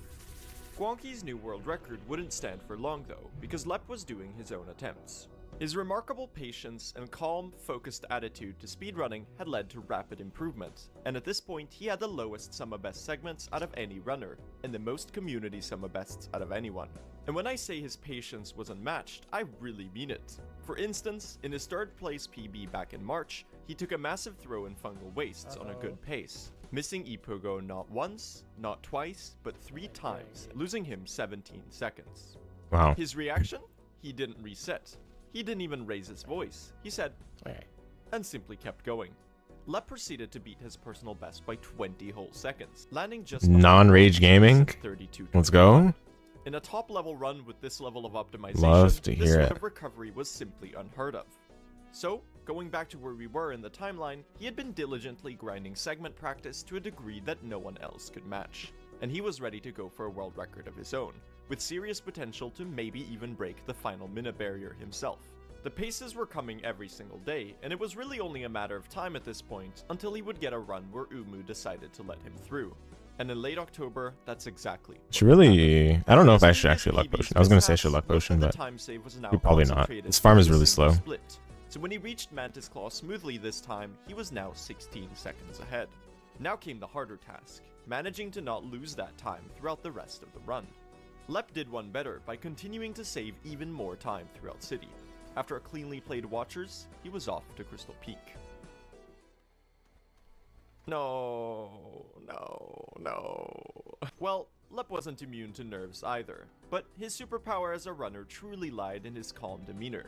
So, he kept going, unfazed by the unexpected and albeit pretty funny time loss. Going into Umu, he was still on an insanely good pace, potentially being able to squeeze out a low 32-0x. But once again, the question was whether Umu would let him through into late game. The 2-cycle was a given at this point, but the attacks were not. Lep started the fight. First cycle. Slow, fast, fast. No extra attack. Alright, so far so good. Slow, fast. No extra attack. And just like that, Lep was through the fight with his pace intact. Now, he had to just not... Level, a lot of the run just rides... A lot of the reason whether the run will be good is rides on Umu. It's great. But he had an ace. What a boss, Once man. he reached Beast Den, he did something different. Instead of stopping to do the devout fast kill, he debuted this new strat. This was the consistent devout skip. The setup had been a recent find, pioneered by top-level any % runners Magma and Axel. The devouts have an invisible sloped wall hitbox inside of them, preventing players from simply damage tanking through them. Players have known for long that you could jump over the first devout if it happened to back up, but that was way too inconsistent to go for in runs. However, the gap in the ceiling above the first devout is just high enough that by luring the devout to attack right away with a slash, one can do a precise dash into the devout, pushing the knight up along the slope and barely squeezing through this tiny gap thanks to some collision jank as the devout pushes the knight into the wall. This Love some good damage boosts, especially when it's on that enemy, which is very hard to bypass. The devs definitely don't intend for you to bypass it, but if it's within the means, then you better do it. As Lep entered Den on his insane pace, he went for that very strat. Executing it cleanly, he soared through the rest of the Den, and once he made it to Hera, there was only one segment standing between him and a crazy new world record. And with a good THK, this could even break the final minute barrier. No pressure. This time, he went through the crossroad stag without fumbling. He broke the chains, and once again, all he could do was play his best, hoping the boss's attack pattern wasn't too unlucky. And unfortunately, just like in Guanqi's run, he got hit by a fast scream and missed the scream skip. A few more nail hits though, and it was over. Now the question remained, just how much time had he saved? With the boss defeated and absorbed, the timer ticked to completion. 32 minutes and 3 seconds. Lep had obliterated the world record by over 11 seconds. Instantly, the jokes about, quote-unquote, this being a 31 if it weren't for the Dirtmouth stag poured in, along with congratulations and bewilderment over his immense achievement. Lep knew he wasn't done though. In his mind, this run was far from perfect, and with some obvious blemishes and lost seconds, he knew that it was a matter of time before the minute barrier was crossed. But remember how I said this was a three-way rivalry? What was Skate up to? Along with keeping up with Wait, let me make Lep's sure improvements, I haven't he'd been gotten doing a lot of thinking bunch about of other the route, Whirlpool Blades on and it looked like accident. he had found something promising. In September, Skate King was about to find the very last reroute Yeah, just of one. his story. Ever since Scurry debuted their City Geo route over 4 years earlier, that part of the run had stayed identical. Runners would get the Any % Journal, get the King's Station Seal, fight Gorgeous Husk, get the Watcher's Seal and Chest, and then sell to Lem. Skate started thinking about this a lot, around the middle point of the year. The idea was that getting the King's Station Seal was really slow. It was the biggest detour out of any of the relics, as you had to spend significant time dashing in the opposite direction of the rest of your goals. The only viable replacement was this one, the Rafter Seal outside of Lem. The issue was that simply replacing one with the other didn't actually save any time, since that was a long detour as well. However, Skate thought, if you instead were to leave Spire along the bottom, skipping the need to open this shortcut early, and then perform a Vengefly skip to get to Rafters, without having to go all the way to the elevator on the left, it could be a little bit faster. Because you were coming in from the right, you could talk to Lem by the fountain on the way towards him instead of having to make a detour. Already, this reroute seemed to have potential to save 7 to 13 seconds with this classic left side Vengefly skip that had been a pinnacle of many meme categories. Upon taking note of Skate's ideas, Magma would come up with an even crazier skip. This was the right side Rafters Vengefly skip, the new hardest trick in the run. And it was going to revolutionize the category, because with the help of this skip, Skate figured out that this reroute had the potential to save up to 20 seconds. Wow. Finally, the community gathered We gotta do all the other stuff to to tournament. In the 3 years get since the last tournament, within the category had 31x, gotten right? insanely optimized, which meant that the races would be really exciting to witness. Holy shit. Like, you go for this, and you still gotta go for all the other time saves people found a while ago. Ridiculous. Maybe you don't have to, though, if it saves 20 to 30 seconds. Or, yeah, 20 seconds or whatever. Guesses at seeing where the world record would end up by its conclusion, and the first matches started. And no one could truly expect the crazy things that would occur. But having LTA tournaments is such a genius idea. On October 21st, 2022, Skate started a Just to new get run. people to grind. In this run, he debuted the new Geo route with a lot of precision, hitting the right side Rafters Vengefly skip cleanly. In fact, Skate played the run so well that it was a world record pace going into the final fight, with potential to be the first run to break into the 31 range. Sadly, it wasn't meant to be though, as THK would parry, and parry, and parry, and parry, and do empty jumps in the air without attacking, draining the pace of any hopes of success. Still, he finished out an impressive 32.07, putting Skate in second place for the first time since the rivalry began. He was an underdog in this story, having started his grind much later than Guanqi and Lep, but he was determined to keep going. On October 22nd, only a day after Skate's insane second place run, Guanqi decided to make another push to take back the record, and potentially be the first to cross the final minute barrier.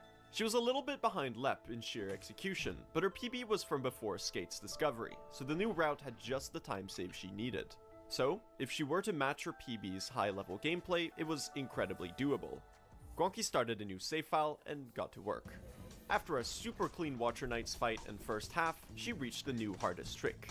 She hit it cleanly, but had a bit of a stumble at the top, understandable with this being such a new addition to the run. From there though, it was smooth sailing, even saving a bit of time in Crystal Peak with a 157 split. I can remember only a year or so prior, where getting a sub 2 Crystal Peak was I'm gonna do unthinkable, 2 more and now cycles, runners are honestly. doing this on every This single farm attempt. is, With 2 Beast then, she was on reasonable pace to beat Lep's world record, makes me fall and asleep. maybe even the minute barrier with it.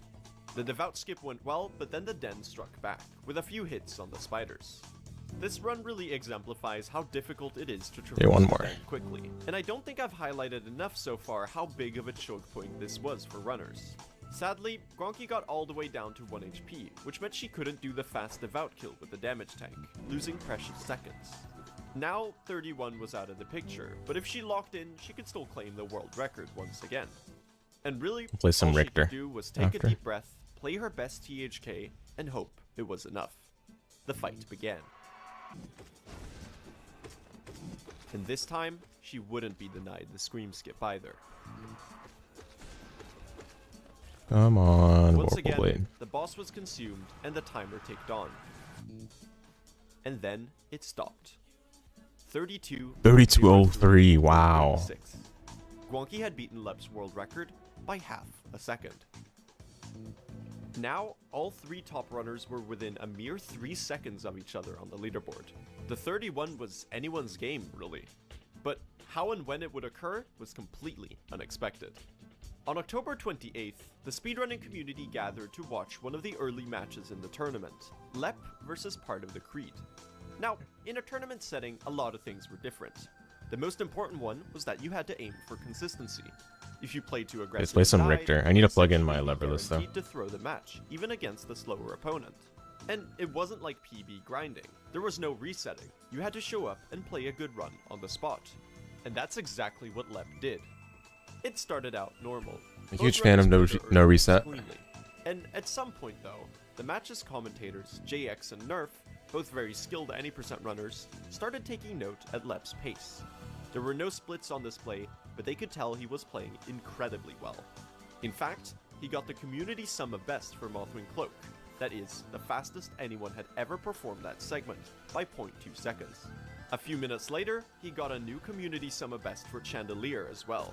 He was staying within a second of his tied with record PB, and since that run had a silly incident time save in the Crossroads stag, this run was suddenly a prospective world record pace by a lot. A wonderfully clean Watcher Knights and a flawless right side rafters had the comms awestruck. They knew they were witnessing something truly special. He passed the Crossroads stag flawlessly this time, and upon picking up Lantern, Lep was 14 seconds ahead of the world record. And what's better, he kept the pace going. Umu led him through with a solid 2-cycle and the second best attack pattern. The pace remained intact. Lep had a small fumble with an acid dunk on QGA, but he quickly recovered. And judging from the rest of the gameplay, he wasn't getting too nervous. He had to lose about 3 seconds doing a fast quit out to regain his health upon entering Beast Den, since he had taken damage in the Queen's Garden segment, and then he had a little bit of a shaky Beast Den. Still though, he pushed through with 10 seconds to his name by the end. The commentators were on the edges of their seats, knowing that he was on pace to break the barrier going into the final fight. A bad THK pattern would kill it, and a good one would let him soar across the 32-minute mark. And I'll let the rest play out. Come on! Yes! Okay, come on! Oh my god, it's a scary skin! Come on! Come on! Oh my god! Oh, is he gonna do it? Oh my god! Oh I think he did! That's a 31! Oh my god! Wow. Oh my god! Did he, Oh my god! they got it on a race setting? That's sick. You're kidding me! No way did Having a legend run, do that in a world race. record in a race. Lep had just barely gotten the first ever 31, and with it, a new world record in a tournament run. Absolutely incredible. Yeah, insane. Unfortunately, his OBS hard crashed right as he left Ancestral Mound, so the run wasn't submittable to the leaderboard as it didn't contain the whole video in a single segment. Here's what he had to say about that in the post-match interview. It happens. It is what it is. Did I mention happens. he was incredibly patient? Well, that's a The great tournament mindset. continued, and with it, the grind, and Lep got to work on getting a submittable 31. In mid-November, he would get this 32.00, technically a new leaderboard world record. The year reached its end, and crazily enough, in the final hour, Skate would start a new run. He was gonna start off 2023 with a bang. Just like his last PB, Skate got a very strong run. And going into the final fight, he was once again on world record pace. Surely he wouldn't lose another 31 to THK. The other runners in the call wished their good luck, and Skate began the fight just 2 minutes before the new year began. He played it really well, but got a really peculiar attack pattern. Very few parries, and a rare 2 fountain attacks in the second phase. Wow. Skates barely clutched the scream skip also, but when the fight ended, he was left disappointed and puzzled. Oh, dude, how? How? How? With all those good attacks and a well-played fight, it still hadn't been enough. The timer stopped at a 32.02, right as the new year began. Happy New Year! Skate lost to 31, GG's. You would think that starting the year like this would be incredibly demotivating for him, but as soon it would become apparent, 2023 would be the year of Skate King. He wasn't the first to do something crazy though, because on January 2nd, Lep would start his stream for another run session. He began yet another attempt to attain a submittable 31. In early game, he saved back the few seconds he had lost in his record by tabbing out to restart OBS after the crash. But Lep would soon realize just how insane his tournament run had really been. By the time he reached Chandelier, he was 9.4 seconds behind. It was gonna take a hell of a second half to recover this. But as you know by now, Lep was the last person to preemptively give up on something. So, he played an incredible Watch Your Knights fight, easily recovering half of the time loss in one swoop. With a clean right side rafters and another second saved on Lantern, Lep entered the Crystal Peak toll room, getting an incredible 5 times wall-cling storage chain from the gate. As I explained earlier, each time you land on the ground, you have a physics frame, or 1/50th of a second, to jump again before the game removes your wall-cling state. Lep did this 5 times in a row without breaking a sweat, soaring straight through to the room transition. Incredible stuff. He kept that same momentum through the rest of the area, and suddenly, he had shaved off another 2 seconds. Perhaps overcompensating for his earlier success, he messed up the wall-cling storage into archives, but when Lep reached the Umu fight, that really wouldn't matter, because for once in hundreds and hundreds of attempts, the 3.9% perfect RNG occurred. Fast, fast, slow, no extra. Fast, fast, no extra. And just like that, Lep was barely ahead of the world record. If he could match his PB, then this would be one for the history books. Immediately, disaster struck, with a pretty painful dunk and damage tank on the way out of archives. Then, after another dunk and a third try QGA, Lep's pace had vanished. At this insanely high level of optimization, you truly had to do everything right. But again, Lep wasn't the kind of runner to get frustrated or demotivated. He played Gardens well, getting down to 1 HP after the hazard warp due to the previous mishap. Quitting out Den was fine, but he had to get there without dying first, which he luckily managed without issues. He was now 5.8 seconds behind world record. With a tremendously good late game, it was just barely possible to turn it around due to a bad THK in the world record. So, with this hilariously atypical soothing piano hype soundtrack, he entered the Den.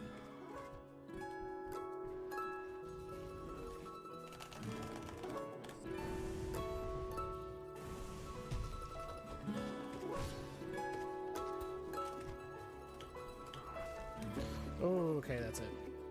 Okay. Alright, folks. 31:52, a new world record with a remarkable late game clutch from Lep. And just like Fireborn and Pest before him, he celebrated his victory quite modestly. In his journey to the top, Lep had shown just how far you could push the game on a technical level, with an absolute scouring of the ComSob sheets.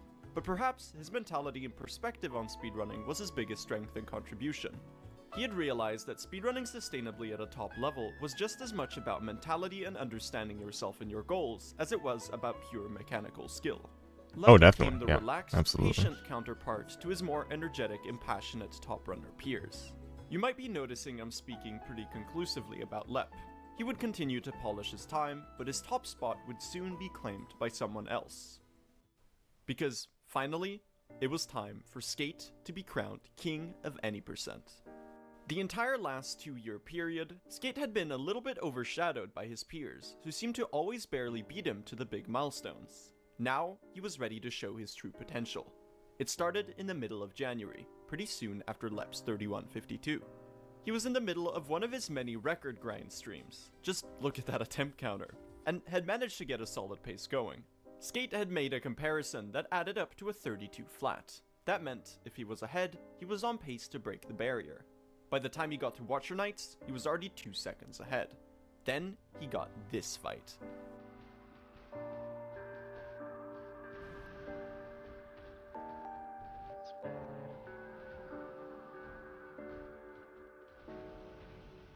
Now, things got interesting. He followed this up with a flawless right side rafters, cementing this as a very viable pace into the second half. Crystal Peak went well and Umu was benevolent, giving the second best possible pattern of 2 slow attacks. This run was looking very promising. At this point, Skate was basically tied with Lep's record, and throughout a super solid late game, that stayed the case. Now, he had another world record pace to THK, and this time, he wasn't gonna let it slip away.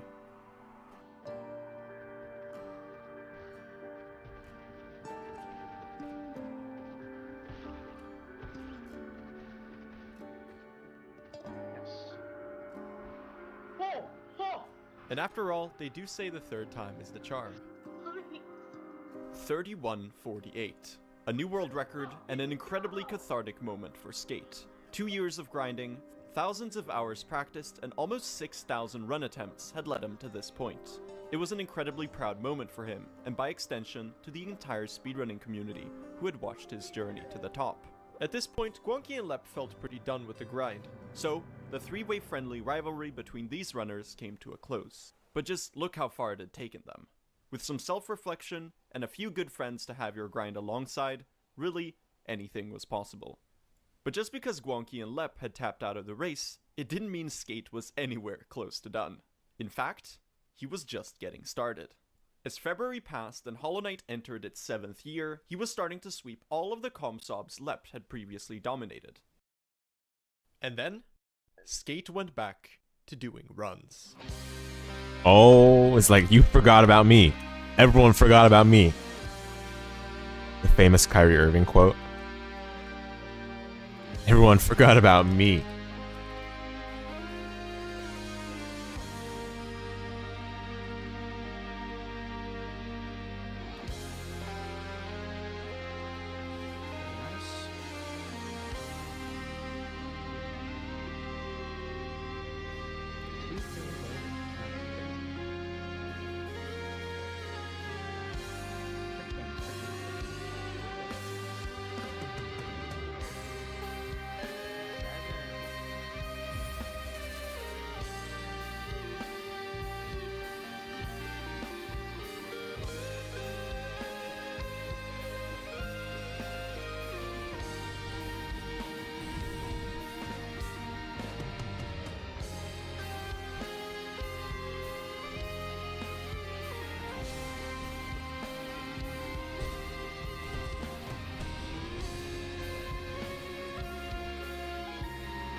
(31:43).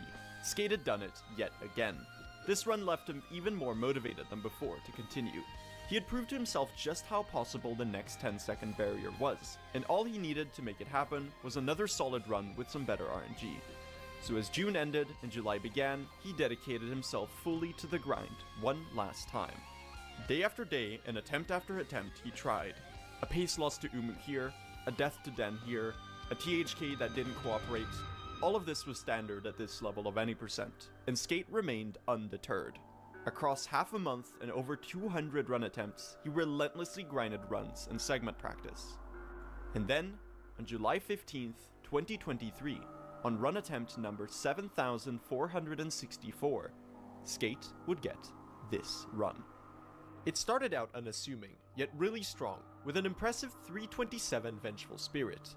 Skate got a nice first spit Balder, a 50% chance, and only lost a little bit in the green path segment due to a slightly slow Hornet pattern. Dropping through Fungal cleanly, Skate performed this slightly faster Fireball Epogo, an evolution of the one found by Fireborn back in 2019. Once again, he had made a comparison on his timer that added up to a 31:40, which meant he was on pace so far to beat the decasecond barrier. And it kept getting better, with smooth sailing through the Blue Lake, and upon Dreamnail a staggering time of 12:43, one that was absolutely unthinkable a year or so prior to this. Skate showed immense precision in the upcoming transition Walkling storage, as he chained the glitch upon landing, traversing the entire room in one swift motion. As he approached the Watcher Knights, he played it insanely well. Now, things were interesting. He was already 8 seconds ahead into Watcher Knights, which meant that this run could be something truly special if the fight allowed him through. Sadly, the Watcher Knights fight wasn't quite up to Skate's standards, with some unfortunate rolls and 1 or 2 stumbles on his part. That was terrible. Still, his pace was relatively unscathed on the other side. Now, Rafters was the next hurdle, and it went insanely cleanly, matching his comparison closely. Skate showed off a nice culmination of the efforts of his, Lep's, Guanqi's, and so many other runners segment labbing in a flashy array of optimized Crystal Peak cycle climbs, saving time once again by the end of the split. Now a whole 10 seconds ahead of the record, it was all down to Umu. And for a second, just think of the hundreds of attempts he had gotten to this point in the past, only to get unlucky, or make a mistake, or throw to nerves. Was this going to be one of them? Umu had an answer for him. It wasn't great, with 2 more slow attacks than necessary, but it was passable. As Skate performed the watchalong storage across the acid, he knew that this run still had potential. A first try QGA only made it better. At this point, played well, this run had the potential to skip the 31-3x range altogether. He played an aggressive Petro Arena, traversed the rest of Queen's Gardens, and entered Deep Nest. This time, unlike his previous records, he had played the Gardens segment flawlessly, which meant he could skip the quit out heal and go for the fast but scary 4 HP Den with his full soul canister in hand. He was going to need to play really well though, because there were 2 obligatory damage tanks for the Devouts. Put shortly, he did, getting a clean Devout skip and good spider dodges. He even used the damage tank to cut this corner slightly faster. They do say health is just another resource after all. And after absorbing Hera, Skate was an earth-shattering 11 seconds ahead of his own world record. The pace of a lifetime. And now, all he needed was to get a THK pattern good enough to do it, and execute that pattern to the very peak of his abilities. Oh, I've always wanted to do this! I've been holding off on this for the entire video. All his fellow runners in the speedrunning community had taken note of what was occurring in his stream, and they poured into the chat to watch it unfold. As he entered THK, he had saved another 2 seconds. The summoning salt music. Seconds ahead of world record, and shockingly making this a potential 31-2. Is this a summoning salt video? The Hollow Ds were spamming, the adrenaline There's no was shot. flowing, and Yeah, the time yeah, it's save not. was plentiful. Only a It's funny, single though. question remained. Was Skate King up to the task? Yeah, you could say that.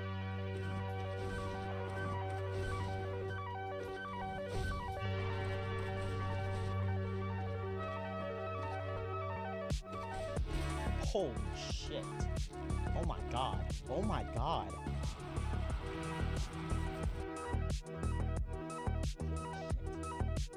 Oh my god. Holy shit. Skate was dumbfounded. With an absolutely insane THK fight, only 0.2 seconds off the best fight ever performed, also by Skate, he had saved another 6 seconds on his world record. The final time was 31 minutes and 24 seconds, a world record by 18 entire seconds, and to this day, the fastest ever run of any percent NMG ever performed. That's Yeah, right. 31:24 is a Even nuts over a year and time. a half on from that fateful day of July 15th, 2023, no one has beaten Skate's record. Like Pest before him, Skate was so far ahead of the curve that top-level competition of the category simply died for a time. That was until a runner named Blue SR started running the category. No, I'm only kidding. I did start running any percent recently and just got a 32 though, so yay me. Across 2024, things did start happening though. As of today, 9 runners have achieved a 31 in any percent. Some of them have started creeping even closer. In fact, Nebula just recently overtook Lep's second place spot with an impressive 31-37, and Skate has also made his return to the category. I think we might just see a new world record happen soon. Because while Skate's 31-24 is incredibly hard to beat, the community summa best is now at a 30-29, mostly thanks to the contribution of these newer runners. Could we realistically see the 31-minute barrier be broken? One thing I've learned in speedrunning is to never underestimate what a community can accomplish. After all, in only 8 years of the game being out, the achievements kinda speak for themselves. However, it seems like a much bigger thing might be on the verge of occurring for any percent. Let's talk about it a little bit. And yes, before you say anything, this is sequel bait. In the second half of 2024, an updated tool-assisted speedrun of the category was published by Javier, with a final time of just 25:29. While this run had a lot of tasks-only time save, such as the cling watchalong storage that allows you to get the glitch on any wall, there was a pretty glaring difference in the run. Well, it doesn't get Vengeful Spirit.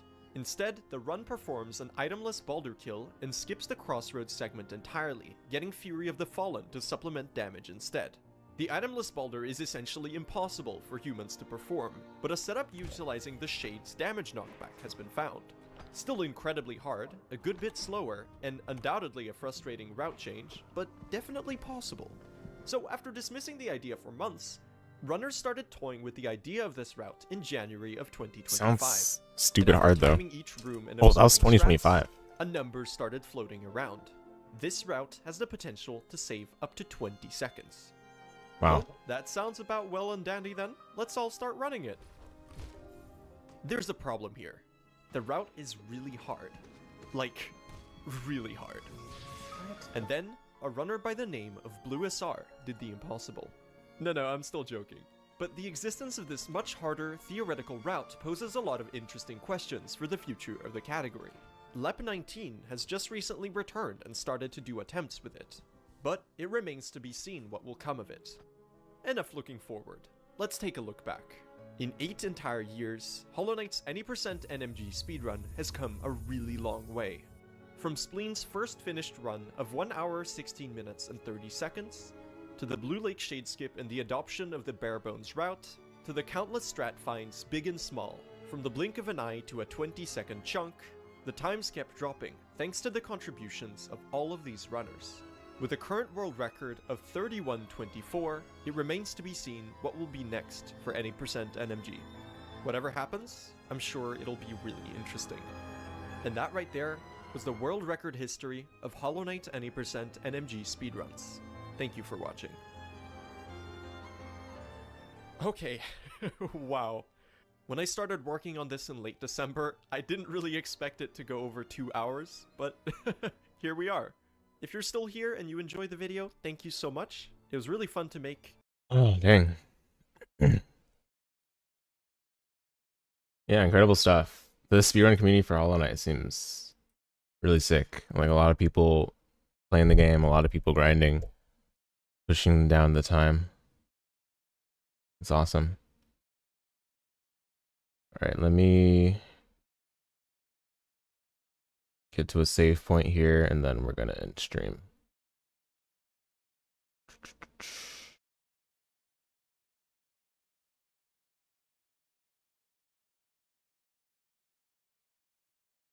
I'm trying to figure out how to do this.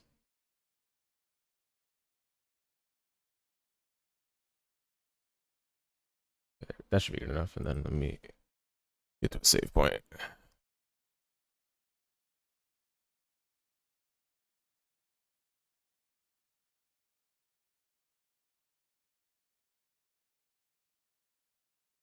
All right. Thanks guys for watching.